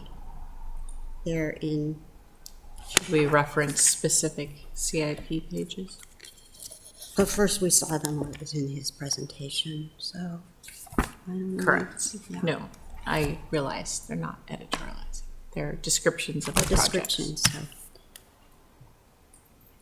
so how many pages are we up to? This is page 11. Okay. Let's keep going. If we have to cut it, we'll cut it and just list them. But they're not described anywhere else. And Are we going to make a statement under DPW that they have no unfunded enhancements? I don't As think we we've did been- with others. I don't think we did, but whatever, will be consistent either way. Alrighty. No, I thought we already did human resources. No, we just talked about it today. Oh, that's why it's so fresh in my mind. Okay. Oh, we got to delete. Oh, so I'll wait for you to catch that. But we don't want to save about the reimbursement program. I mean, the tuition reimbursement program when you get there.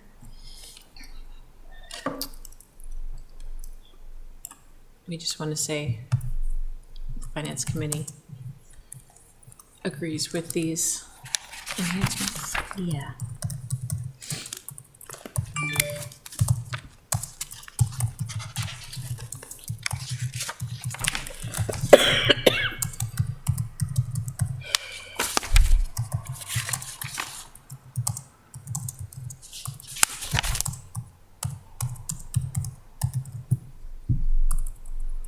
Okay? Okay. Caitlin, you're going to do spacing and stuff too. Thank you so much. I love you. Okay. Human resource, I think we agree with these enhancements now that we know what they are. Correct me if I'm wrong. The contractual services was sort of a placeholder for miscellaneous contracts. I think one of them being the classification study. And then the internship program. Our colleague might not agree with it.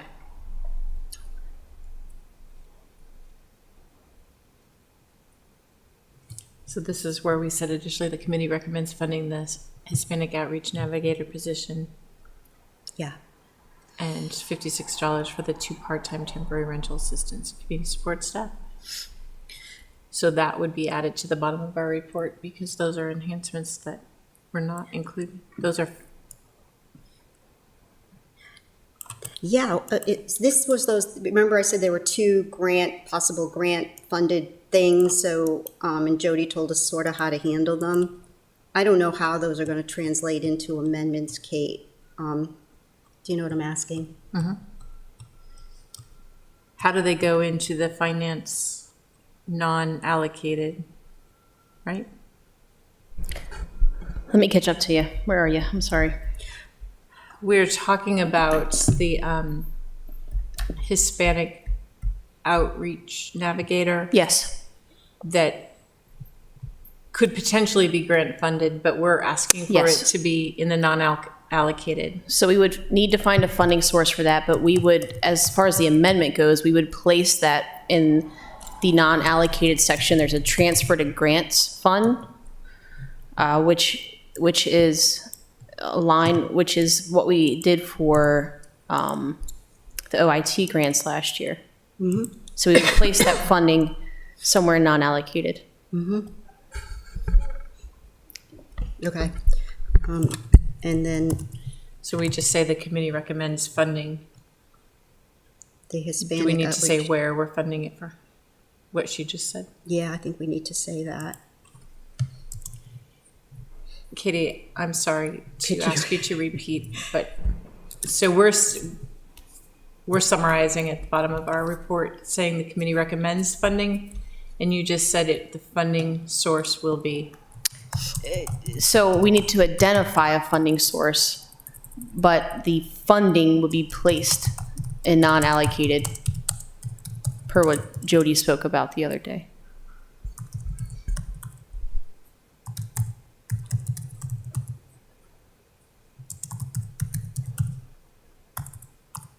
I tried to say the finance director, non-allocated finance director budget. That's not right, though. It's like they're, I don't know what you want to call that, the transfer account. And then the 2 part-time temporary. Those 2 positions are definitely, Yeah, we have that concluded. okay. So yeah. Are you still going and putting them down below? Or is I that? just did. Yep, they're good. Okay, I didn't know if on capital budget, if you wanted to put all this here, if it fits, great. I didn't, right, because this was all sort of backup, but,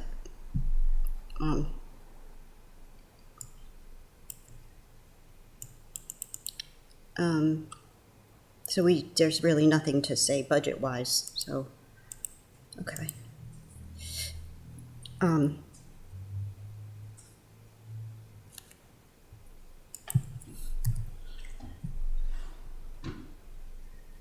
So the 2 charts. Yeah. Did you want to put the email somewhere else, or does it take up too much space on this report? Your call, I don't know.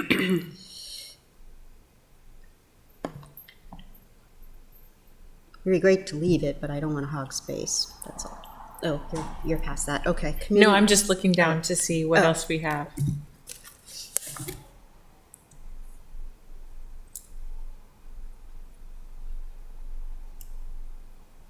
How about under the planning and zoning where you have this urban 3 consultants? Do we need to Wait a minute, where are you? keep that at the very, very bottom? Oh, you're in recommendations? Past our recommendations. Oh, okay, yeah, I don't want to lose sight of that. under planning and zoning, that's a recommendation under planning and zoning. You don't have to write that we are optimistic, but support the economic analysis for the city of Annapolis, outsource or contracted with or whatever, to put that as a recommendation under planning and zoning, just to make sure that they.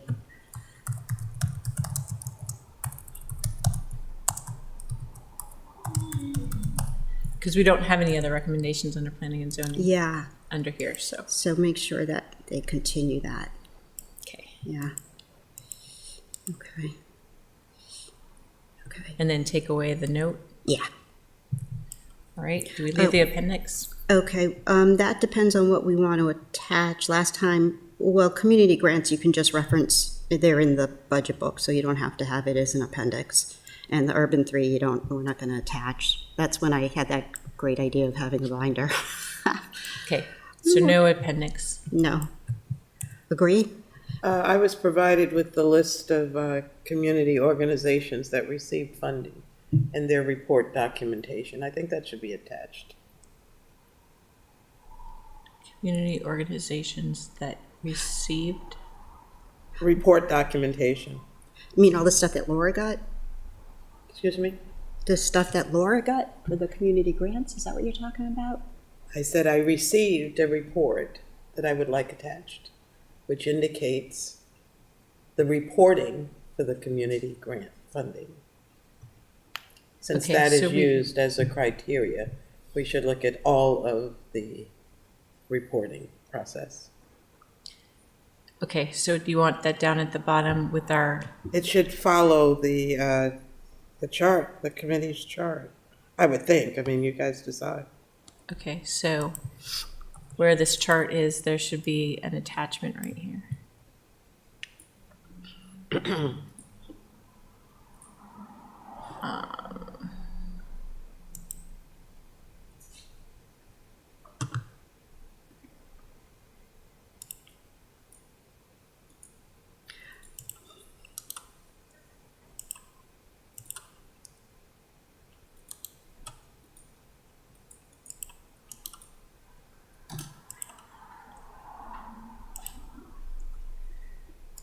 And we're gonna call it. Kaylin, do you see where I just attached it? Right underneath the chart of the recommended. Why can't we do that, and then they can call it up in Google Docs? So take away this chart. Oh, I thought what you just added was Sheila's quarterly report, the reporting document she was referring to. It's What it's is this that? whole thing that has on it the reports. Right? Is that what you're talking about? That's not what I'm talking about at all. The Sorry. document I have shows the reporting for the year for 2023. Okay. Are you the only person that has received that? Yeah, why is that something they all should see? Because if it's used as criteria, then it should be available. Okay. Are you the only person that has received that? And if so, can you share Excuse that? me? Are you the only person that has received that? I will make sure everybody gets it. Yeah, I am, because I requested it. Okay. Today. So I can add it as an attachment like I just added the wrong one to the report if you share it with me. I will have it sent, and I would request that it follow the recommendations, not as a separate attachment. So this is in the body of the report. Right. And you're able to do an attachment. So if I were to click on this, I would like for it to be embedded right beneath the chart. right, which is, Okay, I'm looking I've at done it. the wrong report. Okay. I've done the spreadsheet of all of them and everything else. So if you send it to me, it could go right here instead of Okay. this wrong one. Well, instead of the icon for it, I want the document embedded in it, not an attachment. That's my request. You can, Okay. But This Override is, that. this is a link to it. It's not an Yeah. attachment. It's a 'Cause if we link put- directly on our document. the original chart is in as an embedded document. I'm just asking that the other document be treated the same way. Laura sent all her backup, and I have 8, 12, 16, 20, 24, 28, 32 files. So I just don't think, we start attaching, is there some way we can reference Madam it? Chair, I would request that this document be attached.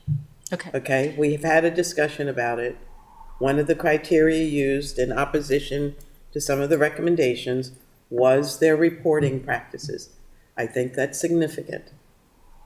That's the reason for that. It isn't just FYI. Okay, I It's got not it. FYI. Got it. I Got mean, it. as you know, I've been trying to Got take it. out the unnecessary. Got it. Okay. Sorry, I thought it was like, another document.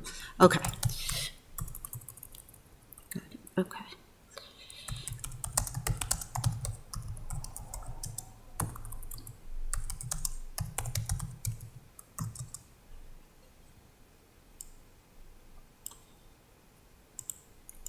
We can change the name of it, but I'm putting it as a placeholder.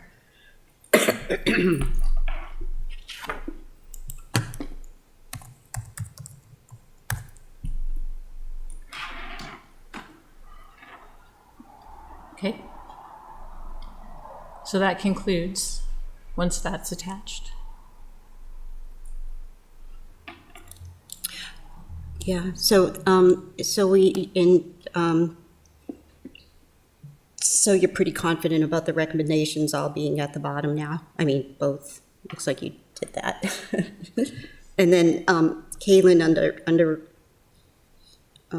you're gonna be okay with formatting, underlining versus da-da-da-da-da. So let's just summarize before everybody goes our recommendations. How about that? Is that a good idea? Mm-hmm. Okay. Do we have a list? Where's the list of recommendations, or are they all embedded throughout? It's right here, Finance Committee Final Recommendations, Is that the Proposed last Amendments. document in the report or the first? Page 23. At the end. Sorry, 22. Mine Of are the not copy numbered. 2. It's nothing down there. That's a good point on whether we number them or not. Okay, so at the very end. Kaylin, can you format these as? Thank you. Unless you can do it really quickly, but Sheila brought up a good point. They should be numbered or itemized somehow, A, B, or 1, 2. You agree? The recommendation for your. I mean, like department. general 1, 2, 3, transportation 1, mayor's 1. Or do you want me to put the title Under- in the middle, like I did for all of the departments? Yeah, general, like for example, the first one's general. Instead of the dots, let's put 1, 2, 3. Whoa, put that back. Okay. So you do want, I was gonna. I'm defining the outline as numerical instead of bullets. Okay, like That's this. all.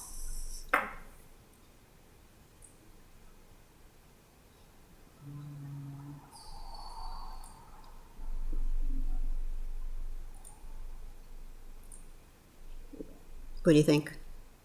You like that?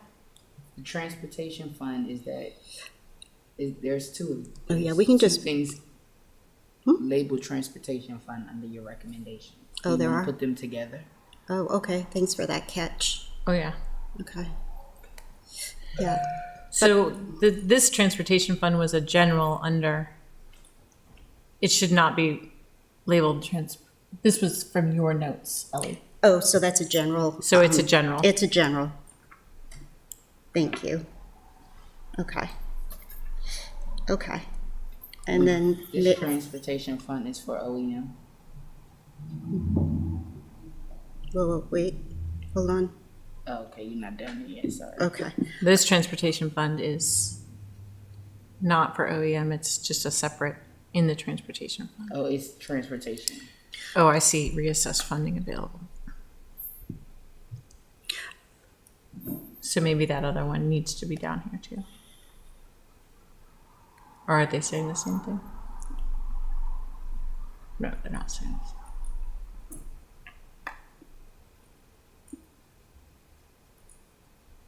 Monitoring of fund revenue. Okay. Oh, mayor's office is good. That can be numbered by itself, right? Mm-hmm. Might end. We can leave that alone. I'm sorry? Or do you want to put a one right there? Yeah, or you because want to leave it alone? I think we'll eventually need to track them, so it's always good to have a number. Maybe a continuous, maybe make that 5, do you agree? Can you make the numbering continuous? Is that harder? I mean, yeah, you should be able to just bullet and, okay. So OEM needs to start with 6. Yeah, start with 6, yeah. They would catch on. Does it work? Oh, okay, rats. It does.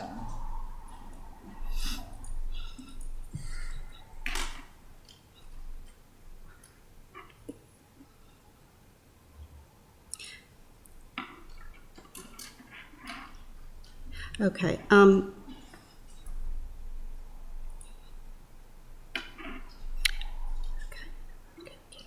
what I'd like to do is, if, since we don't have many, we're almost done, I think we should kind of say, like 6, right, in parentheses, future amendment. Right, something so that it flags it, that has to go into, that has to be an amendment. That's the first one I see is, For number 6. what do you think? Is this an amendment from the Finance Committee? I'm just they're all recommendations, but I know that, as we talked about at length, they're going to be translated into amendments. Just asking you whose amendment? Ours. So it's a Finance Committee amendment, Yes, it's our report. but anybody can submit amendments, Yeah, just put Finance Committee amendment. Cool, yeah. You win. You got the last one. I'm following your advice. We need to label them so that we follow through on them. So number 7 would also be a finance committee amendment. Correct. And number,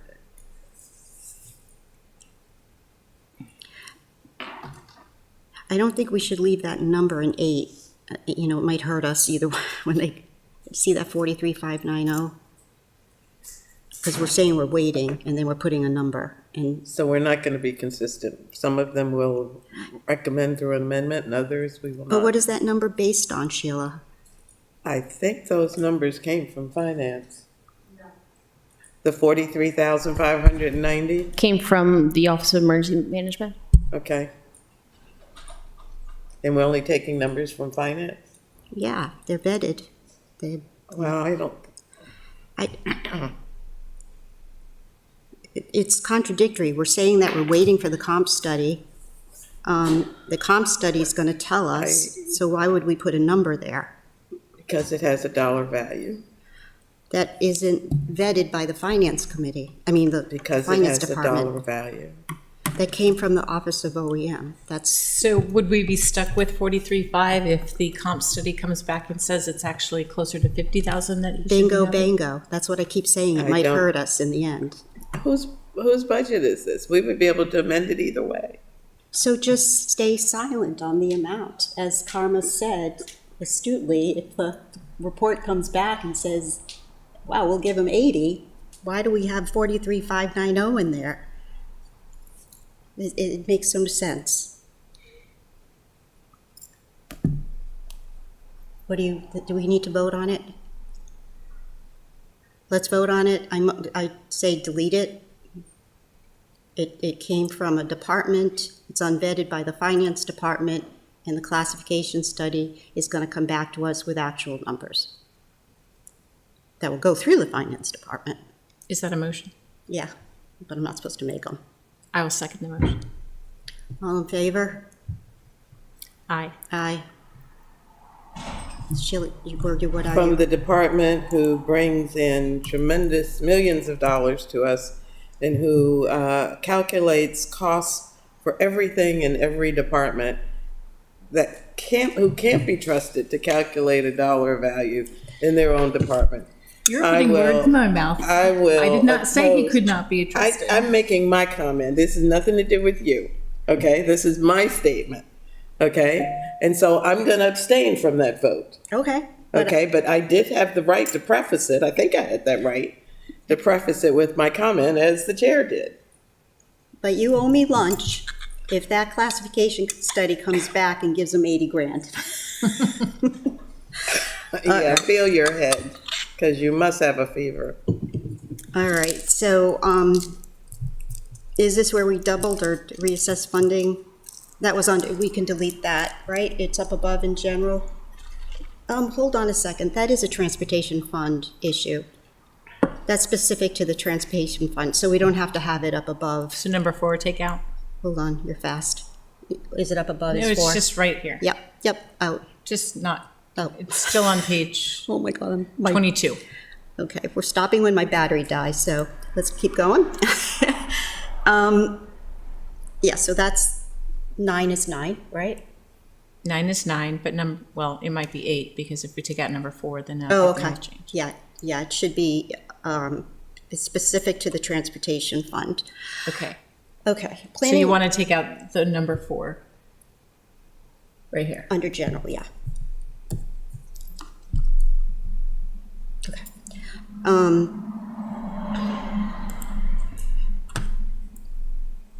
Planning and zoning, community services. Is community services, Should we say city manager's office?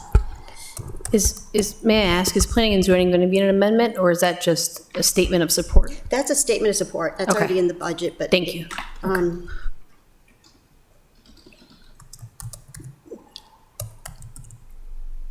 I'm not comfortable with adding city manager to community services. There's been no decision to do that. And I would oppose sharing that position. Which position? It's under, the Office of Community Services is under the city managers. So is that the only one we have? Hold on, let me check the org chart. Okay. Is sharing which position? The outreach navigator? No, the assistant community services support That's- staff. Wasn't that the proposal to share that position? No. No, as needed. I mean, you Okay. just said it, yeah. It's just the admin position that's functionally shared. Okay, and that's already in the mayor's budget, so that's not an issue, right? It's just, so one of the existing one is in the mayor's budget. The proposed additional one, again, it's not the outreach, it's the administrative position that is proposed to Still don't be have this right. shared. We're talking about the liaison and the 2 intern positions right now. Right, which is in Office of Community Services, which falls under the city manager's office. Okay. So we're talking good about with that. 2 Thank completely you. different things right here, Yep. because the office administrator position is in the budget funded. And if you go back up to the top of our report, you'll see that Where do we say that? at 97.4. Where? I'm sorry, I think I misunderstood the That's question. okay. My apologies. Wait a minute. I made the mistake. I was referring to, I thought it was the position they had talked about sharing. Hold on, I'm But not- it's not. We need to we need to Hang on a include it in our recommendations under city manager department. It isn't down below that it's an included enhancement that we support? Is that what we're It trying to says say? enhancements included in the budget is the 97.4 office administrative position, sharing an administrative position with the mayor's office. So no need to make a recommendation, it's in there. And then the civil servant conversions are also there. What we have at the very, very bottom of the page on page 23 Yeah.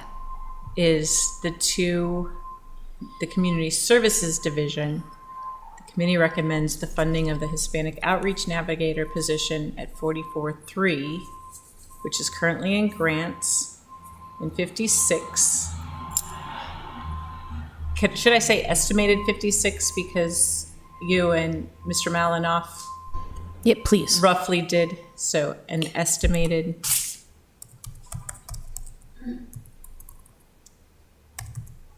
$56, 2 part-time temporary rental assistants and community service support staff. Ms. Conley, did you give us that number 56, or did that come from the department head? It came from City Manager Malinoff and Director Hopkins. Director who? Manager Hopkins. Department head, okay. Got it, thank you. So we want to put in parentheses, Finance Committee amendment, the same as we did with OEM, waiting for the Yes. grant and, Yep, okay, I'll do that in 1 second. okay. I needed to add estimated up here.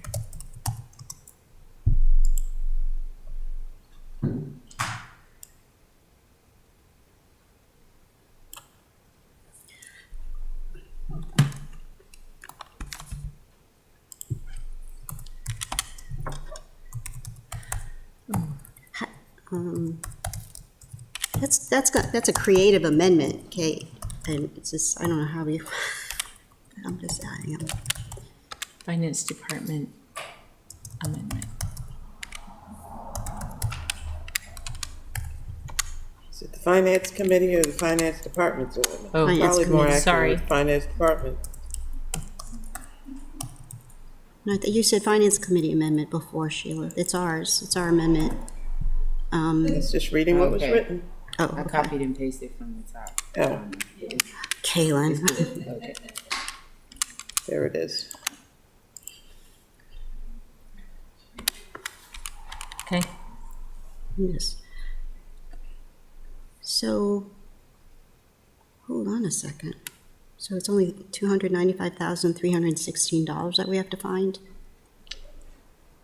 We don't know how much. Yeah. I'm just roughly. Estimating. I'm just estimating. Okay.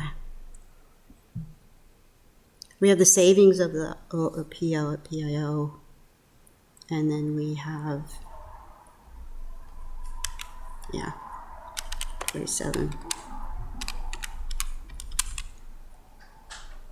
That's the emergency planner. Ms. Conley, do you have access to the recommendations? Yes, ma'am. Are you totaling them? Not at this point, no. I need to connect with, I may need more information. Yeah, she can't price them yet. I'm just getting a ballpark, and that's like, with the numbers, you know, it's 300,000 or so.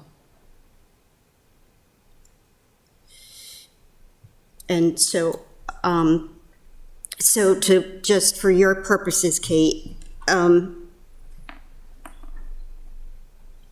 of them are easy, we just have to find the money. The 147, that's an easy one.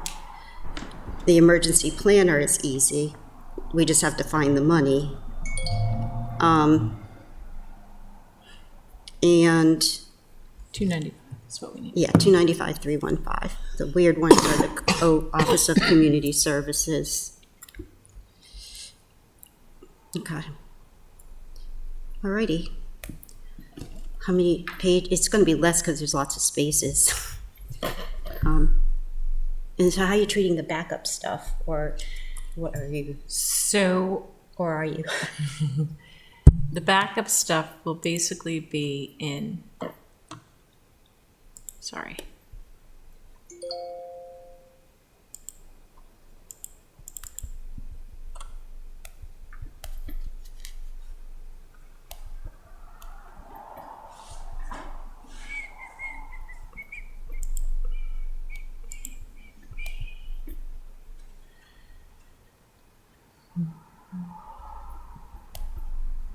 Sorry. The backup stuff is going to be on that original document, FY 24.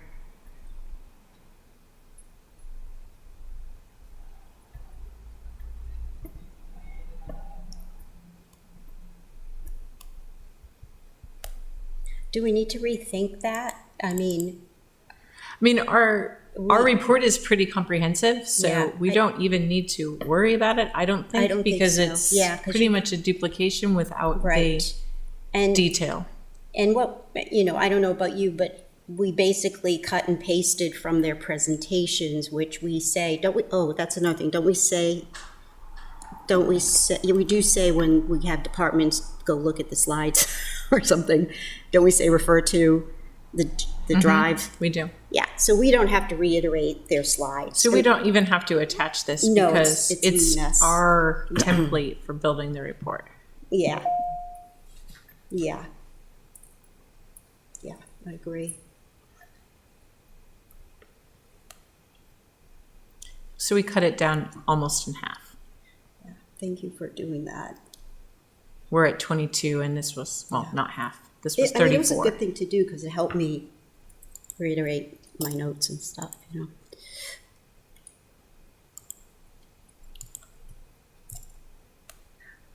Kaylin, how you doing? I'm pretty much, intact the whole thing. There's just a few holes, like the link for this. Okay, just keep it on Google Docs. And you'll get when do you want to final bless this, on Monday? Yes. Okay. Before 6 o'clock.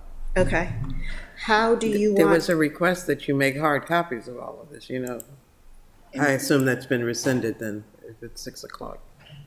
For this, we have a closed session. Yeah, at we have a 6 closed o'clock. session at 6. I'm well aware of that, but you had asked for hard copies for the council I did. of your report.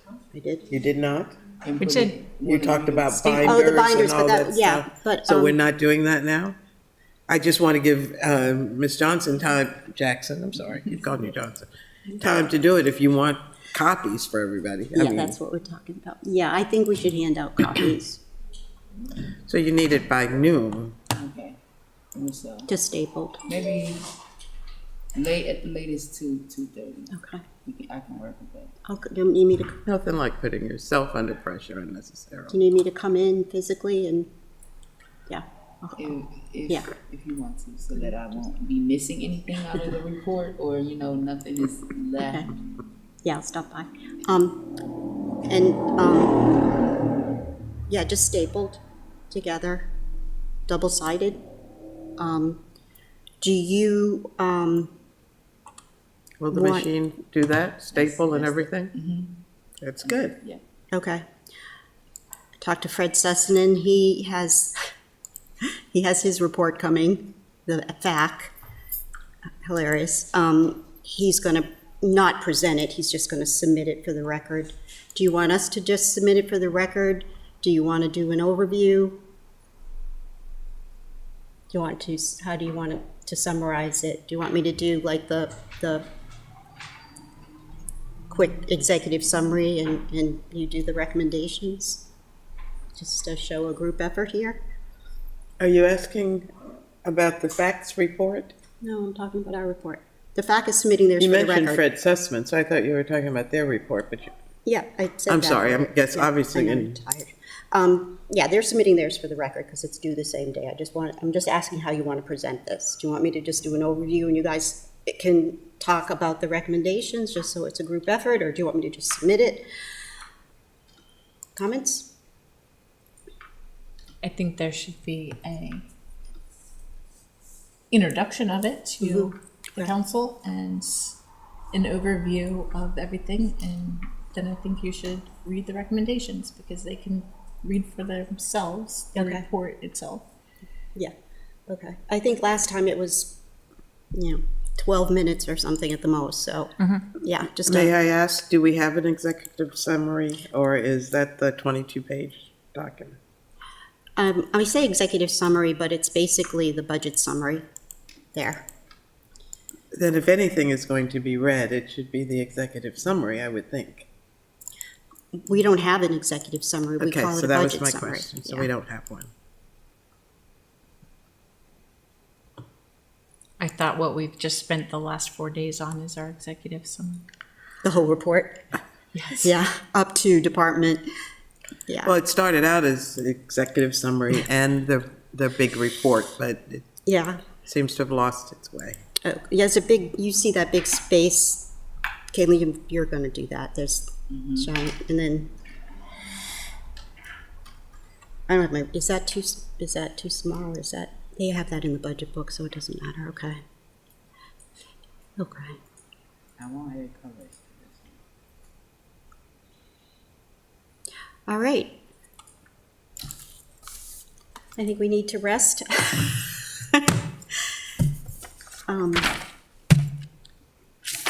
Any questions? Anything to talk about before we adjourn? May I get holes? Caitlin, are you okay from here? You sure? Okay. Well, thank you very much. Got a lot done in a few days. Thank you, Karma, for Somewhat scribing. taking over as scribe. That's pretty pitiful of me. No, flip this. Eye-opening experience. Yeah, oh, motion That's to all I can adjourn. say. Motion, all in favor, signify by saying aye. Aye. Aye. that was